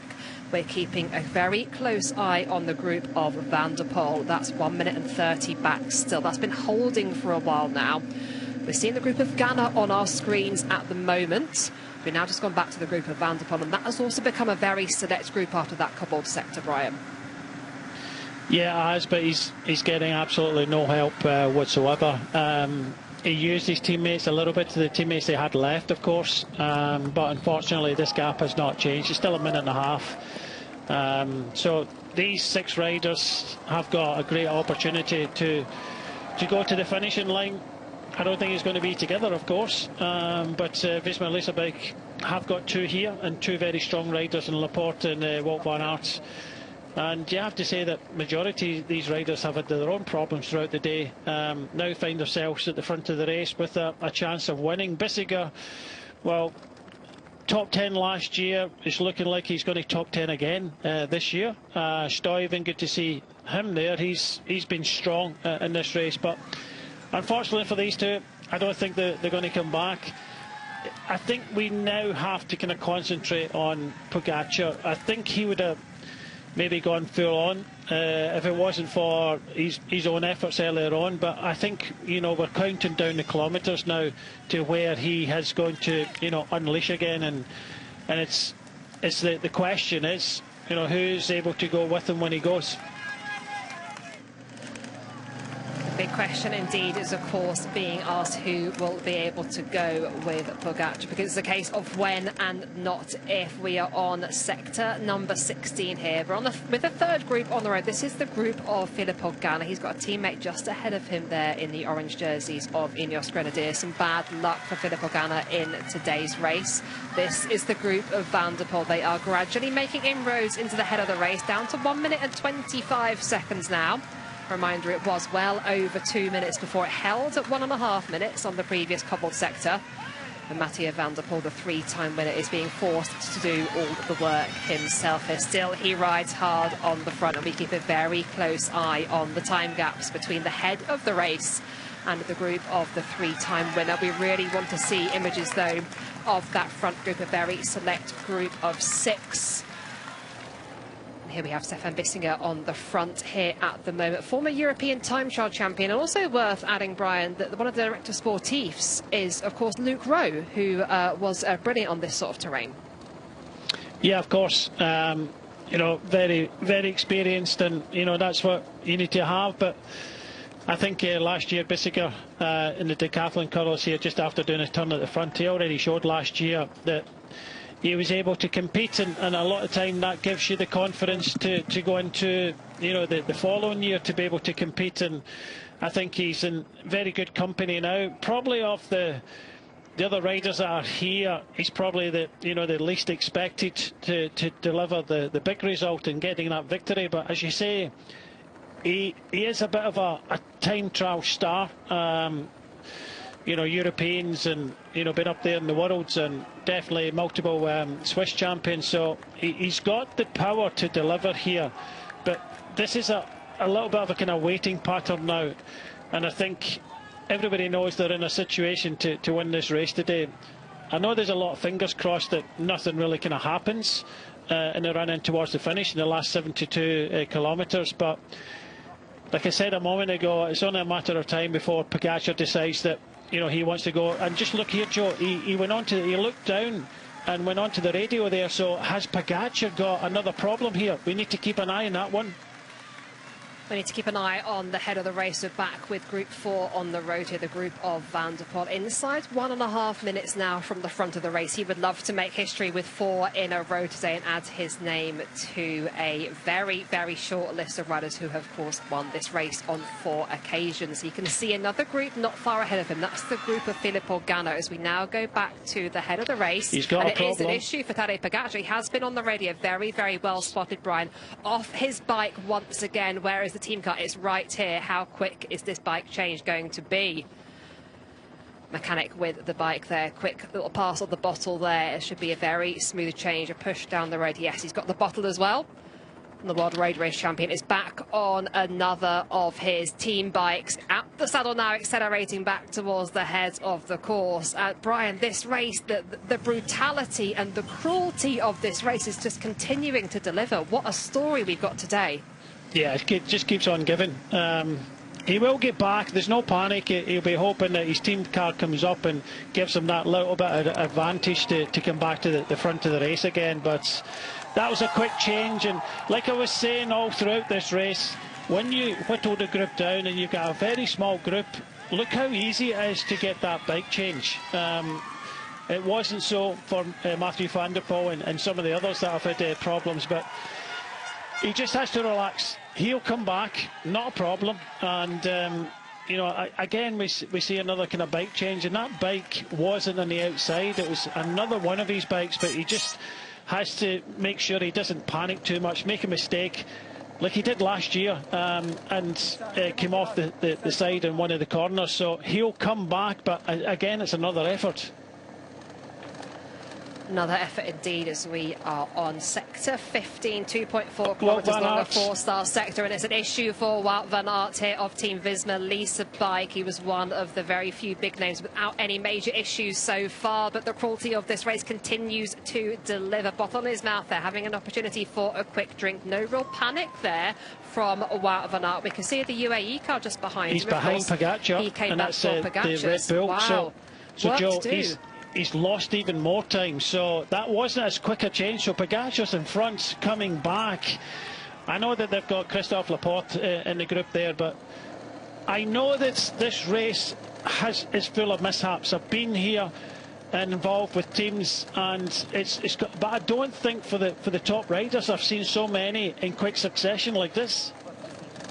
Once again, this race is being shaken to bits here. Mads Pedersen, the rider on the front now. We've got just 4 riders at the head of the race. Pogačar is chasing back on. He's got 11 seconds to make up, and he's got a couple of cars ahead of him, so no real panic for the rider who was in second place. Largely, the question is, what is the gap to Wout van Aert? We didn't see that incident happen. We just saw the bike change because our cameras had been focusing on this man. We believe that Wout van Aert is, of course, behind Tadej Pogačar because he was just in front of the UAE team car.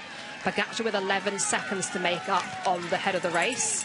We still have Laporte there for Visma Lease. There was Mads Pedersen riding on the front. And here is Wout van Aert. We haven't got a time check on him, Brian. Not quite enough motorbikes out there to give us the GPS info that we need. We're still seeing 9 seconds back for Pogačar. Question is, where exactly is Wout van Aert? He's between Pogačar and Ganna. We know that much, and we know Ganna is 1 minute and 7 seconds back here. By guessing, he's probably another kind of 10-15 seconds behind Pogačar. again, not ideal, but what else can you do? Luckily, they've got Christophe Laporte. I don't think he'll contribute, but when we saw the front of the race, Mads Pedersen thought, well, he had his own bad luck earlier on, but he's deciding, right, it's now time for me to try and kind of take advantage of, you know, other stronger riders trying to come back. But just looking at this time gap, it's still roughly about a minute and a half. So Mathieu van der Poel is making a big effort here, and he's not getting closer to the front. Van der Poel riding on the front of this group. We're seeing this as group number 5 on the road potentially, but of course there are riders absolutely everywhere. This race has been split to bits as we would expect. We've still got 68.9 kilometres of racing to go. We've just had the cobbled sector number 15. There are of course 30 in total. And here is the World Road Race champion with the chaser, Tadej Pogačar, 8 seconds back on the head of the race. And Brian, for me, he looks not too panicked here at the moment, which is exactly how he needs to be riding. He's still in control. There's no panic whatsoever. A little bit of a bottle there. He will come back. They're off that section of cobblestones, and with only 4 riders in front. I would think that with Christophe Laporte in here, and he's just showing some of these slow motion, just look at the, you know, the vibration in the bike there and the chain and things like that. It's absolutely brutal across these cobbles, but with Christophe Laporte in there, he'll not contribute at all. He wants Wout van Aert back, so, you know, almost as you were for Pogačar. We'll look a little bit further back down the road. You can see maybe about 15-20 seconds you see Wout van Aert. Keeping a close eye on Wout van Aert, of course, the man who has finished on the podium here but never had the victory at Paris-Roubaix. As Mads Pedersen just comes through. He had issues far earlier in the race.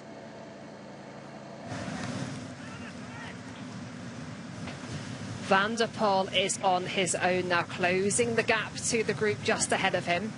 1 minute and 21 now down on the head of the race, so he is going in the right direction, Brian. Yeah, just he's going to latch onto this group, and luckily for Mathieu van der Poel, he made the effort at the right time. Now it's Ghana pushing hard on the front of the group, trying to close things down. I think they're just about to catch, is that Pithy at the front there? So, and it's saying Wout van Aert at 27 seconds, which is significant. But the only problem that the front group has is Christophe Laporte will do absolutely nothing, hoping that Wout van Aert will come back to the front of the race. No, there they are now. So the Red Bull Bora Hansgrohe riders are both there. So I think that was Vermeersch that Ghana's group was catching. So we have the duo from Red Bull Bora Hansgrohe, who both lost contact with the head of the race for various reasons. Wout van Aert also with an issue, and he is now chasing back to the head of the race. 25 seconds is the gap from the head back to Wout van Aert. We then have the group of Van der Poel, 1 minute and 12 seconds. I can barely believe the changes in the time gaps here, Brian. Van der Poel was more than 2 minutes down. He's taken back almost a minute, and he's done the vast majority of that himself. There's been times when he was holding the gap to the front group, but suddenly that's come right down now to less than 1 minute and 10 seconds. Pogačar must be knowing this information, though. He's had his own issues as well. He's trying to get this group working, but he's completely isolated. No teammates in this front group for any of these riders. Yeah, I think the big effort there. The fact that Pogačar had a problem there, Wout van Aert had the problem. You know, the gap has come down to about a 1 minute. I don't think Van der Poel will come back. These guys here have got every right to ride. Christophe Laporte was just onto the race radio, back to his team car. I think the message will be, do not ride. You cannot ride. But you know, the others out here will do, because you know, they're taking advantage of the fact that Van der Poel was further down the road, Wout van Aert. So this is a good opportunity for the likes of Mads Pedersen and Stuyven to take advantage. There's a podium up for grabs. You know, who's going to win, who's going to be second and third. But you know, we're looking now. We see Ghana and Mathieu van der Poel having a little bit of a chat now. They've got a little bit of help, but I don't think there's enough. I think Mathieu van der Poel is just maybe having a chat. It might be a case of, look, just let your teammate do a little bit of the work now. We're only just over a minute down. and then on a section we're going to go together and try and go back to the front of the race, try and kind of combine, try and get an ally there. That might be the conversation.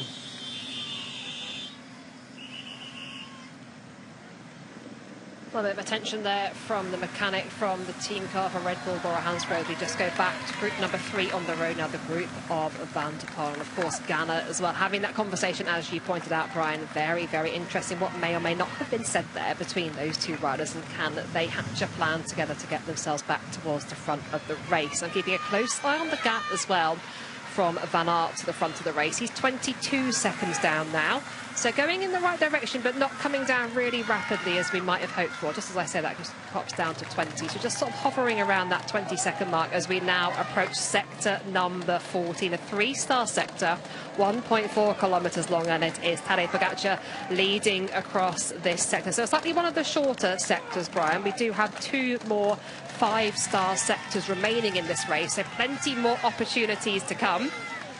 Question is, at what point does patience pay off, and what point do we need to really get the race underway from those group of favourites? By the looks of things, you know, there's a lot of riders that have already at the front of the race had their own problems, some trying to come back. I think Mathieu van der Poel doing the right thing, just trying to take a bit of a, you know, respite from his efforts. The conversation could be with Ganna. You know, we save our strength at the moment and try and kind of help each other to go back. That's their only chance of winning, but you know, there's very few riders here capable of kind of closing this gap, and Mathieu van der Poel, well, he for one in this group as well as Ganna can do something, so can do some damage, try and come back to the front of the race, but still a big ask for me. The group of Wout van Aert's getting a little bit closer, but it's another big effort, and this is what Pogačar will do. He'll still grind over these cobbles, grind them down and try and grind the strength of the riders that are behind him, and he'll keep on pushing, looking for weakness because he wants to be alone. Pogačar certainly wants to race alone, as we have seen on so many occasions. He won at the Tour of Flanders last weekend, and we're approaching 64 kilometres to go now of Paris-Roubaix, and he has got Mads Pedersen right tucked there on his wheel for Little Trek. Christophe Laporte there in third wheel for Visma Lease Bike. A group of 5 riders at the front of the race, Jasper Stuyven and Stefan Bissinger, the other 2 riders there. As we look back to the group of Wout van Aert, and they're splitting up on this cobbled sector here, Brian. Yeah, unfortunately, we've already seen Jordi Meus, the sprinter, having a little bit of difficulty. This is a huge effort for Wout van Aert to come back to the front now.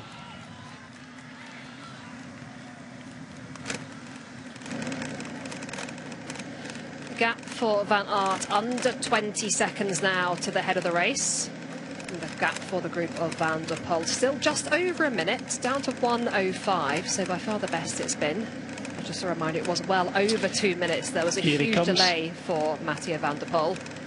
And here he is now making a move on this cobble section, just in the ditch at the side of the road. They're trying to pick the smoothest line as we now go back to see Wout van Aert 15 seconds down here. Still just one rider with him now. No, I made the mistake there. Both riders from Red Bull Bora Hansgrohe are back. Brian, some hard work going on here.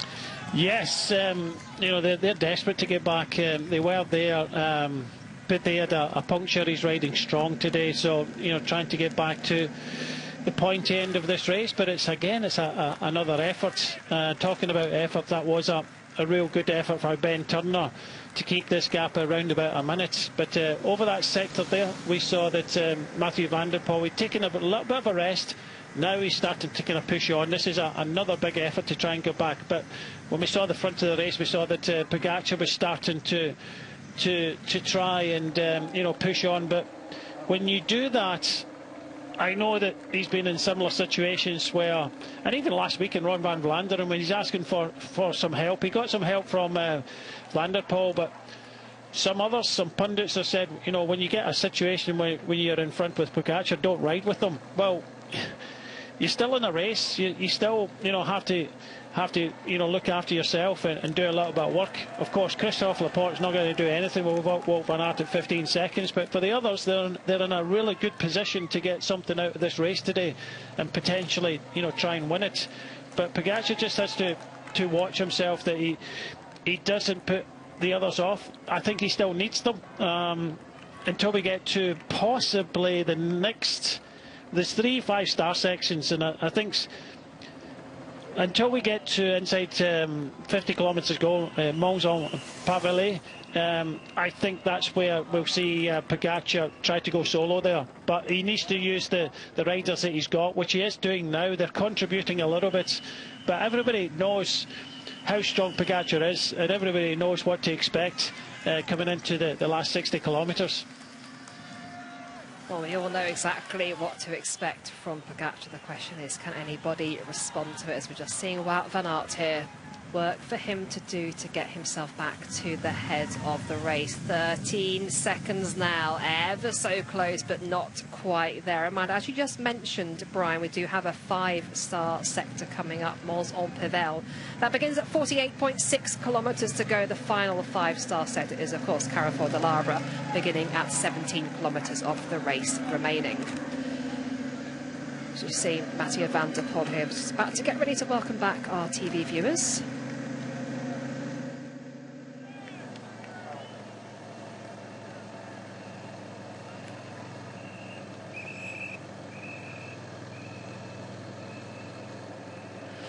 Welcome back. You are watching Paris-Roubaix, the men's race, approaching 60 kilometres to go, and we are at the head of the race here with the rider who finished in 2nd place last year, the reigning world road race champion, Tadej Pogačar. And Wout van Aert fans will be happy. Wout van Aert has just got himself back to that front group. The rider with number 31 on his back there in the yellow jersey for Team Visma Lease Bike. The rider who has never won this race but has finished on the podium. He's now back at the head of the race, and this group has swelled to 8 riders now as we think about our next cobbled sector approaching very soon. The sector number 13, Orchi, a 3-star sector, 1.7 kilometres long.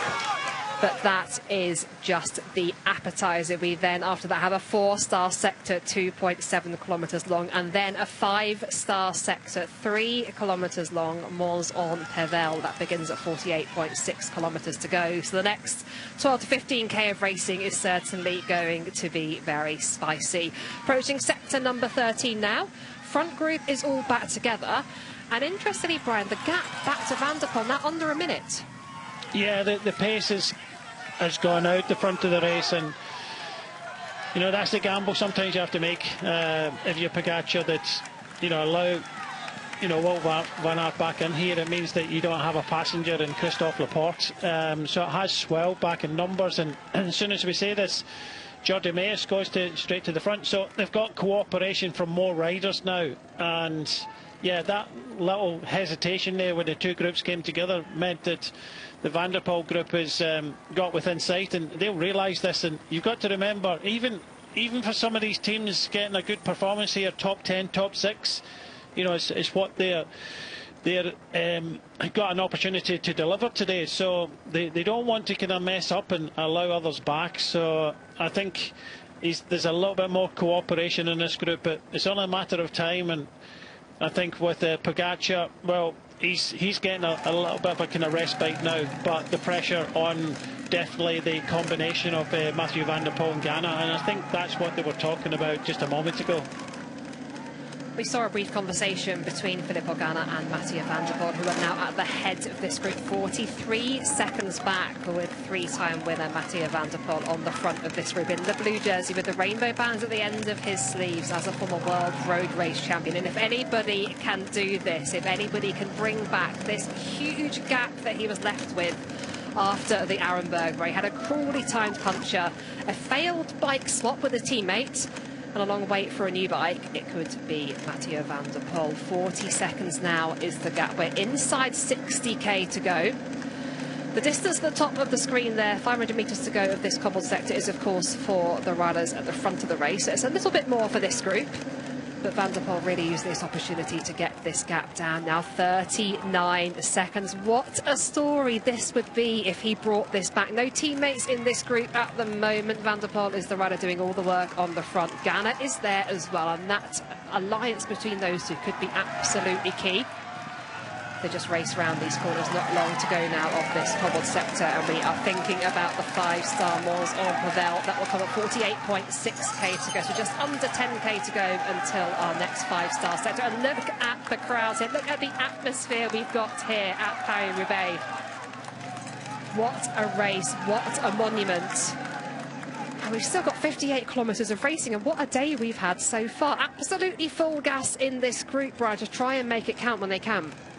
Yeah, we've only done 200 kilometres at the moment, and yeah, still 58 to go. But Van der Poel, well, he's starting to sniff this front group.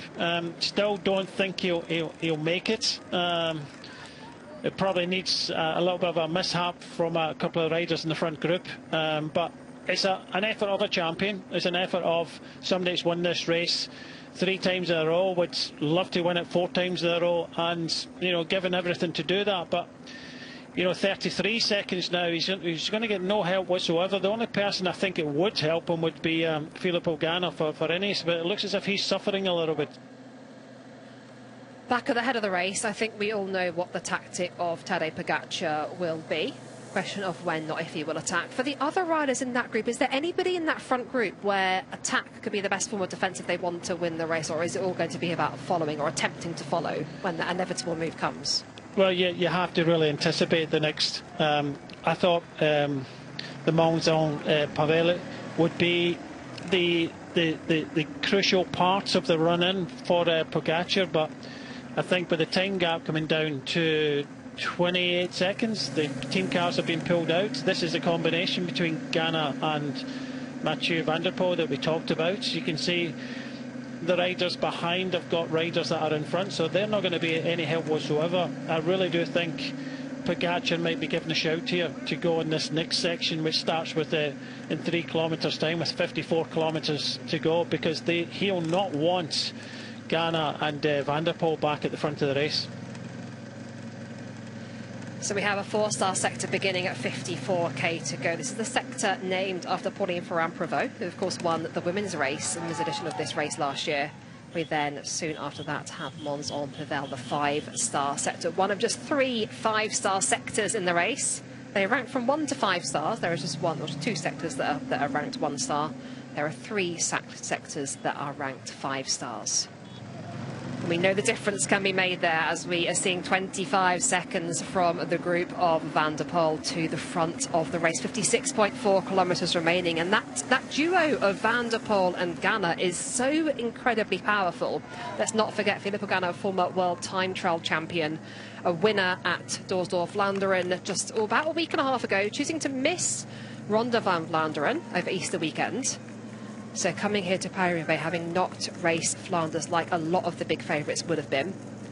23 seconds. And of course, Brian, Pogačar will know these time gaps. He'll be relaying this information from the team car via the radio, so he'll know what's going on.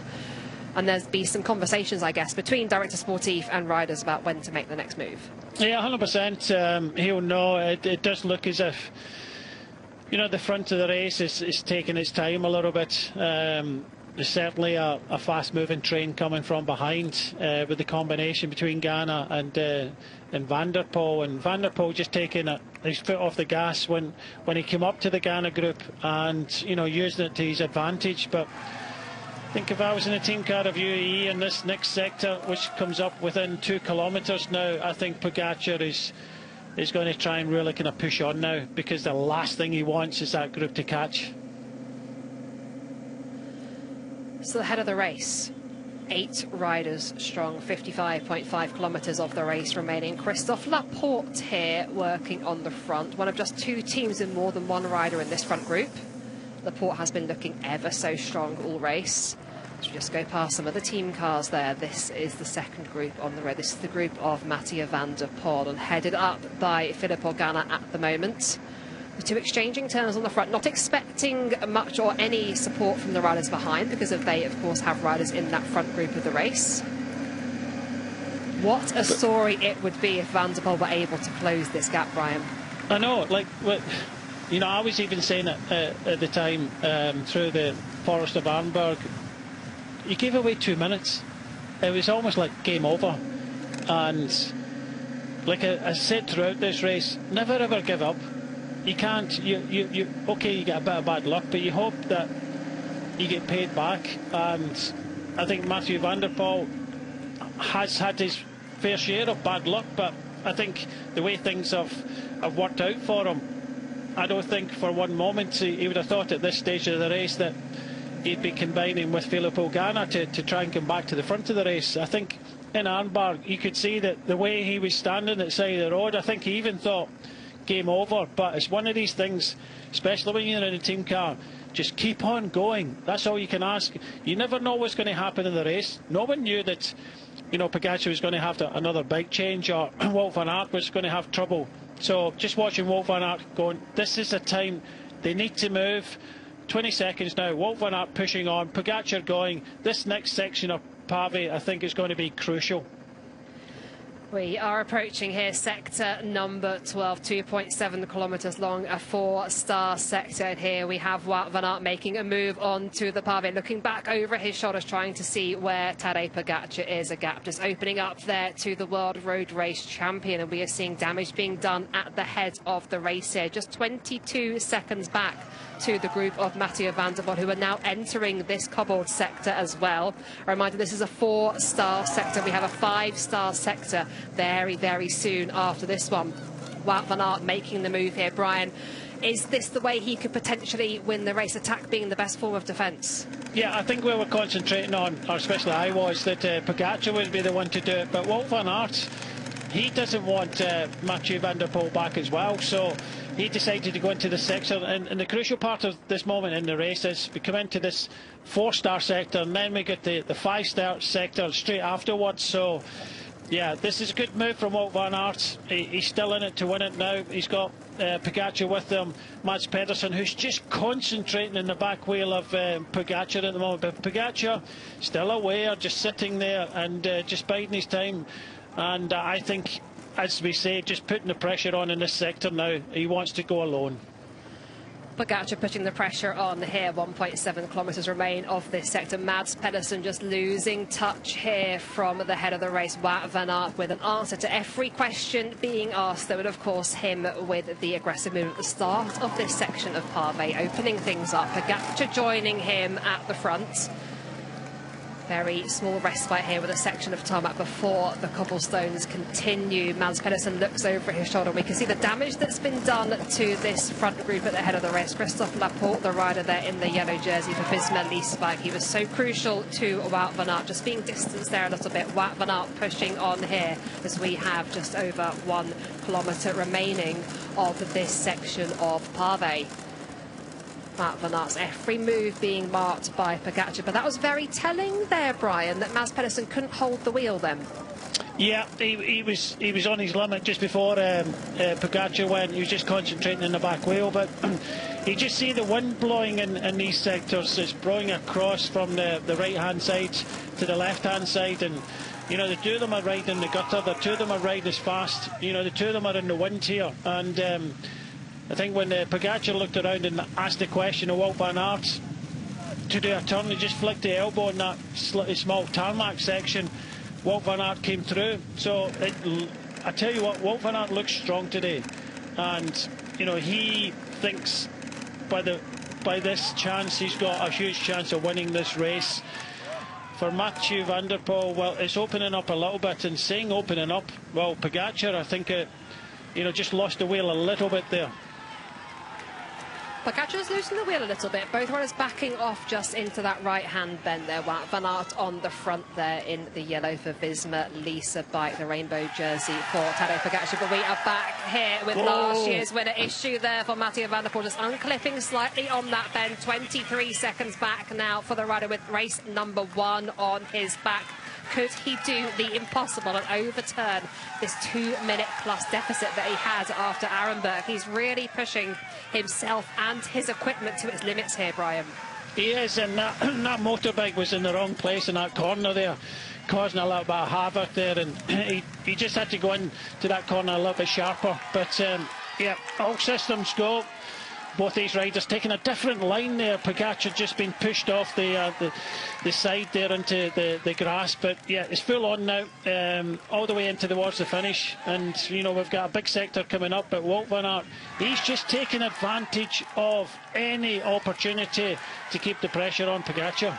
Well, the cyclocross skills of Wout van Aert paying off at the front of the race. They're just gapping Tadej Pogacar there on that previous bend. Now we see Mathieu van der Poel take that same corner. 24 seconds the gap back now as we just finish sector number 12. That was a 4-star sector. That was 2.7 kilometres long.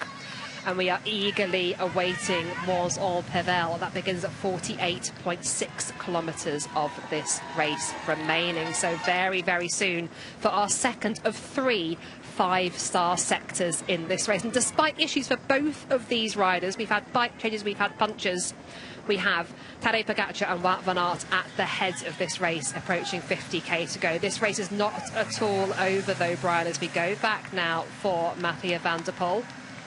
Rider number 1 on his back there, keen to make history. Huge issues in Arenberg, and he's overturning all of these issues as we speak. He's got a few riders ahead of him that he can chase. There's plenty of motorbikes in there as well, so plenty of motivation still for this rider. Well, he's got Tim van Dijk with him, and I'm not too sure who's still left. Pitti is still there. Unfortunately, Ghana really kind of struggling now, so he wasn't able to go, and he's got another flat tyre in the rear now. So yeah, Van der Poel getting very, very close to the front of the race again, 24 seconds. But the problem is he's got 2 strong riders in front. I think it now depends on, and these 2 are the strongest of the group, because when they went, no one else could really ride with them. So Pitti's here, Bissinger, Stuyven and Christophe Laporte. What help would anybody be for Mathieu van der Poel here? You'd think that Red Bull would ride. Stuyven, Bissinger, Christophe Laporte definitely won't. Oh. Philippe Ogana there. What a day he's had, just coming to his feet there, coming down on that corner. Issues there for the rider from Ineos Grenadiers. So we kept asking the question, could this be a day for him? Could he be targeting the podium? He's done so much work in that group of Van der Poel, closing that gap. But another issue for him. Inside 50k to go now.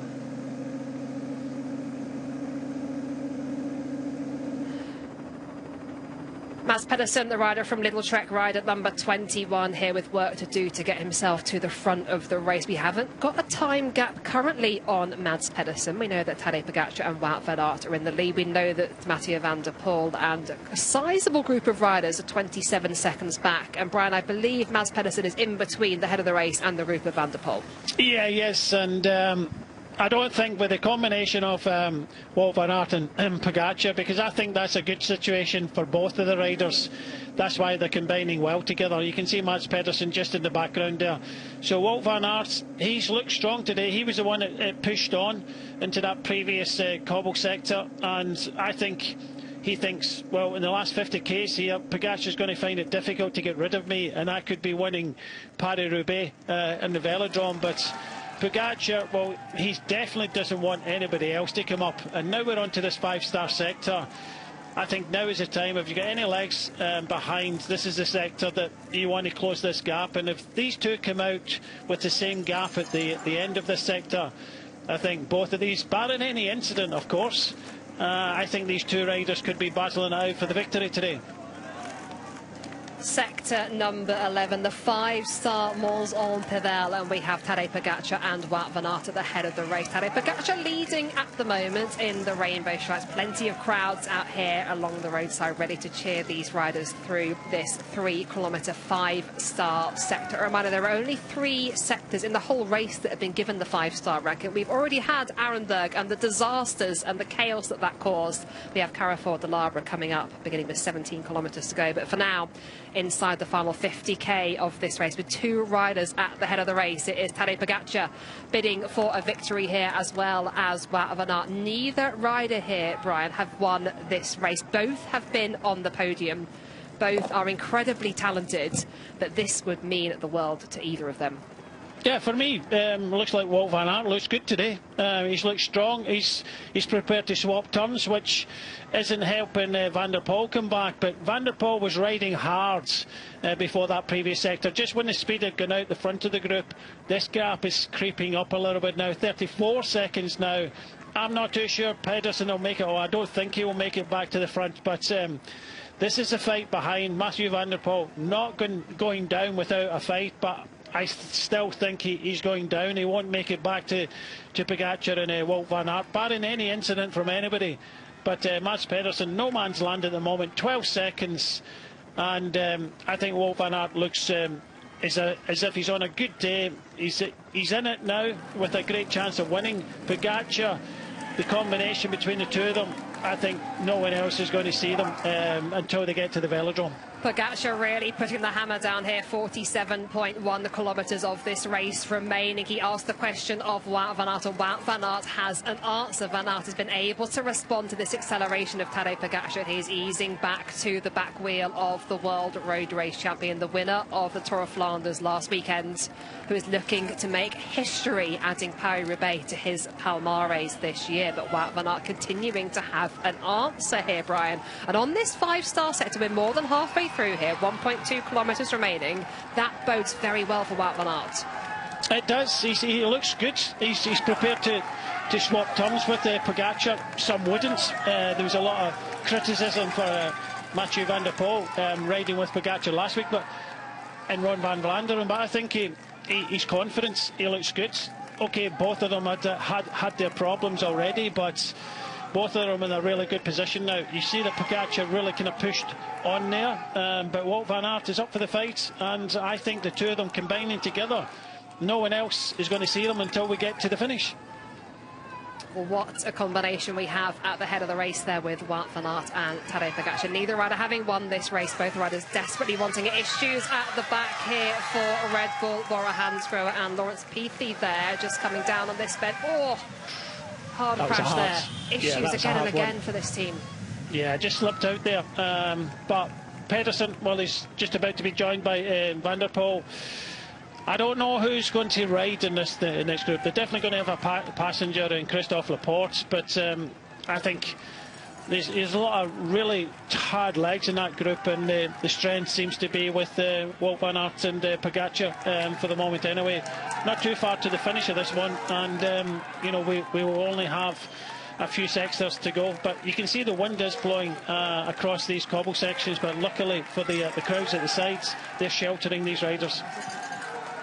Very much in a crosswind section here. We can see from the flags and from the flares, but plenty of crowds here supporting the best riders in the world on this 5-star sector. Still, Tadej Pogačar leads with Wout van Aert on his wheel. The gap to the group of Van der Poel is going up 37 seconds now. 45.6 kilometres of this race remain. There are still 10 more cobbled sectors to race. There's one more 5-star sector as we just see the second group on the road now approaching the finale of this section. This is Mons-en-Pavel. This is one of our 5-star sectors, and it's Mads Pedersen leading through there. We still have so much to come today, so much to get excited about as we are at the head of the race here. But I'm getting ready now to hand you over into the capable hands of Jez Cox and Dr. Michael Hutchinson to take you through the final 45k of this race. Are you ready, Jez?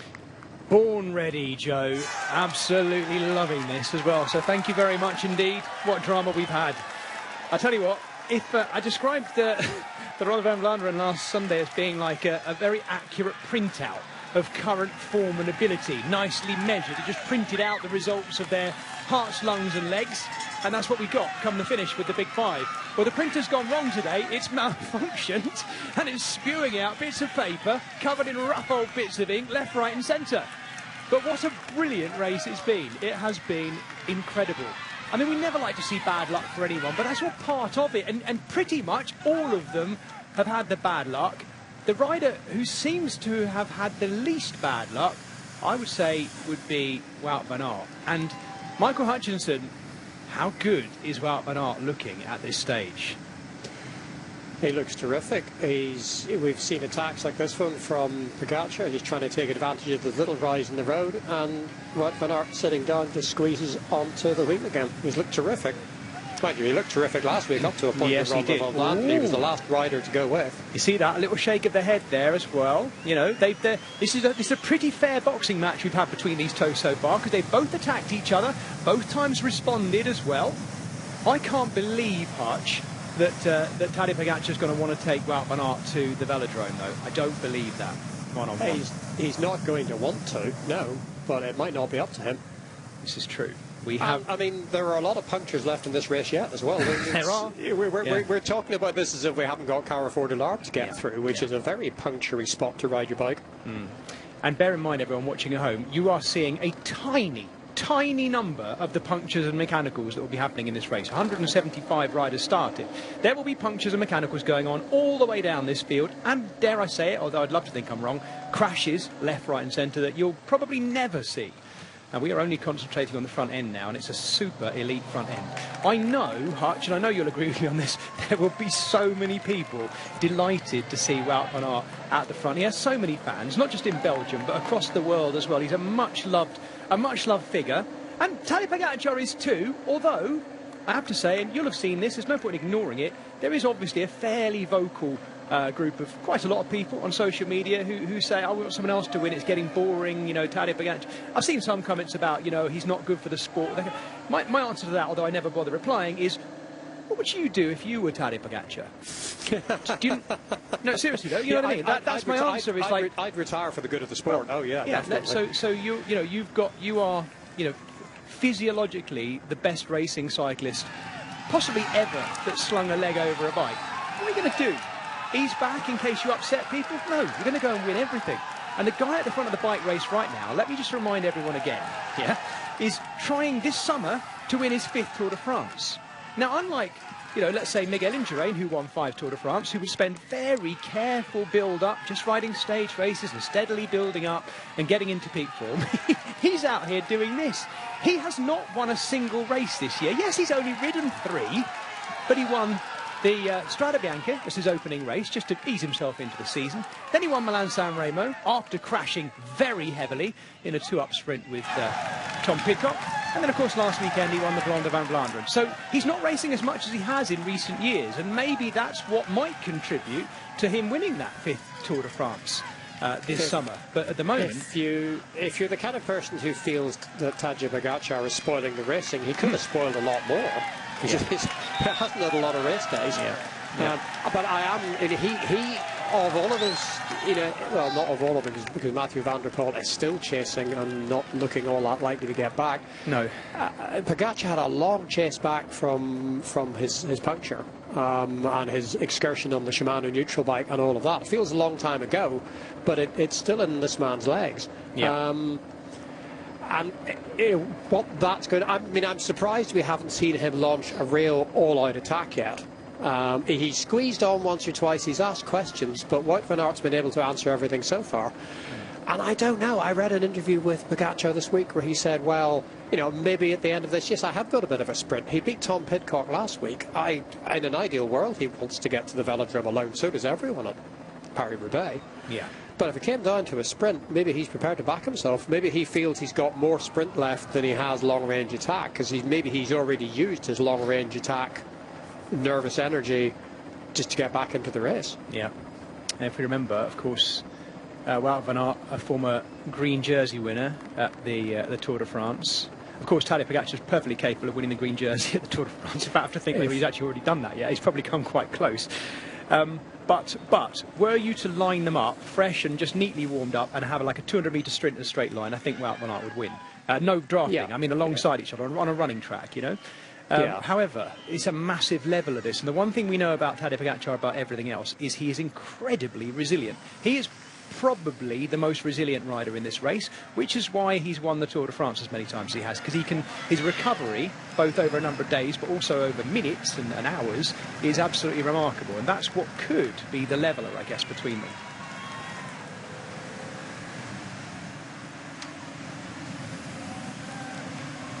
Hutch, I'll share this with the viewers. While we were off air and Joe and Smithy were talking us through the racing, I sent a message to our group saying Mathieu van der Poel will catch them and he will win.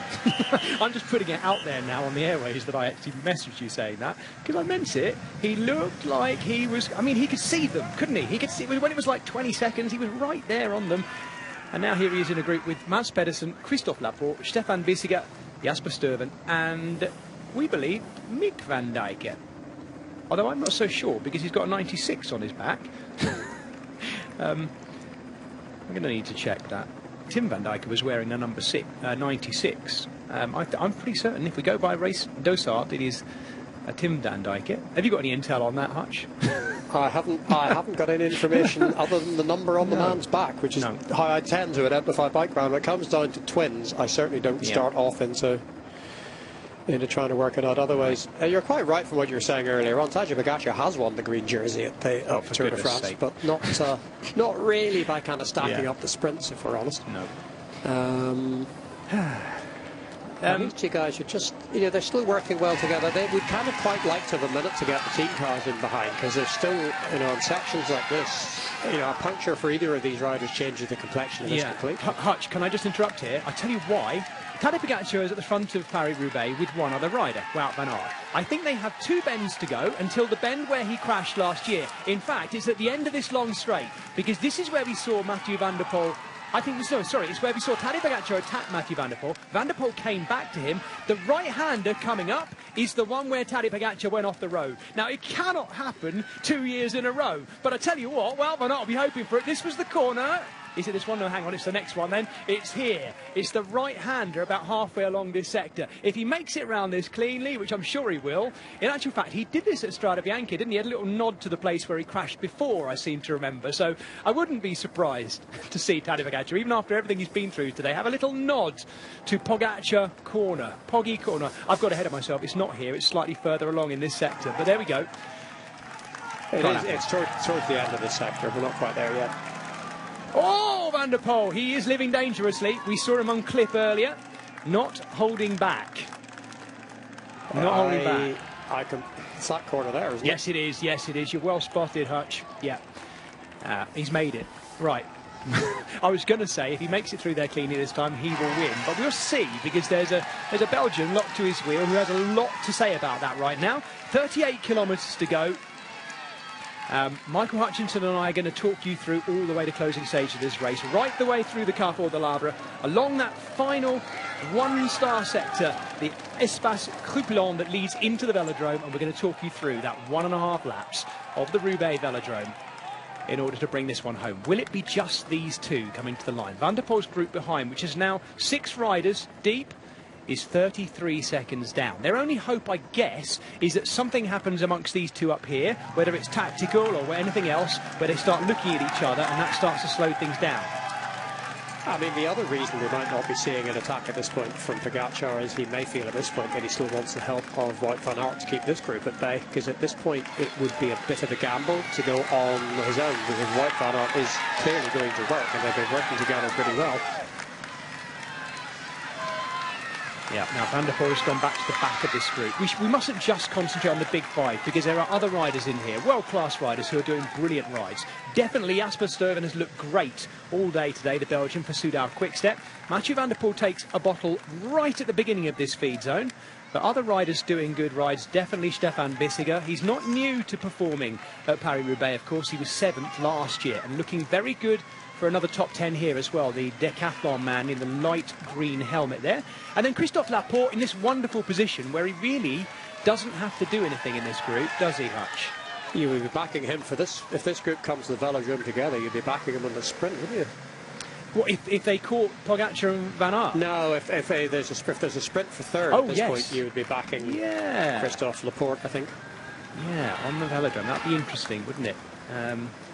And if it is Tim van Dijk in there, if I'm not mistaken, it was Tim van Dijk, by the way, who, when he was sprinting for his top 10 position a couple of years ago, do you remember he went off the bottom of the track and was he relegated, or was he, I can't remember, I think he may have been relegated or even disqualified for going beneath the sprinters line onto the Côte d'Azur and sprinting on the Côte d'Azur. Do you remember that? Oh, yeah, yes, because there's the eccentric UCI rule. Track rules apply. Yes, that was it. Despite the fact we're going the wrong way around not going the wrong way around the track, but we're only doing a lap and a half of the track. We still have kind of sprint rules apply. You've got to stay on the track. There we go. And indeed, you know, if you're sprinting, you can't come underneath in the sprint if you're coming off the track. So, and there have been one or two road riders in the past who, not I think sprinting for the win, but sprinting for places, who've actually been caught out by that. Yeah, you've got to be careful. That is well worth knowing that. Right, we may not have to worry too much about it, but we will see. 42 seconds now for that group behind. And Van der Poel, he won't give up. He'll never give up, will he? He'll keep this going all the way to the line. We know that from previous form. And, you wouldn't want to bet against things happening to both the riders out front. No. Interesting watching Pogačar just stretching out his back, getting out of the saddle. Clearly not completely comfortable, although who would be, I suppose. Well, good afternoon, everyone. If you're joining us for the final hour of our coverage here at this 123rd Paris-Roubaix, my name is Jez Cox, and I have with me Dr. Michael Hutchinson. We've been swapping with Joe Rousel and Brian Smith as we bring you this edition of Paris-Roubaix Homme. Of course, the Paris-Roubaix Femme is also running alongside it, and we'll be bringing you coverage of that here, where you're watching this straight after this race as well. I've just seen Martin McDonald and Danny Christmas getting themselves into their commentary box a while ago, and they'll be bringing you their insight on that brilliant race. Alongside this, of course, once it's all on air. I think it might be on air already, actually. Let me just talk people through what's happened so far today. We had no breakaway today. It's been a dry and actually quite sunny edition of Paris-Roubaix today. No weather issues, really. Quite a strong tailwind pushing them northeastward. No breakaway survived at all. And we went into Sector 30, the first of 30 sectors. Really, altogether, we saw one attack in there, but it was of no consequence, really. And basically, we have just had a sorting out of things. And it's been marked by punctures and problems. Mostly punctures, it has to be said. The first of those came with Tadej Pogačar puncturing on the Sector 22. And took quite a long chase coming back, riding back on a Shimano neutral service bike, in fact. He got back on. We got into the Truet d'Arenberg, and Mathieu van der Poel had a massive problem. Big puncture, front wheel, changed bikes with Jasper Philipsen of all people, couldn't get his feet clipped in, walked in the wrong direction back down the Arenberg trench to try and find another bike, where he met his own teammate, Thibaut Del Grosso, changing the wheels of the two bikes for him with a little windy wrench. Got back on, and by the time Mathieu van der Poel restarted, he was about 2 minutes down. That went out to about 2.5 minutes, and he's now 41 seconds behind Tadej Pogačar and Wout van Aert out front. There's been other problems, though, because Tadej Pogačar had another flat as well, and Wout van Aert did on the Orchy sectors. Both of them punctured and got back in again. Wout van Aert has attacked Tadej Pogačar. Tadej Pogačar has attacked Wout van Aert, and the two of them are together now as we head towards Templeuve-l'Épinette, the next of our sectors. It is just a one-star sector, but whenever you go through any of these sectors, there's always probably equal amounts of chances of puncturing. I guess to get on the puncture front, there's two different types of punctures in this race, isn't there? There's the picking up a bit of a flint, something sharp in the tyre, like you might get there, and then there's actually hitting a divot, I guess, between the two cobblestones, and you get an impact puncture. Am I missing any in amongst those two? Oh, many varieties of punctures in this race. No, those are the two main. The first is like a standard puncture, if you like. It's just a flint or something in the tyre. The second one is an impact puncture. A lot fewer impact punctures now than we would have had a few years ago when we were using inner tubes. Most of the punctures here are going to be an impact puncture or a tear in the tyre. From one of the cobbles, just in the middle of a slightly odd. This is like section 8 of cobbles. Two sectors with 400 metres in between them. I think we're just coming on towards the second sector, not second sector now. But they have different star ratings. The first half of sector 8 is 1 star, and the second half of sector 8 is 2 stars. So it's sort of sector with 1.5 stars, if you like. Yes, that is the Moulin de Vertin, the Vertin windmill, which is not turning, interestingly enough, today, though. And they've not even bothered stringing up a cyclist to it to hang from it or anything like that. Maybe not in France. Maybe that's a very Belgian or Dutch thing to do, hanging from a windmill. The sort of thing you do, Hutch. I can see you doing that if we tried you up to it. That's well up. That's right up your street. Well, there's a wee bit of breeze actually. We've got a bit more wind in the second half of this race than we did in the first half. Yes, you can see from the flags. It's mainly tailwind at the moment for them. It's not making a huge difference at this point in the race because it's so broken up. But there is going to be. I think there's mainly now going to be tailwind running in towards the finish from here. One or two small section headwind, but most of it is going to be tailwind or crosswind. Look at the size of the crowd. Listen to the sound of it. Absolutely fantastic. Hutch, I'm loving being here with you today in our distant commentary boxes. Don't take this the wrong way, but I would rather be there right now. I'd rather be right there in the French sunshine. I was not expecting that. Honestly, all week I thought we were going to get rain.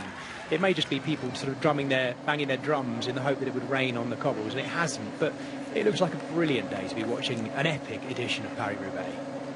Yeah, it rained yesterday, which is it dampened the dust down a little bit. We haven't had any of those amazing sort of shots you get from behind the bunch of just the dust flying up into a big cloud. It's been a relatively nice day to ride the cobbles, I guess.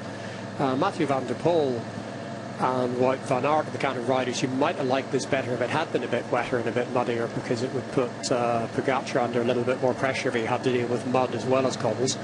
So it kind of played into Pogacar's hands a little bit with the weather, you'd think.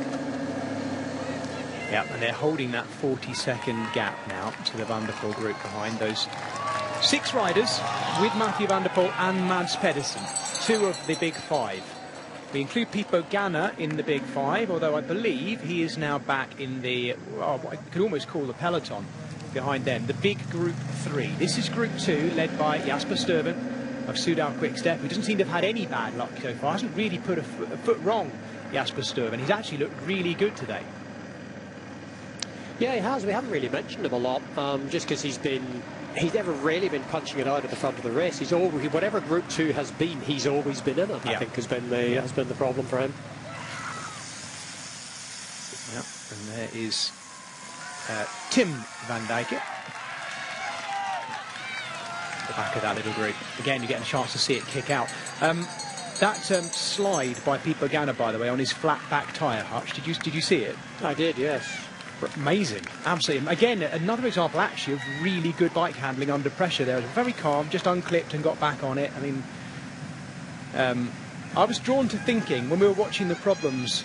I'll tell you what, I'll come back to this in a little bit, because we're just going to have a bit of a pause. Some of the people taking their last break on our television coverage. And if that's not you and you're watching it all through, we'll go back to watching these 2 at the front.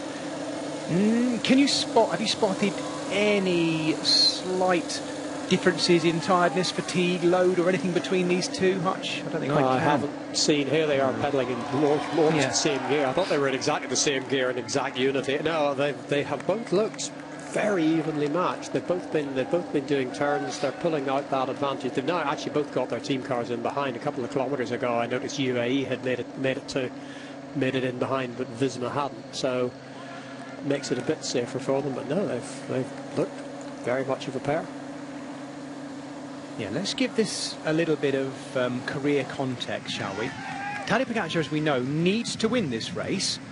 Otherwise, his, well, maybe our dream, the cycling world's dream of him being able to be the first ever rider to win all 5 monuments in 1 year is over, for this year at least. But he said he is not going back to Milan-San Remo unless it's to eat Focaccia.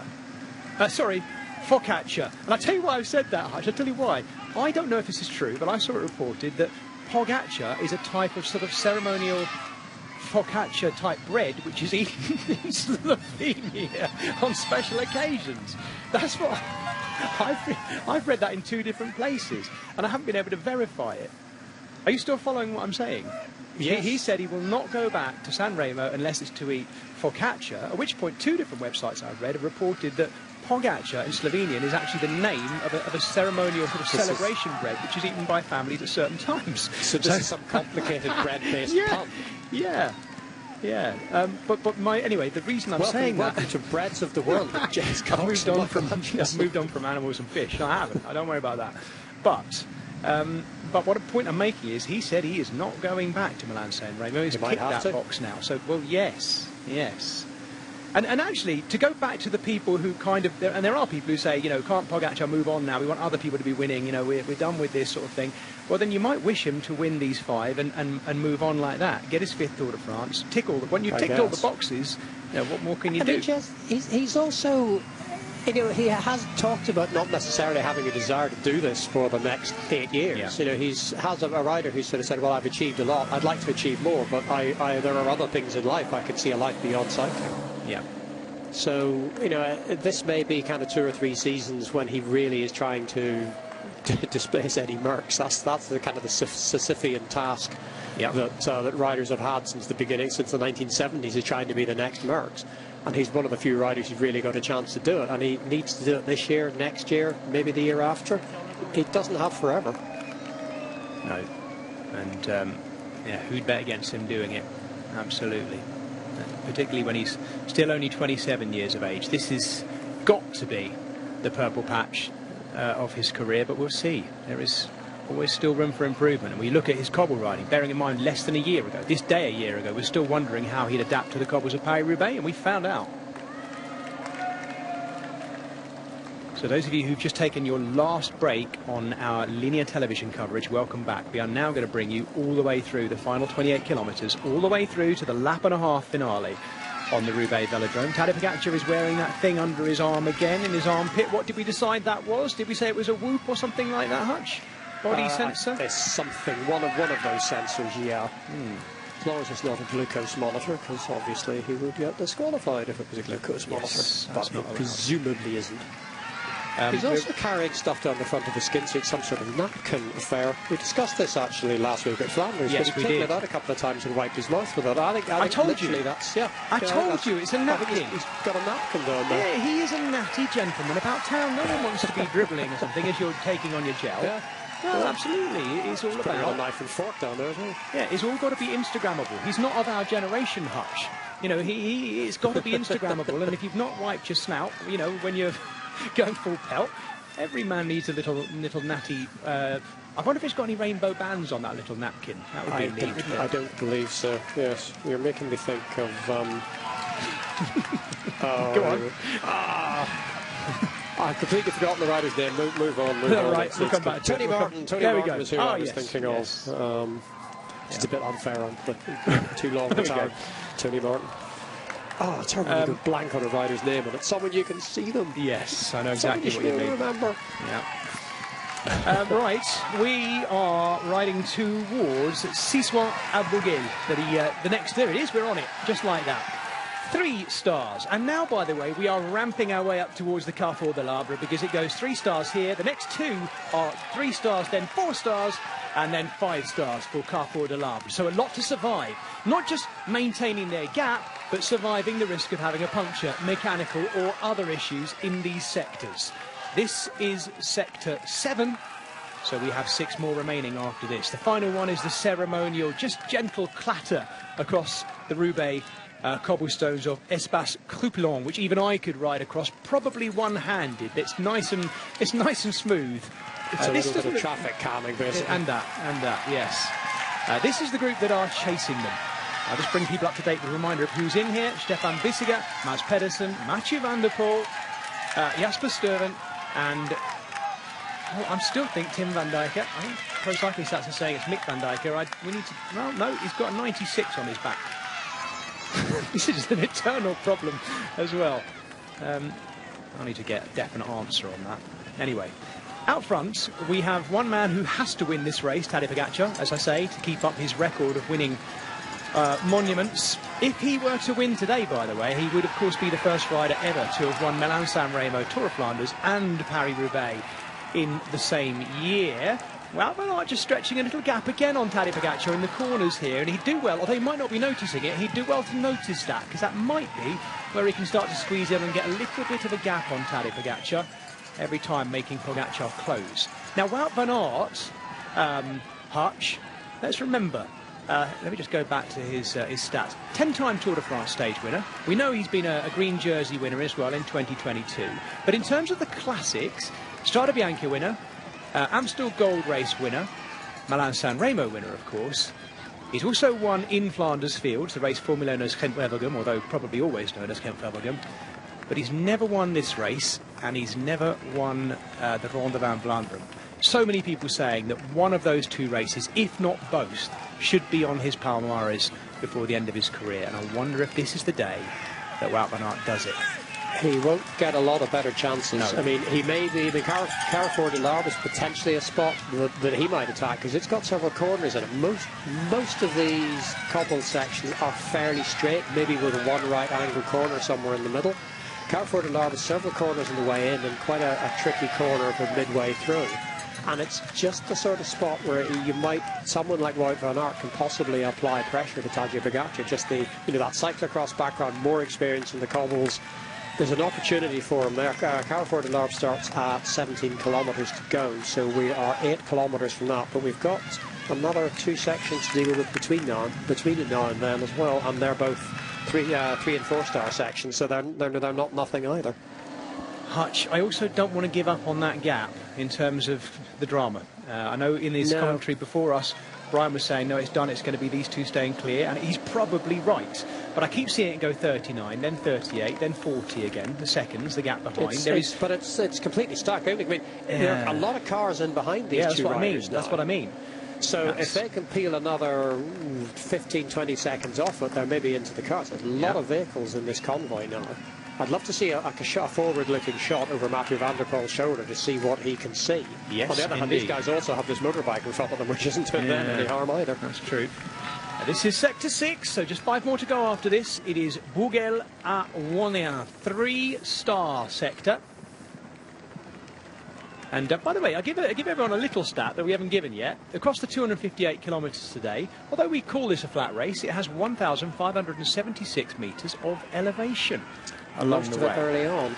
Early on. We've got, in fact, when you look at the profile of this race, it looks like they go over a kind of mountain range early on. They don't. It's just that it's also low-lying. But across a long distance, of course, those metres all add up. So, Hutch, here's my question. Having watching that, is Hutch gapping Tadej Pogačar? He might be. That's exactly what I was about to say. Is he? Very often we're just seeing Wout van Aert, I think, often based, on sort of more technique, a little bit more confidence. He's making Pogačar chase him again and again and again. Yeah. Or, Hutch, can I just propose this? Is Tadej Pogačar laying off into the corners so he can clearly see the lie of the stones and everything, and then getting back on because he's strong enough to do that? Nah, I agree with you then.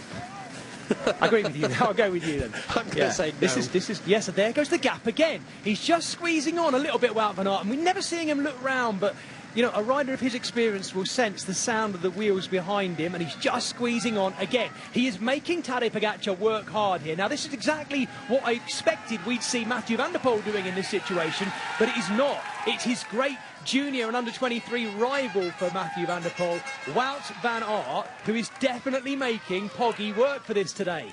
Oh, he is, and you can see the shadows in the road, the sun from the right-hand side. He doesn't need to look round. He can see exactly where Pogačar is. Pogačar goes through, though. He wants to keep working, and the gap back to Van der Poel just drips out again. I think I agree with our colleague Brian. I don't think that Van der Poel group is getting back unless something happens at the front with these boys. Yeah. There they are. In fact, when we see them at the bottom of our shot there, like trundling along, it looks pretty bleak, it has to be said. This is the group, I think this is the group behind them, and the group behind them split up as well. The man who attacked first today into the cobbles, Mike Turnison, is still there with Niels Pollitt. And Niels Pollitt also looking good here for another top 10 finish at Paris-Roubaix. He's done a lot of work for Tadej Pogačar already. Let's not forget that when Pogačar punctured the first time and was on the neutral service bike, it was Niels Pollitt and who else went back with him? Morgado was back there, and Mikel Biel. Those guys went back and turned themselves inside out today for Tadej Pogačar to get him back into the race. He'll have a lot to thank his team for tonight, whereas Wout van Aert, I don't know. We did see plenty of work from Matthew Brennan. Yes, Christophe Laporte has done his bit as well, but Wout van Aert today seems to have been not just the lucky man, but also the kind of solo operator out there, more so than the others. Yeah, he's been luckier than the other big names, but whether you'd call that lucky, I don't know, because he did have quite a chase back on his own. Hutch, looking at the front tyre there of Tadej Pogačar behind, I've had a message from someone saying that is a 38 on the front of Tadej Pogačar's bike. Somebody messaged me this on Instagram, and I don't know where they get that information from. It does look not beefy. Convinced. I'm not sure, because I'm not sure they're going to get a third, because they're having to run a 32 on the back rather than the 35, because they didn't space on the back of the bike to fit a 35 in, and I cannot feel like I'd be surprised if there's space at the top of the fork for a 38. I also don't know what tyre it would be if it's a 38. And of course it has to be one which is commercially available, isn't it, as well? It's possible, but I'm not saying that that's not the case, but I would have questions. What of course throws it a little bit as well is that Wout van Aert's tyres, as do all the Visma bike team, they're running kind of tan wall tyres. They look narrower anyway because the tan wall makes it look a little bit slimmer. But there we go. A pointless conversation, I know, but people are talking about it, and so am I. 6 riders who at the moment are readying themselves for a sprint for 3rd place. Mads Pedersen, I have to say, look, the best I've seen him in Paris-Roubaix for many a year to date. Oh, look at Mathieu van der Poel as well, absolutely filthy back there. How is he so much dirtier than the others? His bike is absolutely caked. Maybe it's the aero impact. He's probably prepared to ride through more mud. That's a good point. That is a good point. He's been off-road a number of times in this race. So often he is, doesn't he? He doesn't just use the width of the road. He's quite happy to hop onto the verge. He's creative that way. Yeah, absolutely. That is why he's, 7-time cyclocross world champion now. Wout van Aert turning down a drink there from the team car. He is focused. Oh my goodness me. Wout van Aert now, 31 years of age. He might not get another chance like this to win Paris-Roubaix. This is the big time. This is all in. I can only think what's going through the mind of Wout van Aert. He's a cool operator anyway, but he's got to have in his head, this is it. This is my chance. This is my moment. Yeah, the question for me is he happy to go to the velodrome? Does he feel that he's got a sprint? Because, on paper, he's the stronger sprinter. Yeah. And I think there'll be a lot of people saying, just have the confidence to take Pogacar to the velodrome. Yeah. But it's after 250 kilometres of this, who's the fastest sprinter on paper? He'll be thinking about that. He'll be thinking about having seen Pogacar beat Tom Pidcock in the sprint at Milan-San Remo. And in no way would you have backed Pogacar to beat Tom Pidcock under those circumstances, particularly having crashed all the rest of them and a chase back on. So that's what Wout van Aert is thinking through at the minute. Sector 5, Conflans-en-Pervel. This is the 4-star that leads to the Carrefour de l'Arbre. These two put together are nasty. 20 kilometres to go to the finish. Conflans-en-Pervel, I think, actually, if you ask me, I think it's just as bad as the Carrefour de l'Arbre. The Carrefour de l'Arbre, always a big pull for the crowds. There will be many thousands of people on both these two sectors cheering these two through. I suspect as we are now so close to the Belgian border, you can see the Belgian flag flying above his head. There will be so many people cheering for Wout van Aert, but also cheering for Wout van Aert because he's the underdog here. This is Tadej Pogacar, who's won every race he's entered so far this year. The last race that he won was the Tour of Flanders just 7 days ago. The last race that Wout van Aert won, on the road anyway, was the final stage of the Tour de France, where at one point in the rain, of course, on the streets of Paris, those two were together anyway, weren't they? And Wout van Aert went on to win. He's not won on the road since then.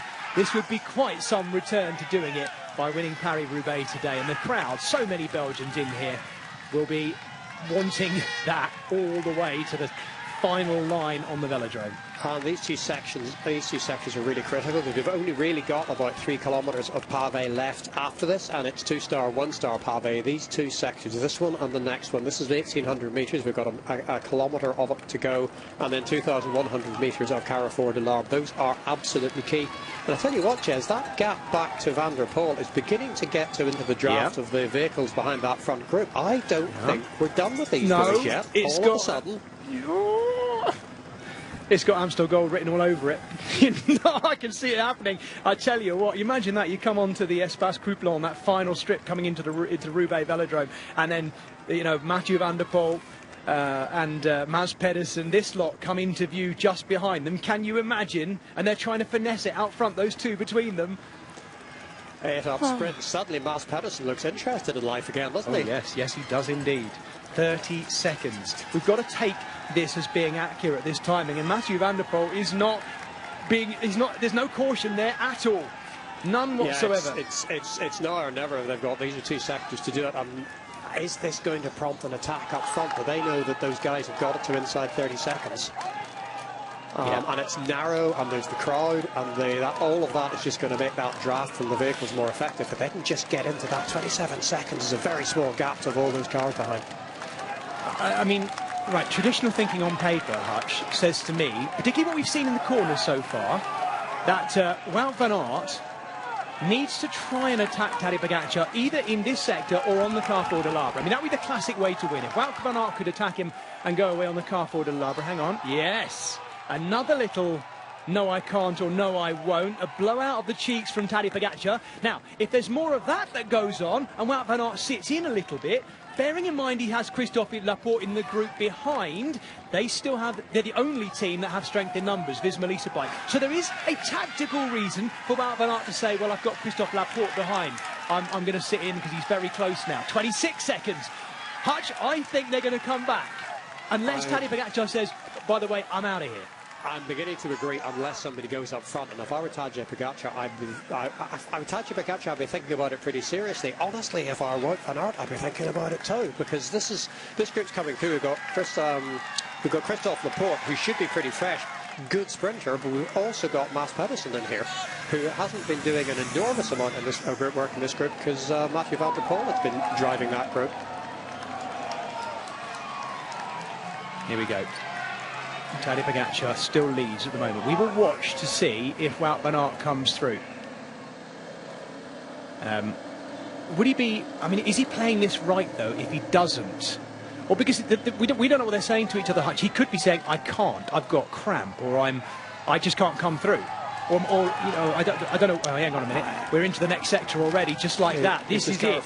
Yes, the Carrefour de l'Arbre. We are onto it. Now, by this stage last year, of course, Mathieu van der Poel was clear by himself and really just time trialling his way to the velodrome and the finish. We have 17 kilometres remaining, and if anything, I've got a feeling that maybe the irritation of Wout van Aert sitting on has just poked the hornet's nest a little bit in the legs of Tadej Pogačar. Oh my gosh, he nearly went again.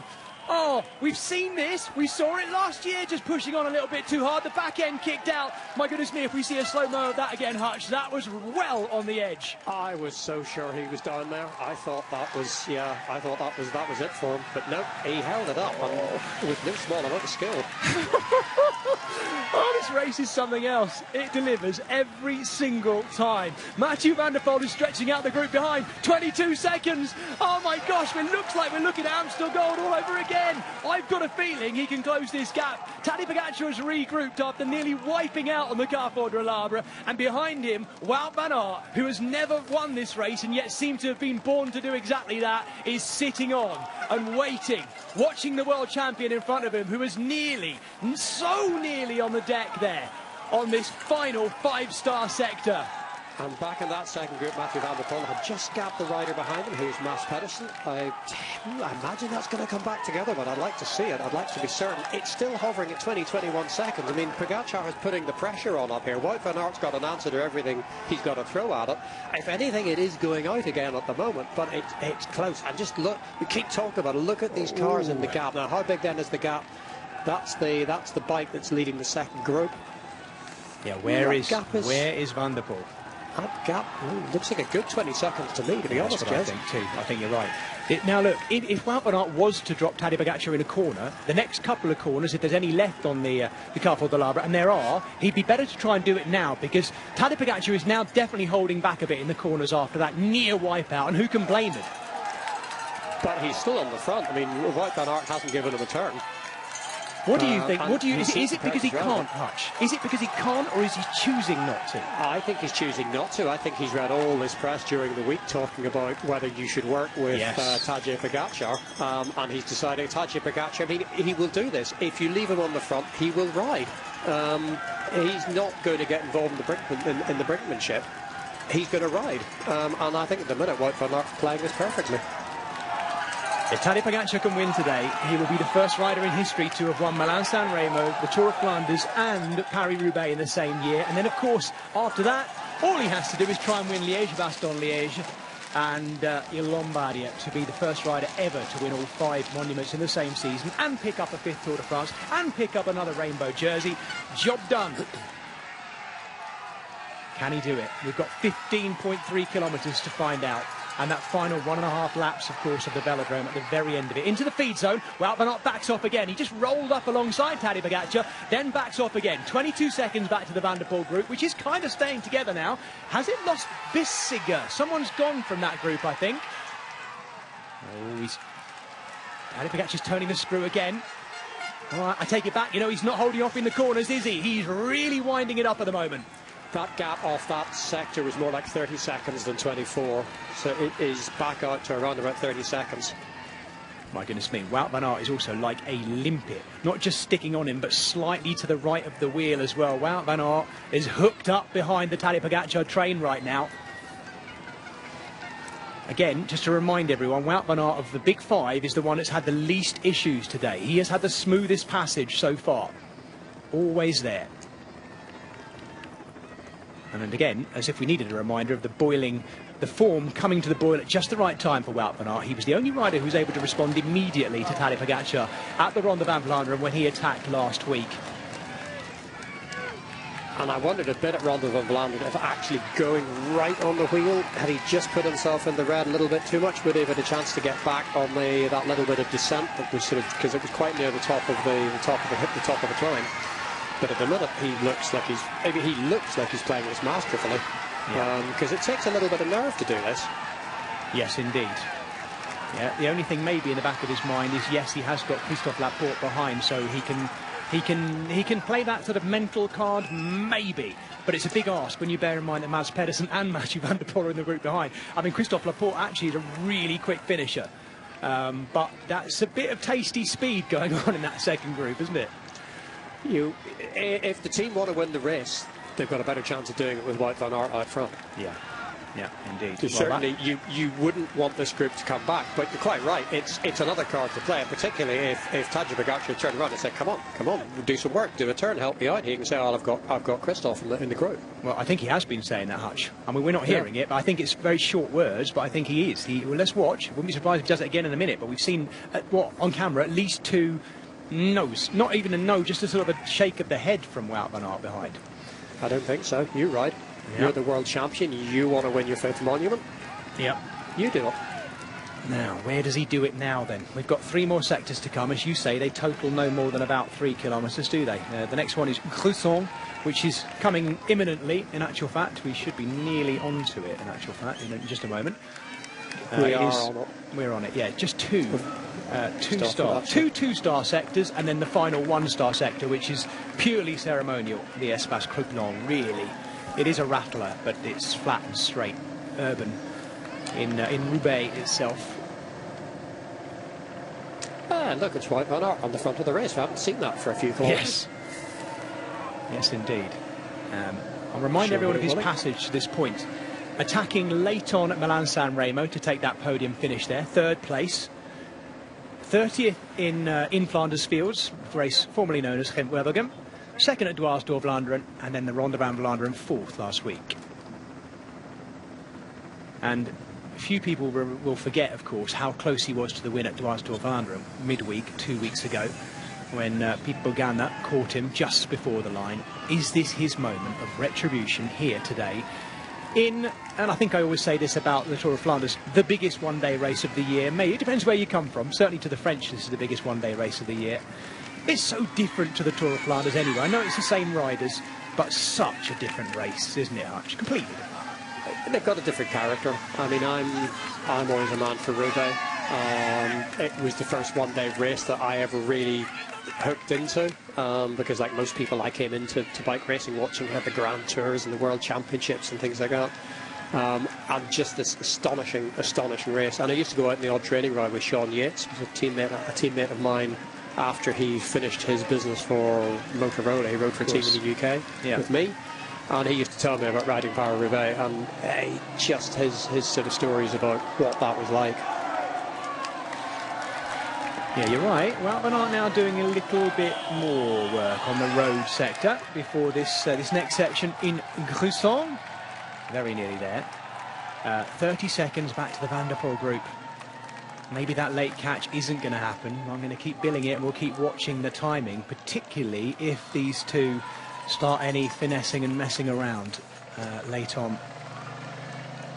Our colleague Joe Roslin has just pointed out how far ahead of the itinerary schedule we are. We've averaged 49.4 kilometres an hour so far, which is going to make this more than a kilometre an hour faster than the fastest ever edition of Paris-Roubaix, which was only 2 years ago. Partly that's the tailwind, partly it's the lack of a break, because this racing has been absolutely flat out from the start. You know, there hasn't been a moment to relax in 240 kilometres up to this point, and it's been super fast. No, you're absolutely right, Hutch. When you think about it, normally in a 258k race, even in monuments, we'll see a bit of banter and chat between the riders at points that we're looking around, laughing, a bit of... None of that. I don't think I've seen a rider smile all day. Honestly, I don't think I have. Thibaut Dagrosso smiled at one point. I'm pretty sure I saw that early on. Oh, yes, you're right. A little smile from Thibaut Dagrosso. That's it. There was nothing else. It's been absolutely full on. For those of you who maybe joined us recently, just to explain, there was no breakaway today. It was just, we rode with loads of attacks going, nothing ever got clear, and we got to the first of these 30 pavé sectors, and that was it. And it's just been a relentless puncture fest. It's been 240 kilometres of chaos. I'm just watching Pogačar stretching out his back on the wheel of Van Aert here morning. Is it about time he thought about plotting something? Yes, what's he going to do? He's got only 10. When was the last time we saw Tadej Pogačar trying to win this level of a race? Having company at that 10 kilometres to go. Absolutely right. It's unfamiliar, isn't it? And Wout van Aert fans will be absolutely loving that fact right now, because the big Belgian has got him in his pocket. If he can work out. Look, Hutch, I'm going to give it to you how I see it. Every day of the week, Wout van Aert should beat Tadej Pogačar in a sprint on the velodrome, right? But it's so risky to wait for that, because if he starts his sprint and the legs aren't there, or he just gets a bit of a cramp or something like that. We're dealing with Tadej Pogačar here. I mean, who is better at that kind of long-range time trial effort at the end of a race like this than Tadej Pogačar? It's an enormous gamble to try that too, because he doesn't get the gap. Pogačar goes straight over the top. In that way, he's touched that way too. Then the other thing is, I mean, he's also, if he rides the velodrome, he's guaranteed second, which is also a little bit of the issue for him. I mean, yeah, he'd rather win it than come second, but he'd rather be second than 10th. I think he probably is happy to go to the velodrome. He certainly wants this group to stay away. He doesn't want the group behind to come back, even if it does have Christophe Laporte in it. So he has to do the odd turn. He's trying not to give him sort of any more than he has to, but he does want this tandem to get to the velodrome together, or, you know, on his own. Michael Hutchinson, you've been commentating with me long enough to know how I roll. I run the 10k to go club. We are 8.5k to go. Who wins this race, and what is the podium, please? I am going to say Wout van Aert with both my heart and my head, and I'm going to say Tadej Pogačar for second and Christophe Laporte for third. Okay, I have no choice then but to say Tadej Pogačar wins ahead of Wout van Aert, and I think Mads Pedersen will be on the podium. I think Mads Pedersen's had a hard day. You're right, he has. You're right, he has. This is... where are we? This is Willem AM, the final two-star sector. In fact, the penultimate cobbled sector of this year's 123rd Paris-Roubaix. These two have survived at the front.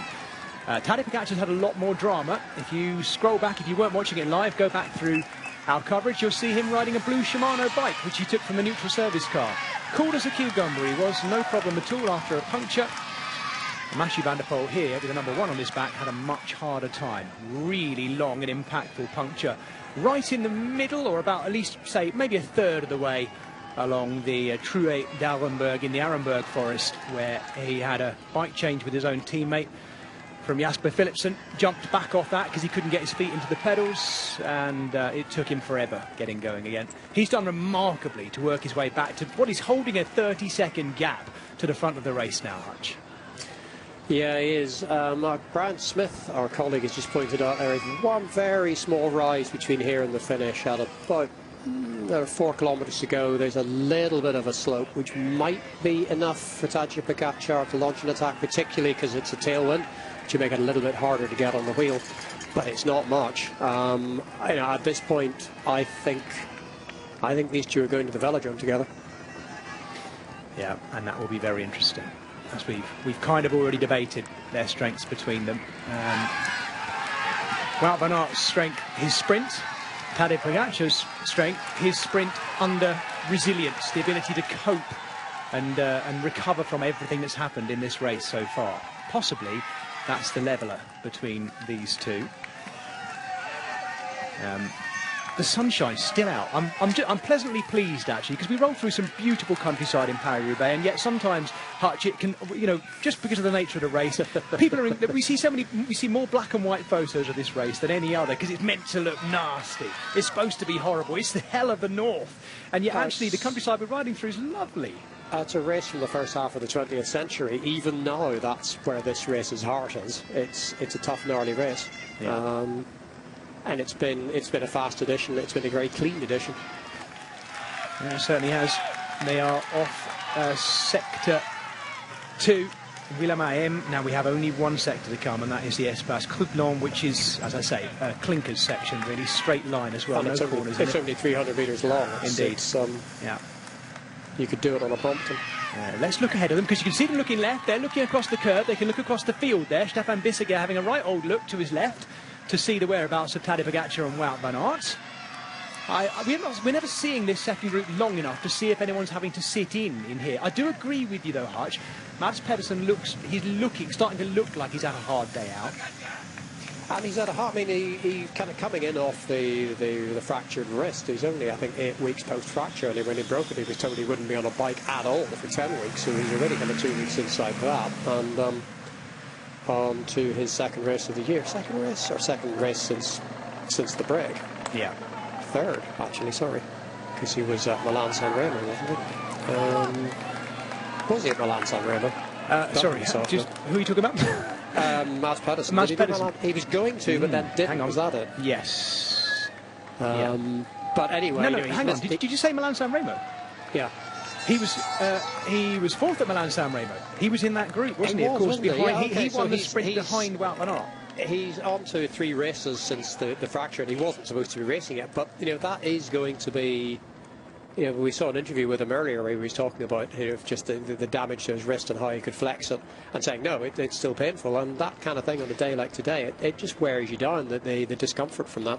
And that was our first look at the André Petrou Velodrome, known as the Roubaix Velodrome. It's the outdoor Roubaix Velodrome, which opened in 1936, first used for the finish here at Paris-Roubaix in 1943. It will crown the winner again today of this 123rd edition, but who will it be?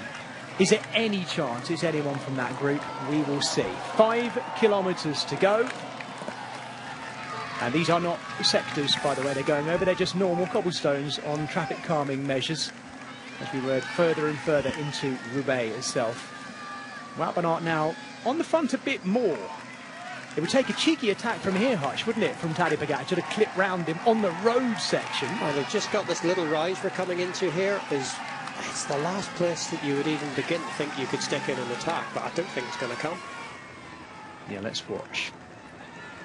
Oh, this is looking more and more likely to coming down to a sprint on the velodrome. And if that is the case, without Tadej Pogacar attacking Wout van Aert, then he's doing the assessment of his legs, his form, watching Wout van Aert when he's on the front, and he must have worked out a game plan. He must have, otherwise he would attack, surely.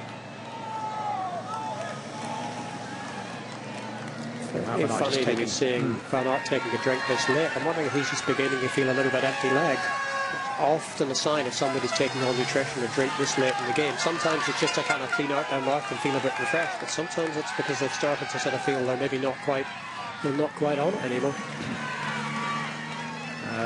28 seconds. Let's have a look up the road. That's what I want to do and see. You can see the back of the following motorbikes. They might even be able to see the back wheels of Tadej Pogacar and Wout van Aert up the road. They're going to be sprinting for third place if it stays like this. So even that is going to be a tantalising prospect, the sprint between these three. They probably will be coming into the velodrome just as Wout van Aert and Mathieu van der Poel are sprinting for the win, I expect, well, if it stays like this. Does anyone from that group attack early? Is there anyone like Stefan Bissegger in that group who fancies their chances of getting on the podium with a long one rather than going for a sprint, and then that breaks up the momentum, potentially breaks up the momentum of that group? I know there'll be lots of people watching Hutch who are disappointed not to see Pipo Ganna in that group. I think he probably would have been had he not also punctured at the wrong moment and then wiped out, falling off his bike with the same puncture. Here comes that attack. And it's Tim van Dijken who's attacked this group for Red Bull Bora Hansgrohe. And it's Stefan Bissegger chasing him down. So you were right to look for the, dare I say it, slightly smaller names in this chasing group, because Mads Pedersen on the back, Mathieu van der Poel chasing on, Christophe Laporte and Jasper Stuyven following wheels. It's the two who've probably been lent on a little bit less in that group who are now trying to attack. Because a podium, third place in the podium at a monument like Paris-Roubaix, it's worth something. We always talk about cycling being just a sport of the winner, but the podium at a race like this matters too.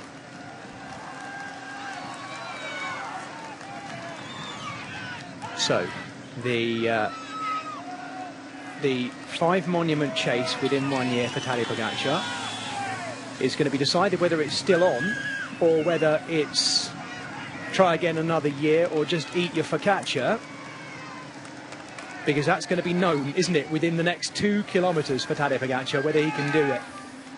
He's won the easiest to finish and the hardest to win. Jasper Stuyven now attacks from behind, and there's no reaction to that either. This is really the first time we've seen Jasper Stuyven do anything particularly aggressive today. He's ridden brilliantly, but has been able to save that little bit. Mads Pedersen goes after him, and of course, Mathieu van der Poel reacts to that. This is going to hurt at this stage, Hutch, isn't it?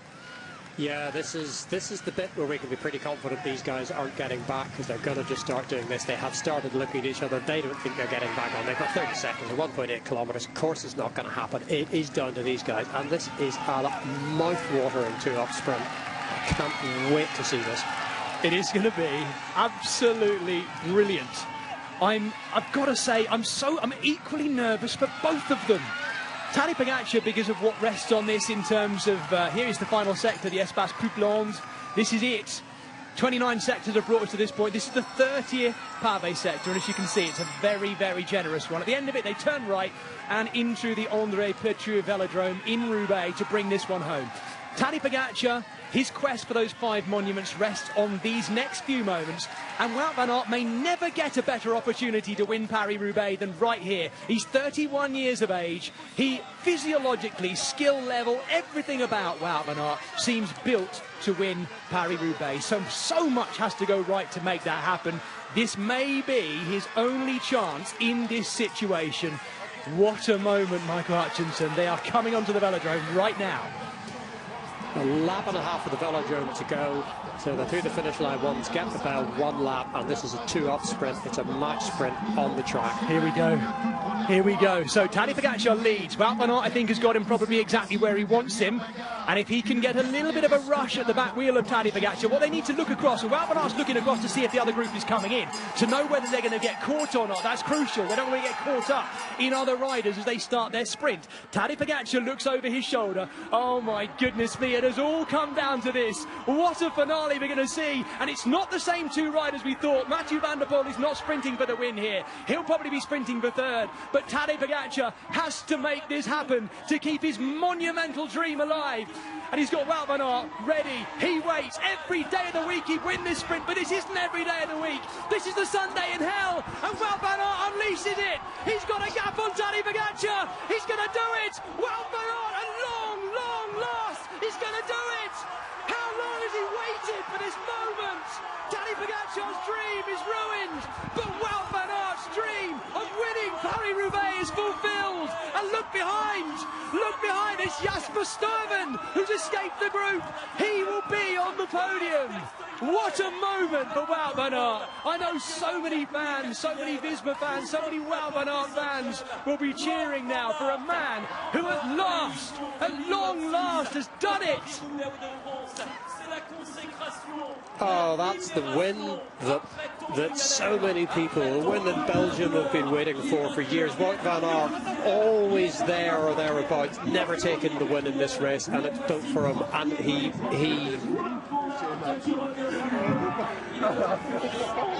Match sprint between the pair of them, and when he went, Pogacar just seemed stuck in slightly too big a gear and never really began to get on terms. He's played that beautifully ever since the two of them got away together. That's been a masterclass. It's been superb. Oh my goodness me! Wow. Wow, I think a lot of people thought the form was building at just the right time for Wout van Aert. And I think if you look at the reaction, Hutch, this is a man who, as I say, has won 10 stages of the Tour de France. But right now, he would have swapped all 10 of those stages of the Tour de France for that one moment because of who he is, because of the kind of rider he is, and because of what Paris-Roubaix means to a man like him. And because classics, and because Belgium, and because the whole history of these events and what they mean to him and his country. This is also the first time his team have won this race. In 42 years this team has been trying to win Paris-Roubaix. They haven't done it. This is the first time they've won men's Paris-Roubaix. An outstanding result. I mean, just look at what it means to him. Oh, we're going to have a very, very emotional interview with Wout van Aert. And what a relief for the team, as you say. You know, what a bang. Suddenly, Visma Lease Bike are back, fully back. If ever they were anywhere other than exactly that. Broken ankle in the winter, steady build during the spring. And I did say, didn't I felt like the form was just boiling at the right time. And he looked good last weekend as well, because that's another race he would dearly love to win, and never has. And he did look good. And he had possibly a slightly more trouble-free ride. No one had an easy ride at all this year. Just Stoiden maybe for third place had a relatively straightforward ride. But we have to remember Tadej Pogacar had that long chase back on. He's been on and off a Shimano neutral service bike. The idea of finishing on the second and having been on one of the neutral service bikes, then having to swap bike, he took another bike change after that. He's been through the mill.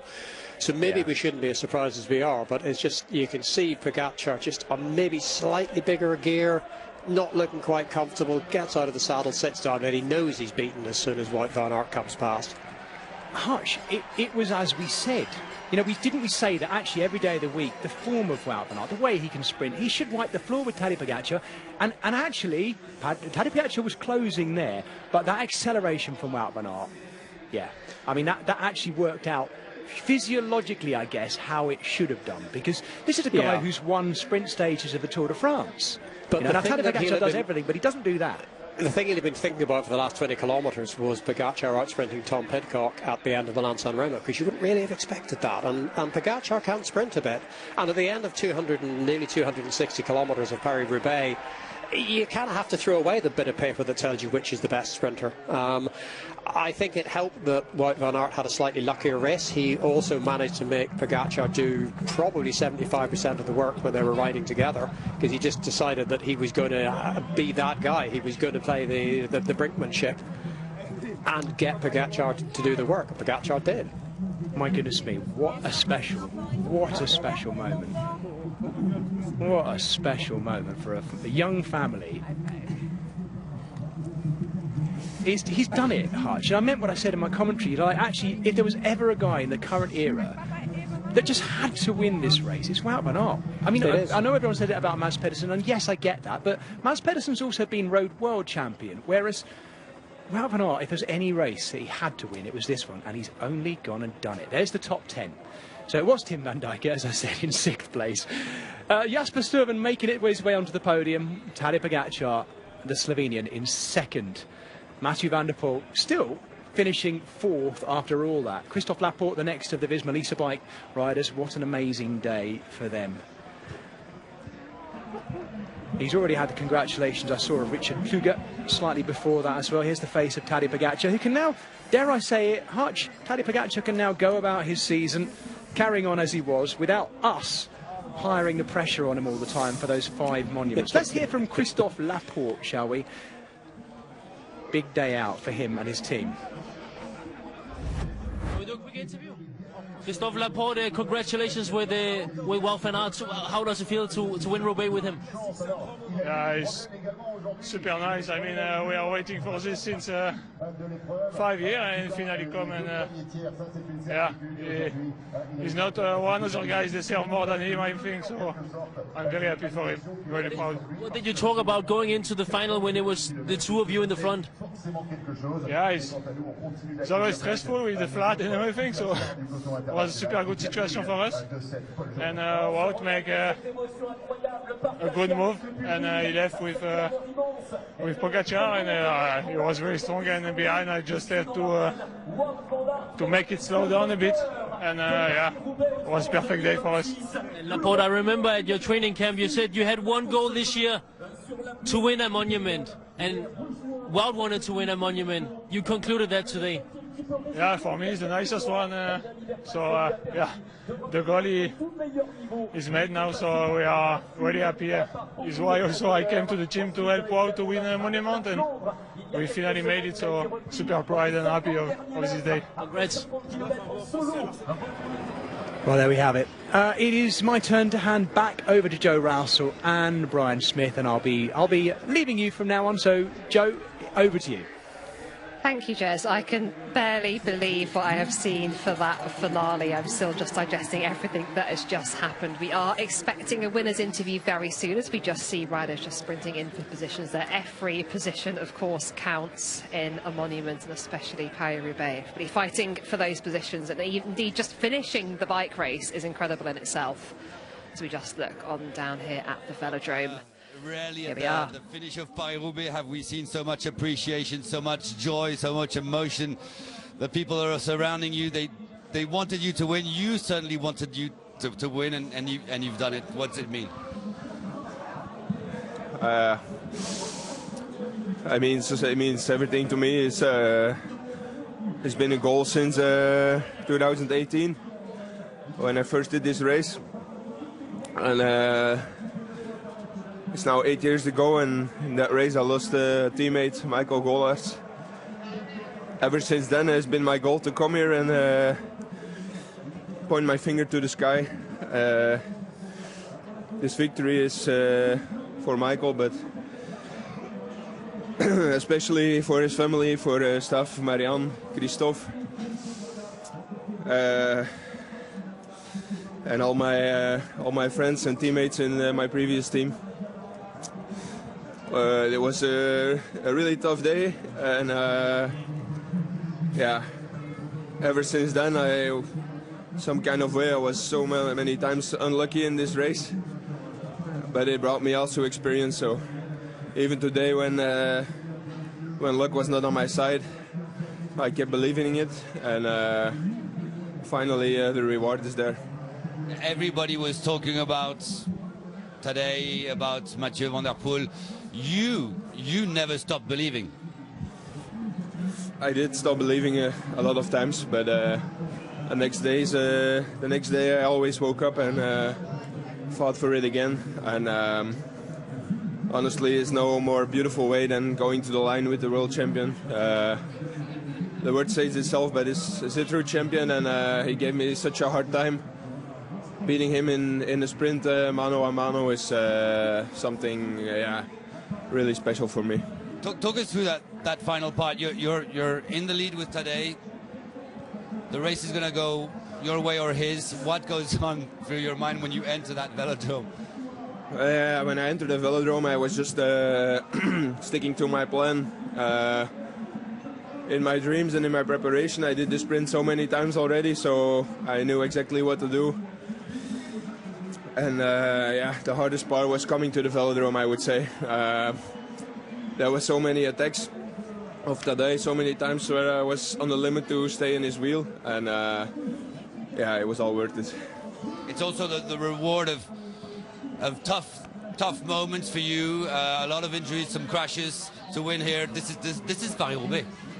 Yeah, exactly. It's such a chaotic race. I think everybody coming to the line has his own story, and that's why it's so beautiful. Yeah, it can be hard, but on a day like this, it's the best race there is. Enjoy the celebration. Thank you. Well, some emotional words there from Wout van Aert, dedicating the victory to Michael Goulet, who sadly passed away in 2018, aged just 23.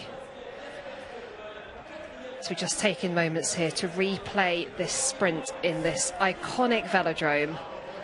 And as he said, what a way to do it, what a way to take this victory in this race that has eluded him for so many years. And he wins mano a mano against the rainbow jersey, the reigning world road race champion Tadej Pogačar, the rider that everybody was speaking about coming into this. They were speaking about, can he add this race to his glittering palmares and take all the victories this year? But Wout van Aert had something else to say about that. There will be so many happy fans around the world now, and Flanders will be celebrating for a week. But first of all, now let's hear from Mathieu van der Poel. Mathieu van der Poel, your race was already over at Arenberg. What happened there? Yeah, I had 2 flat tires, and yeah, I was more than 2 minutes behind, and then yeah, you know the race is over. Do you know what happened? Like, how did you get the flats? Yeah. Like other people, flat on a cobblestone section. Then you changed to the bike of Jasper, your teammate. But did you know you'd have different pedals than him? Yeah, I know. It's also never the plan that I take Jasper's bike, of course. But I think he didn't feel good himself, so he gave me the bike. But yeah, I tried to just get out of the Bos Arenberg, sorry, and yeah, it was impossible. And then I took my own bike back because Tibor gave me a wheel, but then I flatted again, and yeah, I knew my race was over. But actually, it wasn't, because you almost came back to the front. Did you keep believing that you could come back? No, not really, to be honest. Yeah, I had to spend so much energy to just get back to the group, and yeah, it's actually yeah, a bit unbelievable. I still managed to be in the sprint for the podium. Then after the finish, you directly went to Wout van Aert to celebrate, to congratulate him. Is that normal that you congratulate him? Yeah, of course. I think yeah, everybody, how do you say it? Wants or gives. Well, I don't know. Everybody, yeah, I don't know.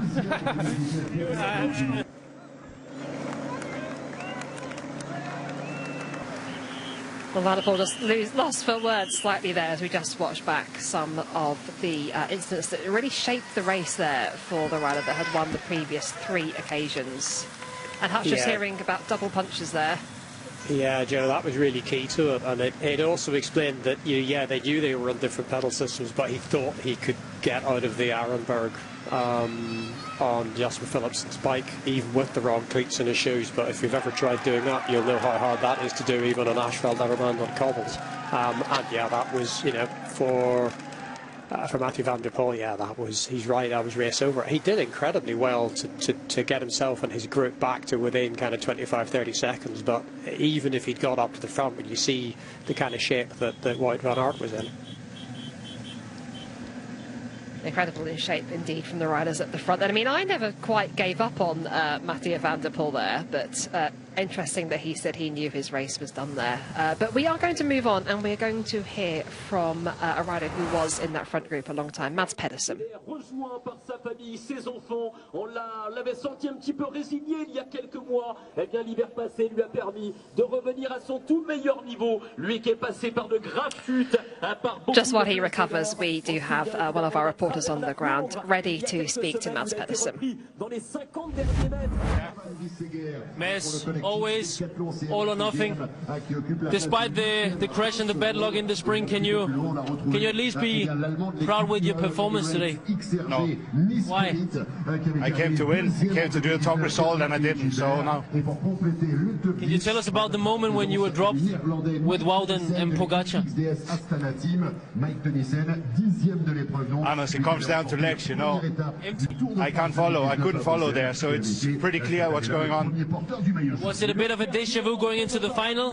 Looked like many of the riders fighting for the third, they didn't want to go into the velodrome with you. Yeah, I have this feeling. So, you know, and then I'd rather try to be third and then end with nothing than fighting for fourth. So I tried, didn't work out today. It is what it is. Thank you, Miss. Well, a very raw and honest interview there, Hutch, from Mads Pedersen. As always, he's always very frank, very straight with what happened. And yeah, I said, how did you get dropped? Well, I got dropped. I didn't have the legs. I got dropped. They say Mathieu van der Poel. How did you puncture in the Arenberg? I punctured the way everyone else punctures. Yeah, Mads Pedersen was kind of the first of the big riders to have that kind of misfortune we've just seen.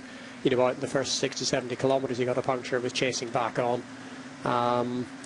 And it is, when you look at the pace the race went at today, you know, in a different race with a break up the road and a little bit more relaxed in the group, you might recover from that, but it's very hard to get back when the race is going as fast as it did today. It's looking like a record-breaking ride from what I've seen in terms of the overall average speed. We'll wait for confirmation of that, but we're certainly well ahead of schedule. We are about to focus, though, on the race of Tadej Pogačar. Of course, eventful as it was for everybody. Here was this first moment, Hutch, where we had the issues quite early on here. 120k to go. Yep, just front wheel puncture, and then he talked, and unusually for a rider in this circumstance, taking the neutral service, the Shimano bike, because his team car is presumably too far back. I think he might nearly just as happily have taken a wheel, but the first thing anyone offered him was the bike. Luckily, pretty decent fit, but not really what you want, and that just dropped him from that front group he was in back to the second group that had just coming through. And causes a heck of a lot of chaos behind as well, with the car stopping like that on the cobbles. Yeah, well, they stopped the bike, they stopped the car, then the medical car couldn't get through, and we ended up with this sort of bottleneck that you can see here. Chaos, as we do certainly expect from this race, but no fun for these riders who are just getting caught up. But I do believe we're going to hear from Pogačar. Just seeing some more highlights of, I don't know if highlights is quite the right word, but the story of Pogačar's race unfold here at Roubaix. And he did really well to get back on. I wasn't entirely convinced he was even going to do that, but he managed to get himself back on from here and back on before the Tour d'Arenberg, which is kind of crucial. Here he is. Luck was not on your side today. No, but I don't think. I think, like most of the people today, had a lot of problems with the punctures. I had 3 punctures today and 3 bike changes. So yeah, it was not ideal. But I had a super strong team to bring me back just before Arenberg, and but then I was a little bit already cooked, and when I was with Wout, there was not much freshness in the legs to really maybe had a chance to drop him on the cobbles. I think was I saw quite fast that would be mission impossible, and then give my best in the sprint, but he won Champs-Élysées in the end, so it's hard to beat him. From what moment onwards you knew that Wout van Aert was the strongest today? When he first time attacked, I still believe that I can maybe counter-attack him, but he rode super smart afterwards, and we shared the work quite well, but maybe the cobbles after his attack, like, okay, Carrefour is really hard, but then the wind is also in the face, and I just couldn't, I knew maybe from there that it's gonna be like 99% impossible, but I still had a hope in the sprint, but when I started the sprint my legs were just like spaghetti. The good thing for the fans is you will return, you will come back to Paris-Roubaix. Yeah, I cannot say no, but maybe yes. Is it the most difficult one? Right now, yeah, it seems like 2 weeks ago I would say San Remo, but now coming second again here, I just need to. I think it's still my second time here, so let's give it a time and we'll see. Okay, thanks guys. Well, my favourite quote there was legs like spaghetti, Hutch, but very interesting hearing his insight into the race. You can see exactly what he means, because he gets out of the saddle to go and he doesn't have it, and he's probably in slightly too big a gear and probably not really expecting. He would not have wanted to be in a sprint, certainly not with Wout van Aert. He wanted to get to the velodrome alone, and that was always going to be his best chance. Do you know what, Joe? He's been on 4 different bicycles today, Tadej Pogačar. That's a lot of bikes to get through on any day of the week. We do know that Wout had an issue. We missed exactly what happened, but he had a chase for quite a while. But yeah, certainly some bad luck for a number of the biggest names, which is part of this race, though, isn't it? Was chasing for maybe 10 kilometres. He was only ever really chasing back in from 30 seconds, and I think he probably didn't panic. I think he took a slightly measured approach to it, because of course we know you get in among the cars, so. You've got that as your first challenge. Get in the cars. Once you're there, you'll be all right. Well, thank you everybody who's joined our coverage of Paris-Roubaix today, the monument race that has certainly delivered everything we hoped for, we're sure and didn't hope for, of course, and of course a very worthy winner in the end of Wout van Aert. We thank you for your company with us throughout the day on TV, and we shall see you very soon.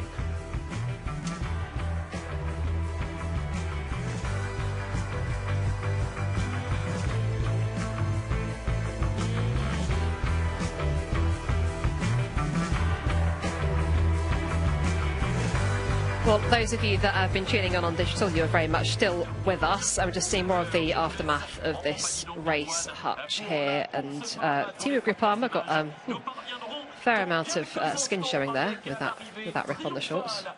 Kind of impressive to have that big a hole in your shorts and no hole in the bike rider below it. Yeah, the skin looks very much intact, really. A little bit of a scratch. It does. It's not too bad. But there's, one of the odd things about Paris-Roubaix finishing the way it does in the velodrome, they get all the teams in the grass centre, kind of having a chat about how did your day go, what happened to you, how many punctures did you get, how many bikes did you get to ride, and it gives it a very distinctive atmosphere. I love that moment after the race when it's all done and you can just relax there in the centre and everyone's together and we see all these shots. But now we're going to go for full race highlights. Let's see how the race unfolded.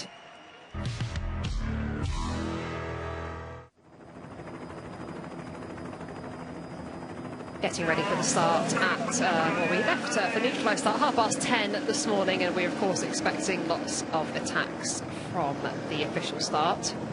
Very slightly delayed due to a couple of mechanical issues.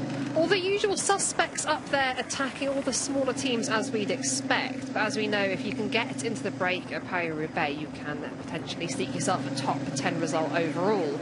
Everybody knew this was the case though, and we were reaching the first sector of Pavé and no breakaway had gone. This was it, sector 30, opening up the race here.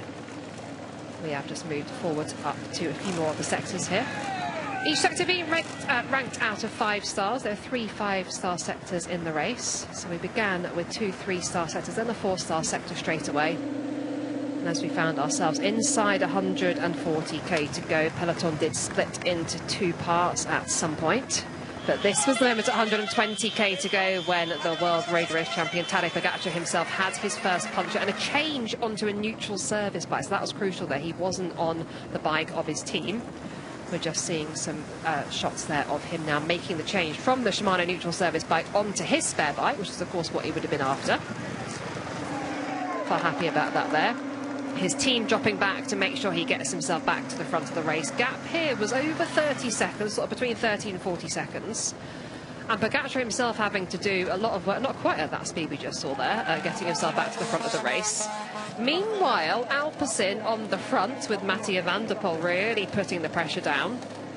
We were asking the question of how much do you try and profit off the misfortune of others, but this is Paris-Roubaix and everybody is having issues out there. Luck needs to be on your side on a day like today. As Pogačar found his way back and we were on to Arenberg, issues now for Mathieu van der Poel. Wout van Aert was on the front, really putting the hammer down, and Van der Poel tried to get onto the bike of his teammate, Jasper Philipsen. That failed because of an incompatibility of the pedals. He had to wait then for a spare bike. And look at the gap now, 2 minutes and 5 seconds from the head of the race back to the group of Van der Poel. We had a very select group up towards the front. 2 minutes and 13 was the gap here at 90k to go. Van der Poel, you might be thinking at this point, race is over, but he never gave up. And it was interesting to hear in his interview him saying that he knew his race was over at this point. Just seeing here, Philippe Ogana, who was a runner, again, beset with bad luck. Unfortunately, this was another one of his punches, and he almost comes down with one of them. I don't think that was the puncher that caused that near crash. Red Bull Bora Hansgrohe similarly with plenty of bad luck as well. That was P3. And now it's another bike change for Tadej Pogačar. 71k to go. That one looked a little bit calmer. Meanwhile, an issue for Wout van Aert. We didn't see exactly what happened to him, but we did see him have to have a bike change. At this point, he's now behind Tadej Pogačar out on the road. Pogačar getting himself back to the front of the race, as does Wout van Aert. And we do have our head group all together with 60k to go. But now onto the next sector of Pavé, and it's Wout van Aert who opens up the initial attacking. Pogačar being forced to respond. Van der Poel at this point was just over 20 seconds behind, and we were thinking, could he get his way back to the head of the race? With 50k to go, we look back at Mathieu van der Poel. They're still trying to work his way back on the gap, going out now to over 30 seconds once again. 17k to go. We have Carrefour de l'Arbre, almost a crash there for Tadej Pogačar, but staying upright, thankfully, being marked every corner by Wout van Aert. For us, and the question of how much work would Wout van Aert do? He would come through and give turns. This was the group of Mathieu van der Poel, and they never really had a lead that was ever comfortable until they came into the velodrome. The sprint was unleashed inside the final half lap, and it was never in doubt here. Wout van Aert streaking away from Tadej Pogačar and taking the victory he so dearly desired. Spotting the clean sweep for Pogačar, but celebrations here for the Belgian. And Team Visma Lease a Bike, that is exactly what they came for. It wasn't far back that we did have the sprint for third. Stuyven here taking third place and the podium. Sprint there between Van der Poel and Laporte for fourth and fifth. Absolutely spectacular victory, Hutch. There'll be a lot of very happy fans. I think that's a race that he's been waiting a long time to win. I think it's a race that a lot of the fans have been waiting a long time to see him win. It feels like the completion of something, doesn't it? Sixth place on our classement there, Van Dijk. We are about to hear from Mick van Dijk. We did have a bit of confusion over who exactly was in the front group out of the two. But let's hear from Mick. This is a classic Roubaix, right? You were not in the front, you had teammates in the front, then they got back, and then you were right in the final. Yeah, I know we don't have the riders like Mathieu or Tadej or Wout in our team, but we are really strong as a team in general.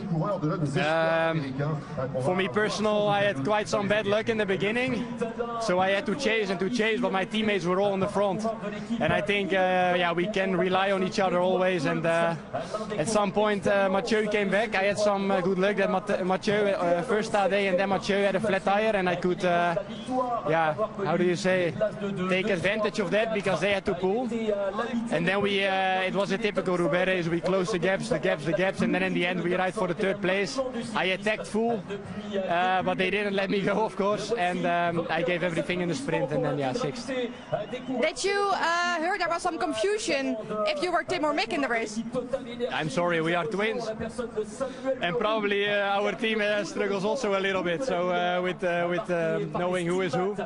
So yeah, they gave the numbers to me from Tim and the opposite. So that's why I think. Can you be happy with this ride?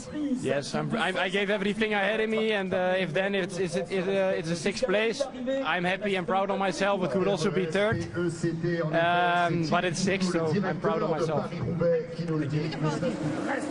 So in case anybody wasn't clear, Mick van Dijk was the rider there who has come sixth. There was a lot of debate on our WhatsApp groups. There's a WhatsApp group that Jez mentioned earlier, which has had nothing on it for the last 20 minutes apart from an argument about 20 minutes.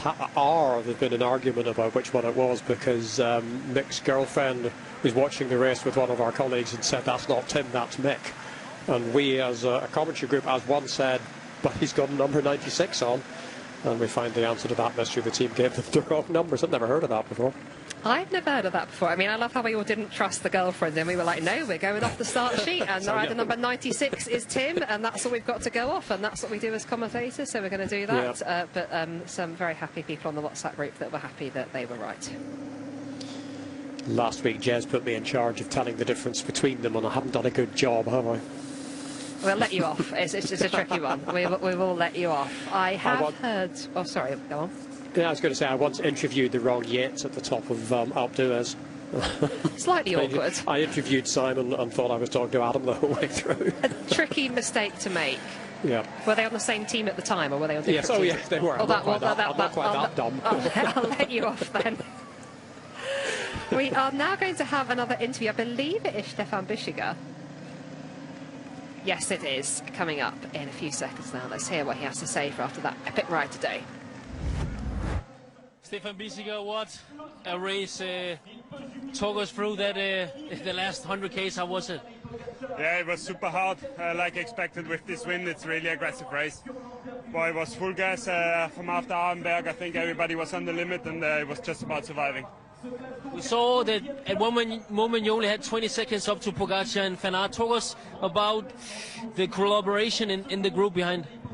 Yeah, it was hard because I knew I can't follow Pedersen or Van der Poel because they are faster or stronger. So I had to play also a little bit, and we had Christophe Laporte who also, yeah, good for Wout, but bad for our group. Can you be proud and satisfied with the result today? Yeah, I think I did the most I could. I have to be proud because it's still a good result. And yeah, I tried in the final, I gambled, and then I didn't have anything left. Well done, Stefan. Thank you. Welcome. Well done indeed to Stefan Bischiger, former European time trial champion. And Hutch, you did say this is basically a very long time trial, so it's always interesting to see the time trialists come to the fore. It rewards the same kind of riders. It's the positioning. When I describe it as a time trial on a bad road, Magnus, our colleague Magnus Backstedt, sent me his power file from his win back in 2004. And a power file from Paris-Roubaix, very interesting watching, because yeah, there are no really easy bits in the whole thing, but kind of running into those key sectors, the powers are off the chart. You know, there's a minute at 550, 600, 650 watts, again and again and again, to just fight into position. And in some ways it's nearly easier when you're on the pavé. I'll take your word for that, about it being easier sometimes on the power file. On the power file. It's not the same thing as Magnus is in a significant hurry to point out to me. We do have Anders there in the velodrome in Roubaix, and I believe he has got our winner with him, Wout van Aert. So we're eagerly waiting to hear from the winner of Paris-Roubaix 2026 for Team Visma Leasebike. How does this sound? Wout van Aert takes a monument here in Paris-Roubaix. Congratulations. Thank you. How does it feel to win Paris-Roubaix? Yeah, actually, it's such a cliche, but I still cannot believe it. I'm still afraid that in the moment I wake up from a really good dream. And all the obstacles, setbacks, all the injuries you've been through. I mean, every time I see you in the mix zone, and at the start I will look at your knee and see that scar. Was it worth it, all the hard work to get to the finish line today? Yeah, today is so easy to say yes. Also, the process leading to a day like today, it's already worth it. It gave my life and my family's life a meaning. This has been a hell of a job, and yeah, feels like I rounded some kind of circle with this victory. Been chasing this for so long, and yeah, today was the day apparently. For me personally, when I think about Wout van Aert, I think about world-class bike rider, Flandrian, family man, but also Visma, the yellow jersey. And your teammates, I spoke to Christophe Laporte, he said, the team signed me to win a monument for Wout, and it happened today. Yeah. That's this team is, it's easy to say, it's also part of my family, it's part of my DNA. I feel so much joy when I deliver or when I can help a teammate, but I also feel responsible on the moments when sometimes it doesn't work. And yeah, this it's one of the best races there is, and to pull it off in this way, I mean, the team deserves it so much, and yeah, I'm super proud. Thank you, Wout, and congratulations. Thanks. Still can't quite believe what he's done. No, you can see the emotion, you can see what it means, and he talks about the team, and he's been with this team a long time now, very much in his, as he says, in his DNA, and this is the first time that team and all its various sponsors, iterations, all the way back to Rabobank, is the first time they have won Paris-Roubaix, which seems extraordinary, but nonetheless, that's the case. It's a really extraordinary stat, fun fact, whatever we want to call it, for a team that's been around for so long, that has had so many riders of this type. Yeah, with the riders they've had, Joe. Yeah. It's extraordinary. But we do thank our colleague Killian Kelly for some of these fun facts that we're getting here, which we can bring you. So we just see more of the last 17k of this race. Highlights of these moments between Tadej Pogačar and Wout van Aert. And for me, Hutch, there were quite a few moments where you could see Wout van Aert accelerate earlier on, and he just gapped Pogačar, and it was almost like not daring to believe it as a Wout van Aert fan. But there were plenty of glimmers of the form was there earlier on, but we were almost thinking, like, when is Pogačar going to go? You don't start betting against Pogačar and stuff. It's not at this point. This is about the point you start betting against Pogačar. You never ever write him off. He's so strong and he's so good. I think some of those gaps that we saw opening up, particularly in the cobbles, I think Van Aert's a little bit more comfortable on the cobbles. He's a little bit more weight, a tiny bit more heft, which helps. It just sort of smooths things out. And I think it was kind of that. It's just that smoothness, that little bit more experience. He just used his technique to just pull out those little gaps. Coming up now, third place finisher, also for Belgium, Jasper Stuyven.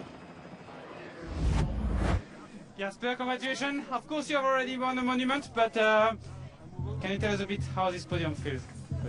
Honestly, I'm quite proud of this podium. I think I've always been close to podiums or to fighting, but then of course with those super talents, it's only became harder to get a big result. And I think I've been up there the past weeks, and then I kept believing that a podium was possible. And I think today I rode a good race. I didn't have any bad luck, and then it's nice to take that third place. Tell us about your race, because that was a crazy scenario. First Pogačar before even arriving in Haveluy, the mechanical he was behind, then Van der Poel in Arambert. Tell us a bit what was the dynamic in the race. Yeah, I think might have saved me a bit that Poggi had a flat tire the second time, because he really put me on the limit on the sectors before. But yeah, they made the race very hard, and I had a bit of where was it, Glasgow vibes, where with 60k to go I was so on the limit that I had no idea how I would make it to the line, and I was a bit afraid that I would hit the wall every sector. But then I think everyone got tired, and I also could feel that I had better and worse moments on the cobbles, and I also from the car they told me to keep believing, and that everyone was on the limit, and that kept me also believing to fight for that podium. And at the end you find this energy to go get that third place.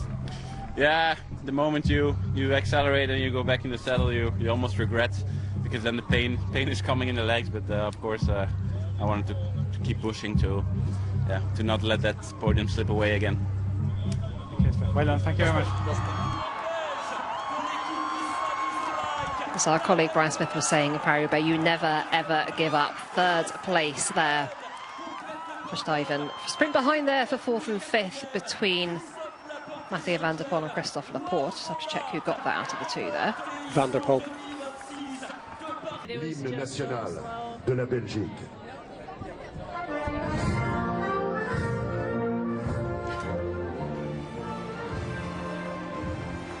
What a day here in Roubaix as we get ready for the podiums. And we will take you through the men's podium.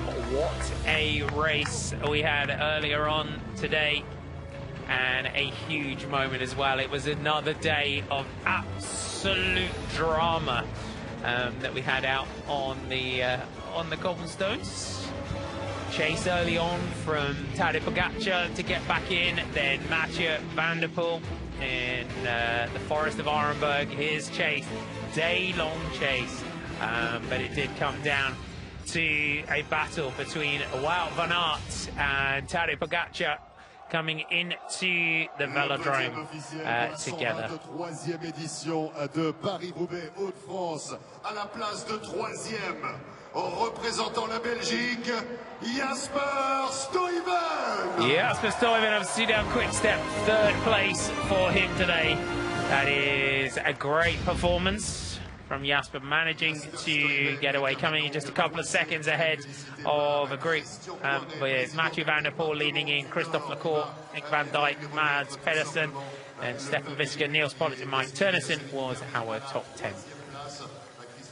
Président du département du Nord, qui salue également Wout van Aert et Tadej Pogačar. Notre hôtesse protocolaire va remettre naturellement le bouquet de fleurs prévu pour celui qui termine à la place de troisième, ancien vainqueur de la Classicissima italienne, Milan-San Remo, et désormais troisième de Paris. A great day for Jasper Stuyven, taking third on the day. À la deuxième place pour l'équipe UAE Team Emirates XRG pour la Slovénie. He came here with that big goal. Tadej Pogačar takes second place today for the UAE Team Emirates XRG. Monsieur Antoine Silani, vice-président de la région And what, it was just an absolute monster of a day, wasn't it? We were following it before we went live. It's always an epic race, but this was something else, wasn't it? An incredible edition of the Paris-Roubaix. Vos applaudissements pour Tadej Pogačar, qui va recevoir les fleurs dans un second temps. Tadej Pogačar, second spot today, gets the mini cobblestone. I'm sure he will be back. He will want the big cobblestone. But what a moment for the man who stands on the top step of the podium. It was the classic, you would say, that had eluded him, and the one that he really wanted within his career. And Wout van Aert gets the 2026 edition of Paris-Roubaix. What a huge moment for the 31-year-old Belgian. And the fan club out in force. L'applaudissement suprême pour Wout van Aert, qui va être félicité dans quelques instants par David Giraud, maire de la ville de Roubaix, qui va le retrouver donc. And there is, of course, the special trophy that only the winners of Paris-Roubaix get to have hoisted aloft. Wout van Aert achieves legend status with a victory here in Paris-Roubaix. On va évidemment rester là quelques instants, profiter de ce moment si particulier dans la vie. And they are weighty, those trophies. Si vous le voulez bien, l'hymne national. It's a great facility with the outdoor velodrome. You have the indoor velodrome. Here's the national anthem.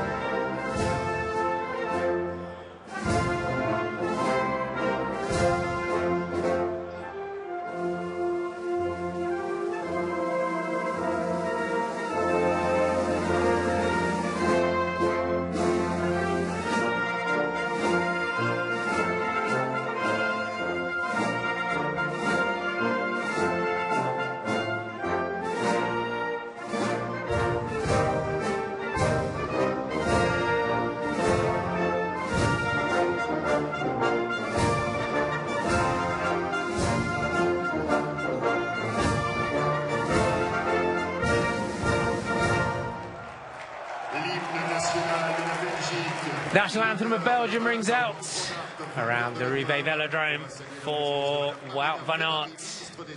It was the one that he was seeking, and you could just feel it today as well. It's a day, isn't it, that you've just got to, the magic's got to go your way, hasn't it? And it did today. Yeah, I've heard a lot of other people saying that Roubaix will decide or the stones will decide, and sometimes it does feel like that. But yeah, of course, the stars have to align because everyone comes